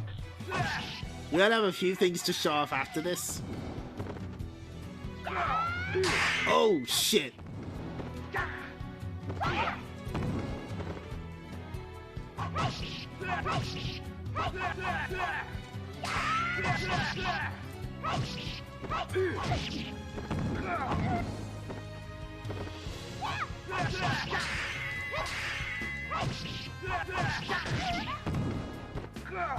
I like his English dub voice. I think it's very funny. The grueling battle ends. You lose. Offer your spirit. Thank you. Thank you for saying it so eloquently. Yeah, it's not great, but I think they make it slightly easier to compensate. Like, it's not as difficult as it would be.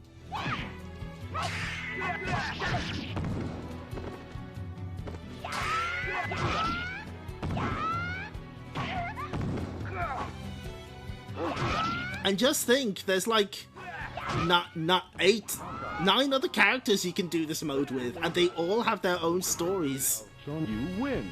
There's even match types we didn't see, like ones where you have to get air combos, ones in the Colosseum where you have to fight a bunch of people. In a grueling battle, you lose. Versus Soul Fight. I think that Soul Edge narrator call was new for this version as well.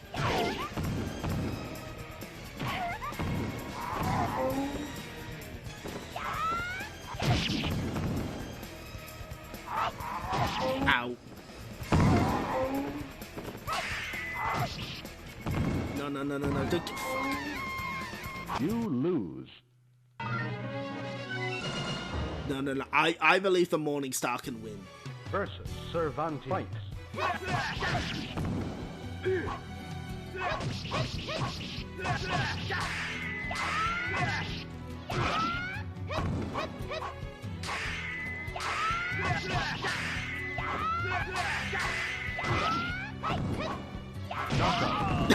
Okay, we take those. Win. That works for me. Again, it's really impressive just how little loading time there is. That's on real hardware, by the way. That's how it always is.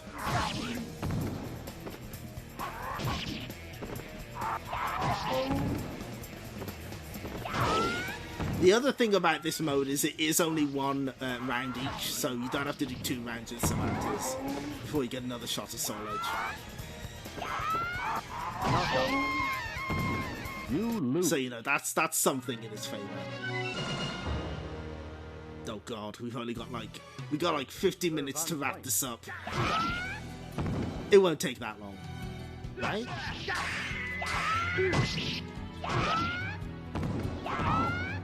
Yeah, the teleporting move's really rough to get out the way of. Oh, the guard impact, let's go. Totally meant to do it.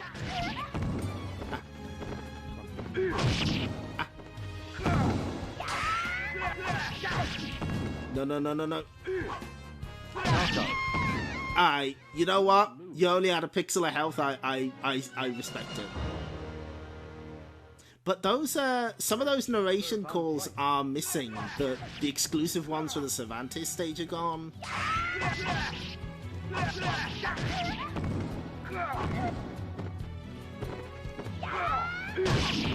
Ow.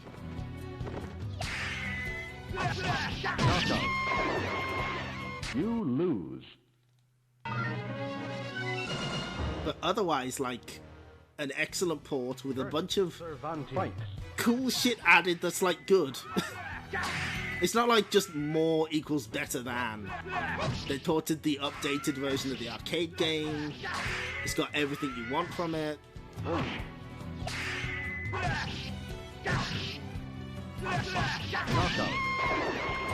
You lose. Let's see what the other weapon is. No, that's too weak. Maybe we try the halberd. Pretty sure they spelled that wrong, that's fine. Versus Cervantes. Fight.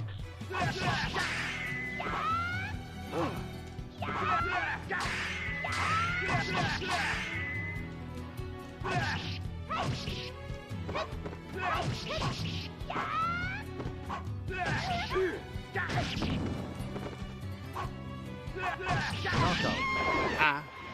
You lose. The splash when you fall in the water is a nice touch also.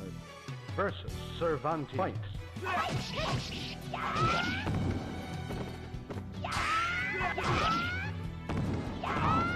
Maybe we just open with vertical.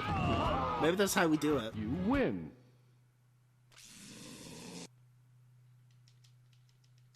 I do like Doubtful Judgment as well. This is great. Versus Soul Fight.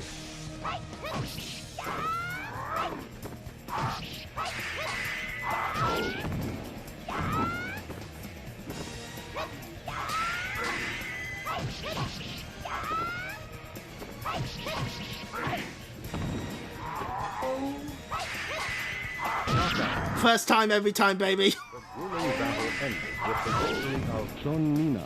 You win. やったわ、お父様。 I did it. Dad, I think.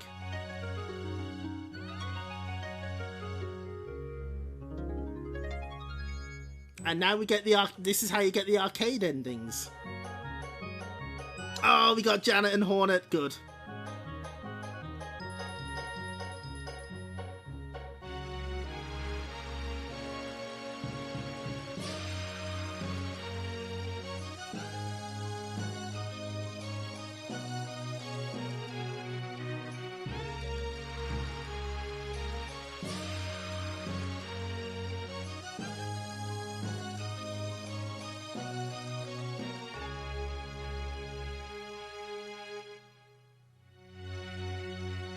And see, that was the book we were reading the whole time. Huh? Makes you think. And yes, there's a vocal song.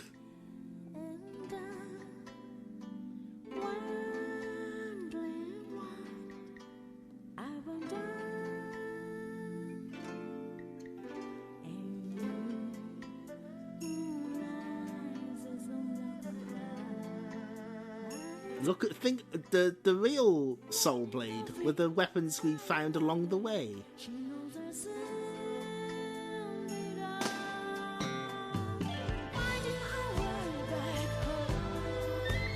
Oh, hot jams.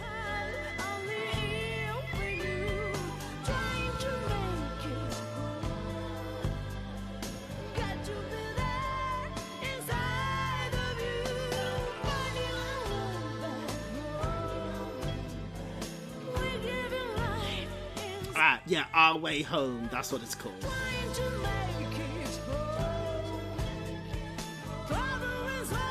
And yeah, late 96, early 97. Big hits really showing up on PS1. Very true. Benten Maru. Oh yeah, that's right.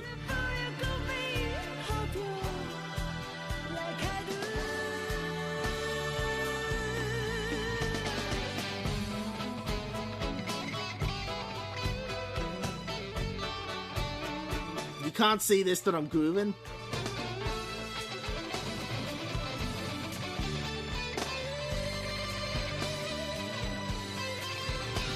But was that the final weapon? I wonder. Because the game is not over just yet. So I'm going to place a save state here. Don't mind me, I'm not doing anything. Save state. Mina's quest for the ultimate weapon continues, because if you look... Oops. What I was going to say was if you look, there's a gap on the weapon select. Saving the state. So did we... We did.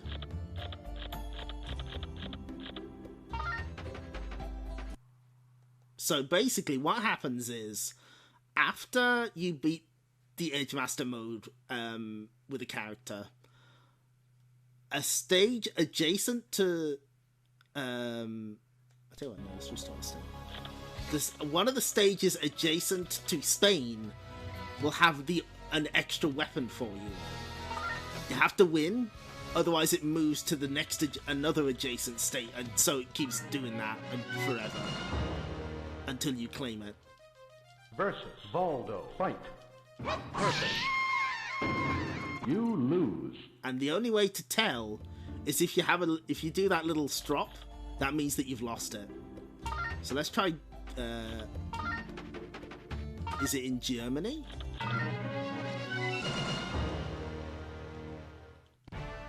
Versus Siegfried. Fight.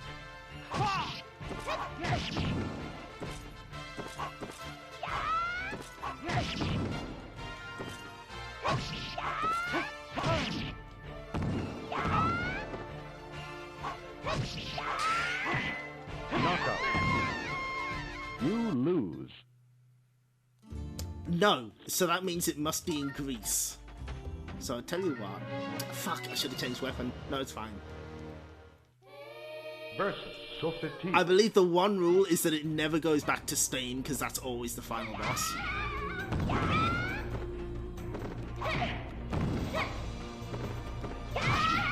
So in theory, if it's moved here, we can probably get it. Knockout. Sophie isn't that tough. Fight. Bless her.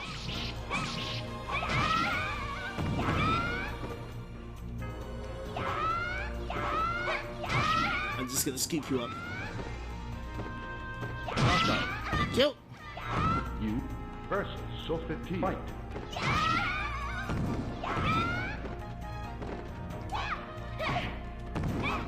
Yeah, I think the deal with this final Sophitia is that she's just tougher.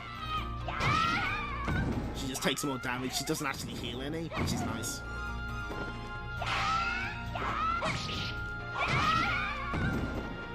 Knockout. You lose. You see, we get the time up, which means it's moved to either Italy, Germany, or Central Asia. Let's try this one. Oh, fuck, it's this. Versus Huang Song Fight.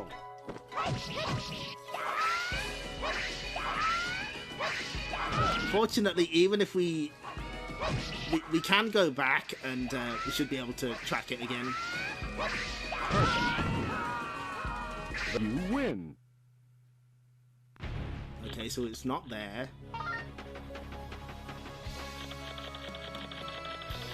So it's either in Germany or Italy. And you can just sort of chase it around forever. Fight.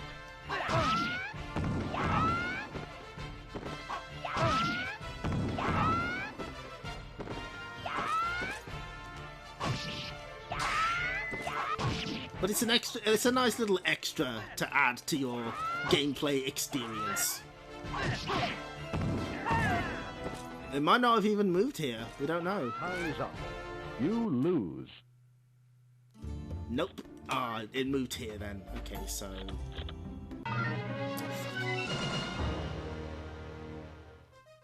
Versus Valdo. Fight. Knockout. You lose. I'm dead as hell.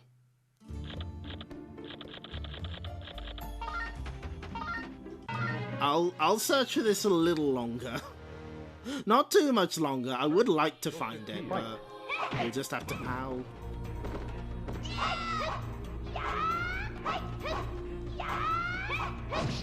We do have some other stuff to show, so we can't spend all night looking for this thing.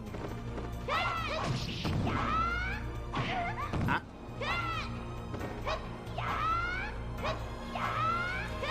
Walk into it, please. Just do it. Just walk into it. Knockout. You versus Sofeti. Fight.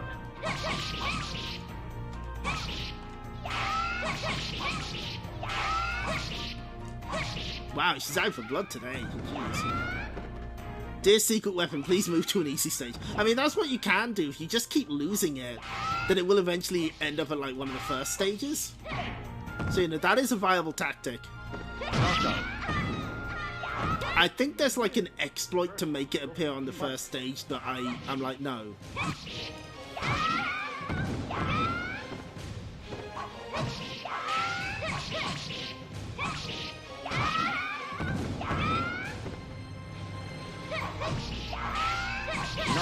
No. You lose. So it didn't move there.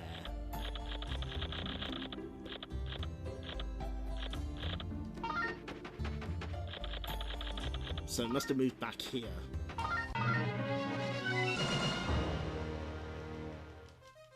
Versus Valdo. Fight.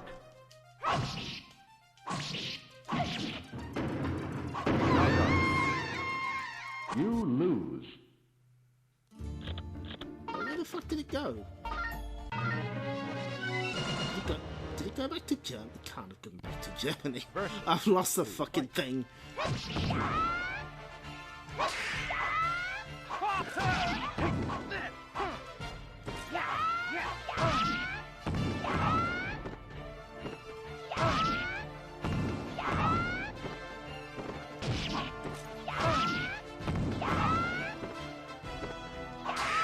No, don't block it, you asshole. Ugh.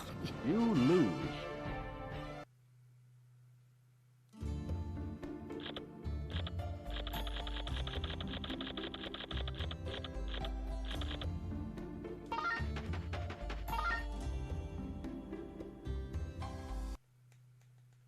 Pay no attention to what I'm doing. I'm not doing anything.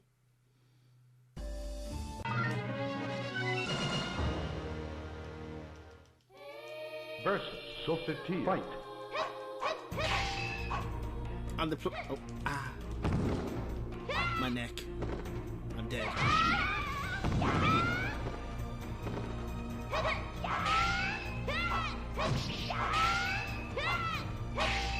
The clong of the shield blocking the attack is so funny. Some excellent sound choices here. Ah.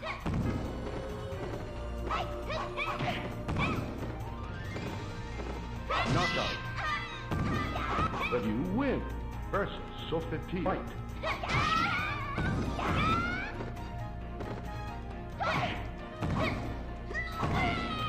I mean, technically the fastest way to do this is if we do it on the Voldo stage. I think what we might do is I might...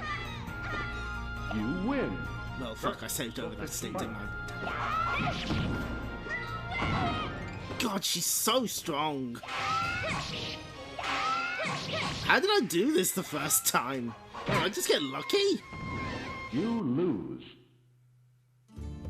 Yeah, it moved there.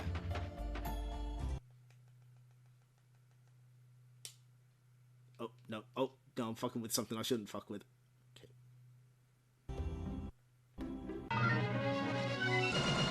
Let's lose and see if it's here, and if it is... Voldo. Fight. Amazing. Incredible. Lose. So it's not there.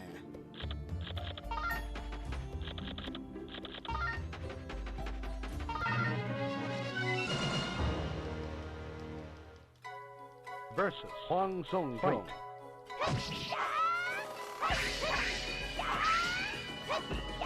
I'm just glad all these people are okay to fight again. We obviously didn't kill them.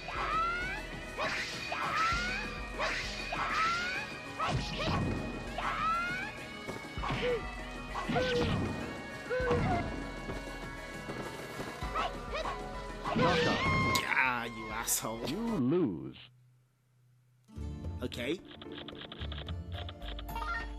I mean, if you've moved here, that would be perfect. That would be just wonderful. Versus Mitsurugi. Fight. Because they do actually increase in difficulty, not just like the modifiers, but like their AI gets better depending on what episode it is.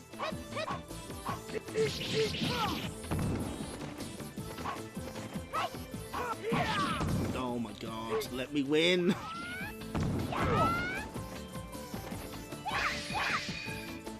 No, just stop blocking. Let me win. No. You lose. Oh, it was there. Oh, wait, hang on. Wait a minute.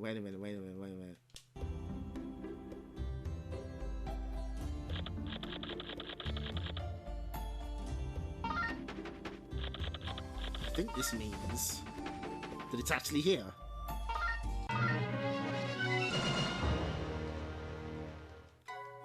Versus Huang Song Fight.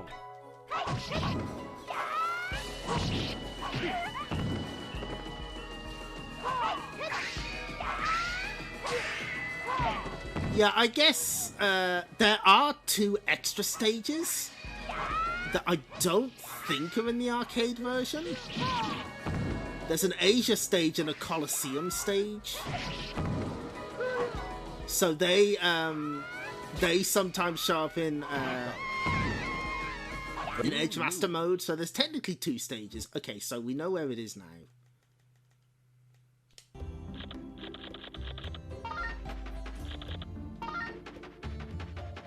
So we'll just make a cheeky little save state there. Don't mind me. Don't mind me, I'm not doing anything. And now let's open the menu, not immediately press start. I think Tiger Fang's the way to go. Versus Huang Song Fight.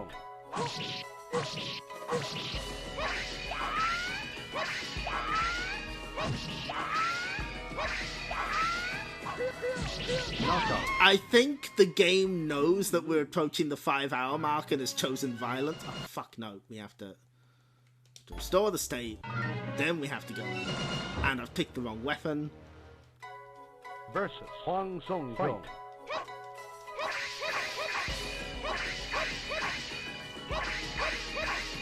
That's right. Keep blocking, asshole.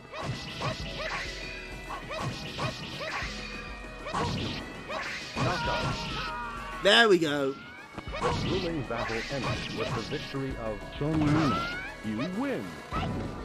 子供扱いしないでね。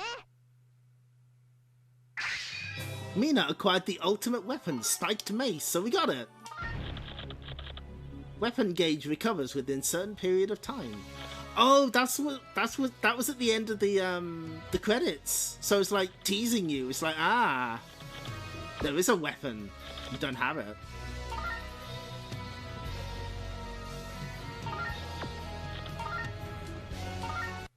We got there in the end. What's really nice is if you exit before saving, it actually prompts you to save, which is extremely nice. Now, we still have a few things to show off. Welcome. There's a bunch of extra characters that you could... Oh. Hold on. Wait.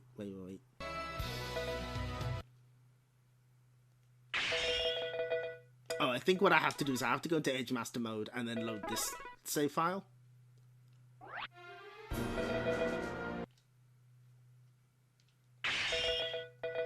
So this should, in theory, give us the other extra characters. Welcome to the stage of history. There we go. Okay, so...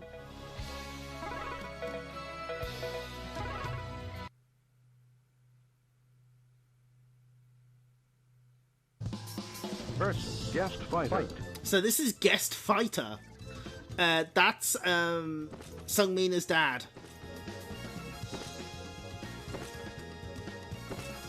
And this is a special version of Siegfried, sort of based on his bad ending where he becomes Nightmare, but he wasn't called Nightmare just yet. So this is just like an extra outfit. And Sung Mina's dad is basically Huang, I believe, but he's got like a different voice. Versus Guest Fighter. But he's referred to as Guest Fighter, which is very funny.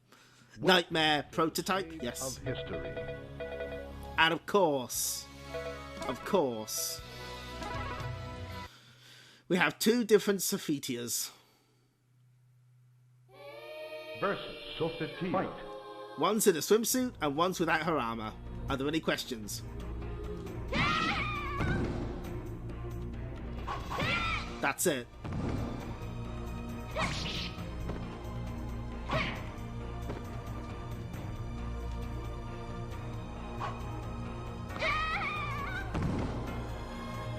Any questions? No? Are we good? So yeah, you get the one without the armor by beating the Edge Master mode with her. You get the swimsuit one by beating the Edge Master mode with everyone. It is a lot of work. Ah, that's good. Excellent. My work here is done. Is there anything else to show off here? Okay, right, there is one thing. Can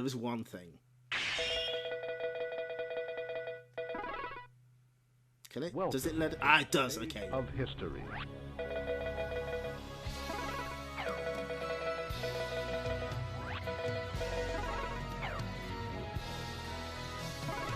So Huang has a very interesting extra weapon.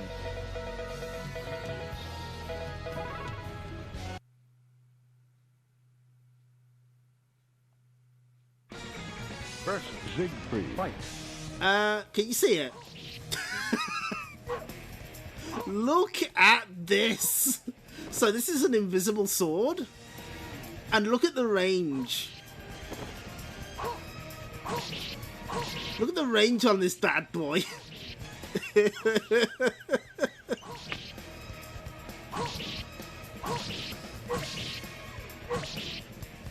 Oh, hello Extreme Rec 2000. We're sort of wrapping up here in a minute, but thank you. I'm glad that you are here because of the Retro Pals. I think this is like his hidden weapon. So yeah, it's just invisible. And it hits from like across the screen. Just trying to hit you with power up ass sword. Absolutely it is. Out of the ring. The grueling battle ended with the victory of Huang. They just gave him an invisible sword. That's really funny.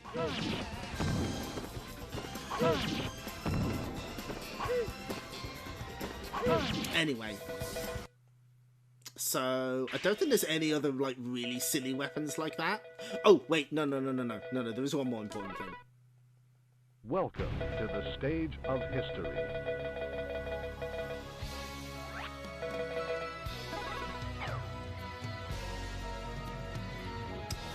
I want... That's the one, and...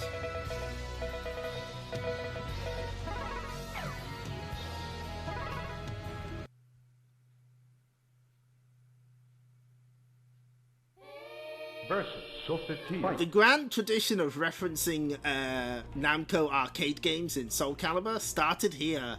This is the blue crystal rod and the blue shield from the blue 9 shield from the Tower of Duraga. And 2P Sophitia is wielding the Valkyrie sword and shield from The Legend of Valkyrie.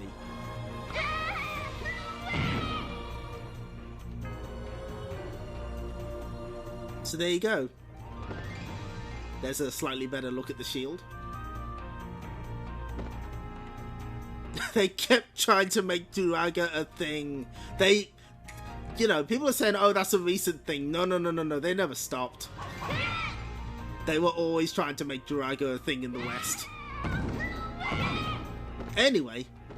So yeah, that's why Cassandra and Sophitia have...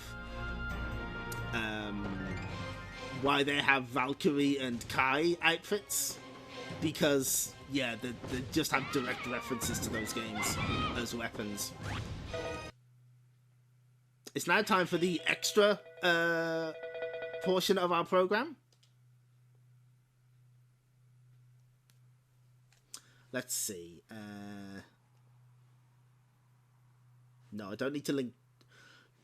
Let's do the PAL version first. Okay, so as you may be aware, they had to change the PAL version of Soul Blade.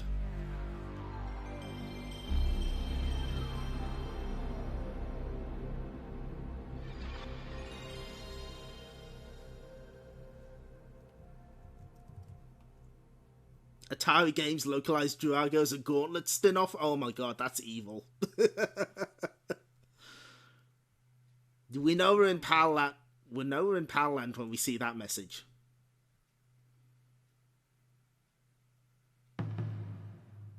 Have the nunchucks become strings of sausages. Transcending history and the world. Well, maybe you'll start it. Soul and swords, eternally retold. I should have had a Tim Langdell counter for this stream. Oh well, never mind. Oh, what's that? What was that Li Long had? Huh.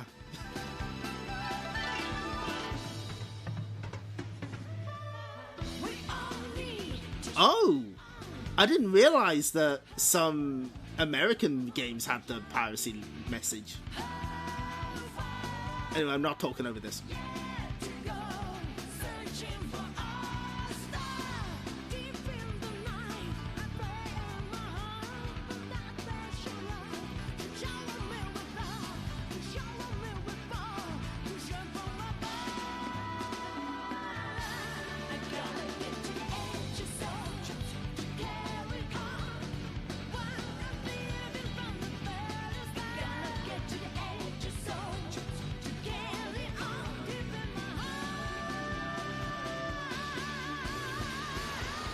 Okay, so I am going to talk over this bit because there's something that bothers me, right? So Safiti is allowed to be topless here. You can see that bodysuit is skin tight. You can see certain parts, and yet they had to add a bathing suit to Safiti in this next scene. Was her butt too much? I don't understand. Please explain. Of course Europe got to keep the song. We would have rioted.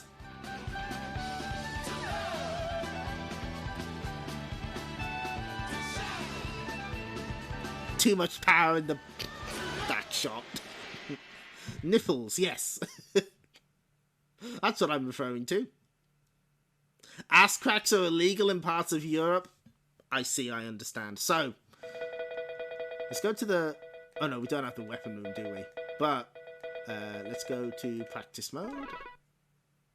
Welcome to the stage of history.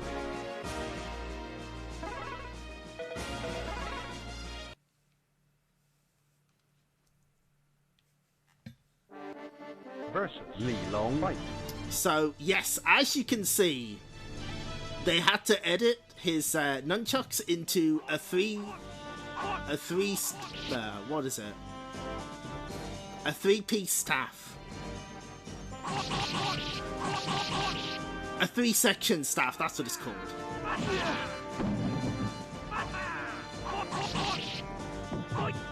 Now, you might be wondering, why? Well, I'll tell you what we'll do. We'll go to... Let's see.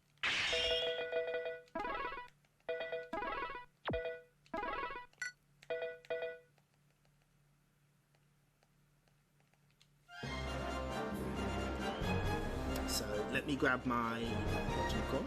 Okay, so here's...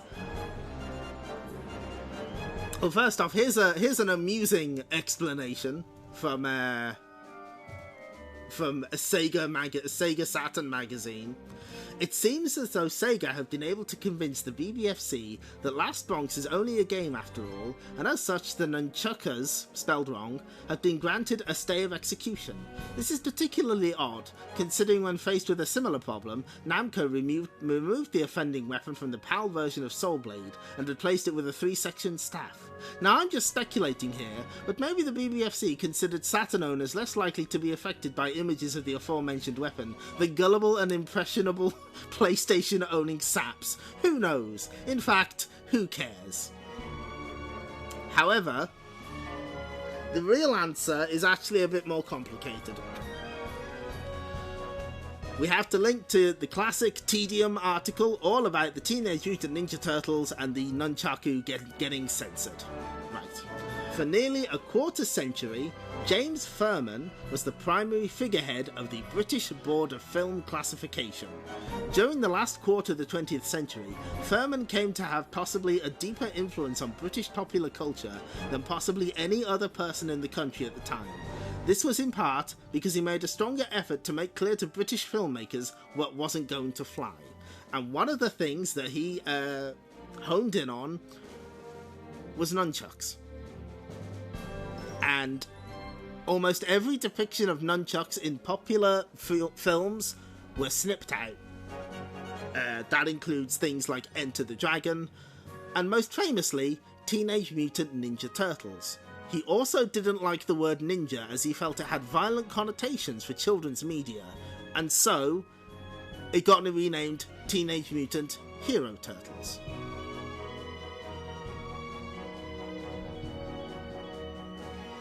It's a nunchaku.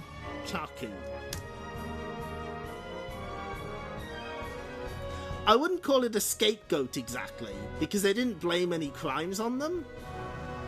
They just didn't want them in kids' media in case they felt it was impressionable or something. So, yeah, the two that really come to mind are Enter the Dragon and Teenage Mutant Ninja Turtles, which is especially funny for Turtles because in the film, the nunchucks are like part of the final climactic moments. So in the original British version, that scene doesn't make any sense. They had to, like, edit around it, and it's just nonsense. The British Plague of Ninja-Related Crimes. So... But it's a bit more... there's one more bit about nunchucks specifically I want to talk about. It's in that Tedium article. The whole business of film censorship is a legal muddle and needs to be straightened out, he said in 1975, just before taking the role.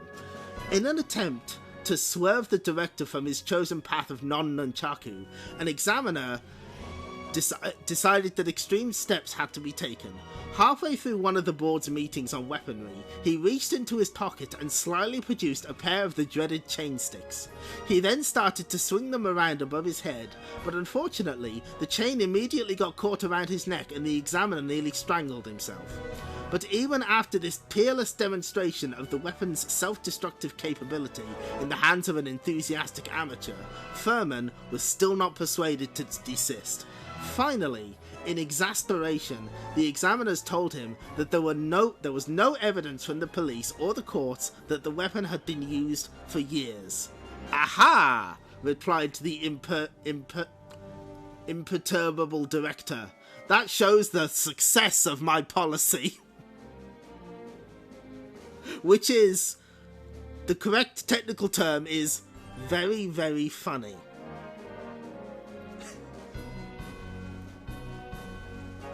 He must have at least had a sense of humour, I guess. Eventually, after he retired and passed away, things like Enter the Dragon and the Teenage Mutant Ninja Turtles film were allowed to be released uncensored. However, you might be wondering, what's this got to do with video games? That's the British Board of Film Classification. This is where it gets complicated. So, from my limited understanding, you didn't have to submit a video game to the BBFC. Instead, games were given a little rating on the back called the L-Star rating, which denoted what age group the game was suitable for via a series of ticks and crosses. But that wasn't legally enforceable. However, you could submit your game to the BBFC and they would, look over it and give it an appropriate age rating, the same as videos would be rated. This was voluntary, as far as I'm aware, but if your game had something that wasn't supposed to be in there and you didn't submit it to the BBFC, they were going to come down on you like a ton of bricks. The long-standing rumour is that Carmageddon was originally submitted to the BBFC as a publicity stunt that backfired because the BBFC refused to classify it, essentially banning it in the UK, but that eventually got sorted out. I'm not sure about the specifics of that story. So, what may have happened is that Namco may have submitted Soul Blade for classification and told to get rid of the nunchucks, whereas Sega didn't, and they kept them in for Last Bronx. Around this time, though, the policy was sort of starting to wane anyway, so who the fuck knows?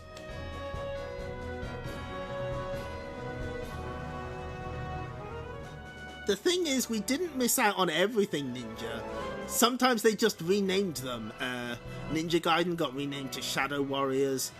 Shadow of the Ninja got renamed to Blue Shadow. And again, eventually they just sort of gave up. Again, yes. Clip the Jester, very good. The Master System version of Ninja Gaiden is still called Ninja Gaiden. They didn't bother. So, again, a lot of it is just, did you submit it to the BBFC or not? And eventually, however, they did stop rating video games. I kid you not, the last game to be rated by the BBFC was Dishonored in 2012. They still kept doing it.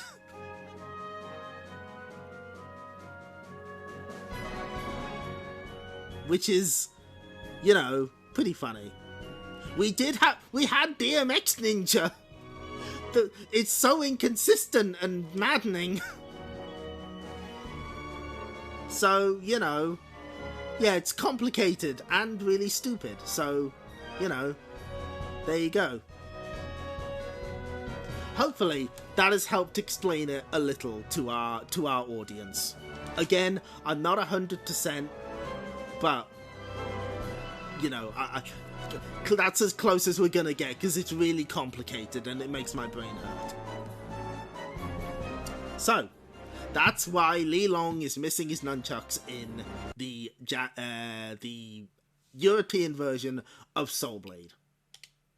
We have one last job to do, though.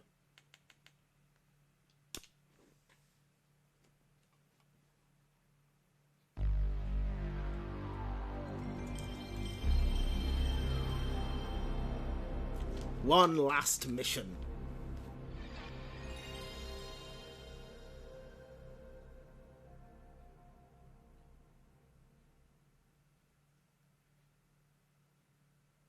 Namco.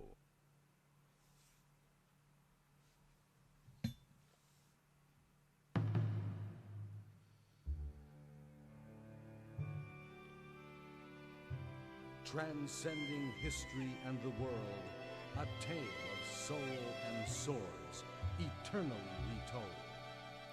Wait, what? They called it Shadow Warriors Ninja Gaiden in parentheses? That's even funnier.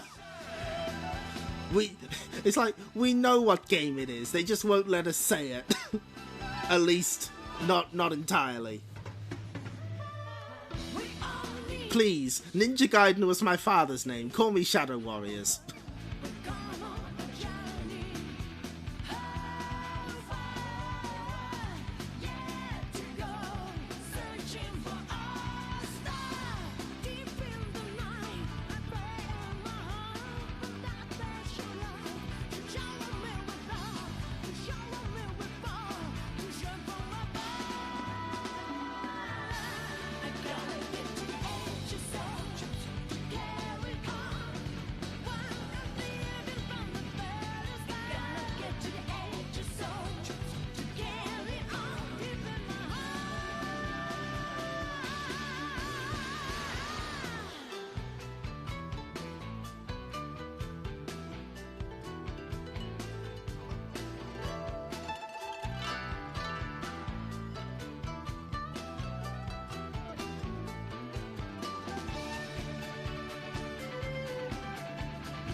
There you are, there's the butt.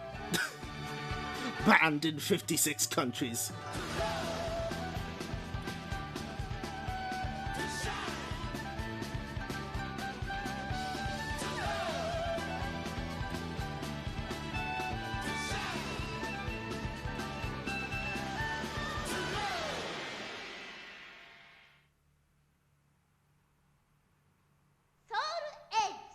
So if you hold all the shoulder buttons and hold up, you get a different title call. That's So Mina's voice actress. So what are we here to show off? Well, Welcome to the stage of history. we have one final task. That's right. We're gonna kick Cervantes in the nuts. Versus Cervantes. Fight. ごめんなさいね She says "gomenasai ne." ごめんなさいね That's it. ごめんなさいね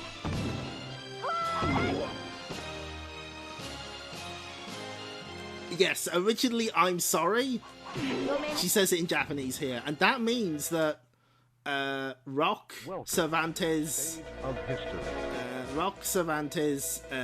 Siegfried, and Sophitia all have Japanese voices in the Japanese version, but they changed them to English.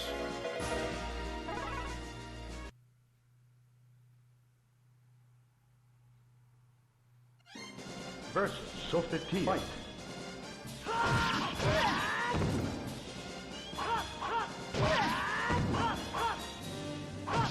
Yep, that's Nobuyuki, definitely. You can tell, that's the Link guy.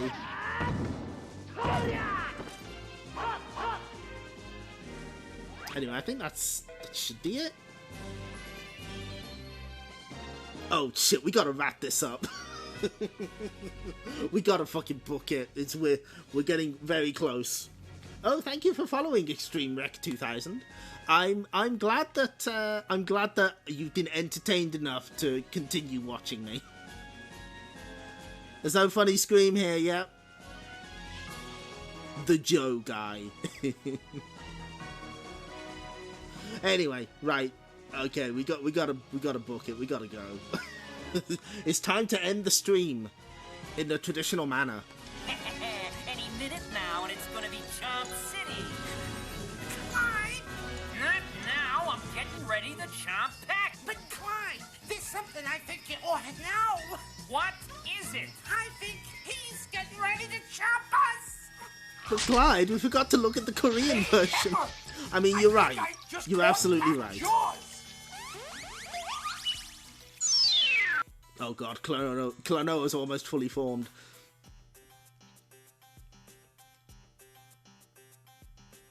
Oh, you'd subscribe to the YouTube channel. Yes, I'm sorry, it's just stream highlights. Well, not even highlights, it's just the full streams.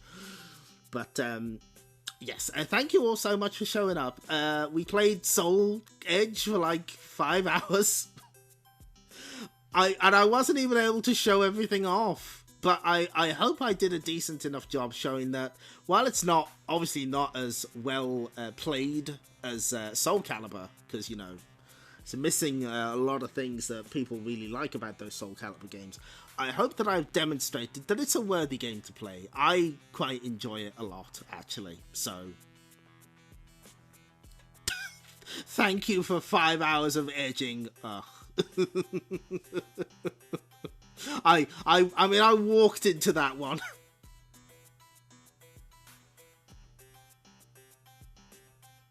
So yes, I hope I was able to show it off as best I could. And, let's see. Well, next stream, probably next Wednesday. I might take Friday off. I think we're getting, we might have another heat wave, I'm not sure. It's been really fucking hot in the UK lately, I don't know if you know. Wow, there's a lot of people here. You love to see it. Directed by the original Shape from Halloween. That's selling me. So yeah, probably next Wednesday we'll have our next stream. But thank you all for showing up. What will we stream next week? I don't know, actually. Maybe we'll do that Puzzle Bobble 2 stream we've been threatening. Remember when we did all the versions of Puzzle Bobble? What if we did it again, but for Puzzle Bobble 2, where there's even more versions? Somehow. They made more of them. On the plus side, that project gets less and less harrowing for me to organise the further we go in, because there's less versions. I grew up on the N64 version of 2. And friend of the stream, Kak, hooked me up with the Mac version of the game. So, that'll be fine. That'll be not the Mac. Yes, there is a Mac version. Released only in Japan. And it's like different from the Windows version. All is chaos. Anyway, you can tell it's been a long stream. My voice is starting to go. So, is there anyone to raid out there? Is there anyone else streaming? Ooh! I think... Oh no. Dot, what are you doing? Dot, not Battletoads. No! Well, we gotta go provide moral support to Dot level. Because she's playing Battletoads.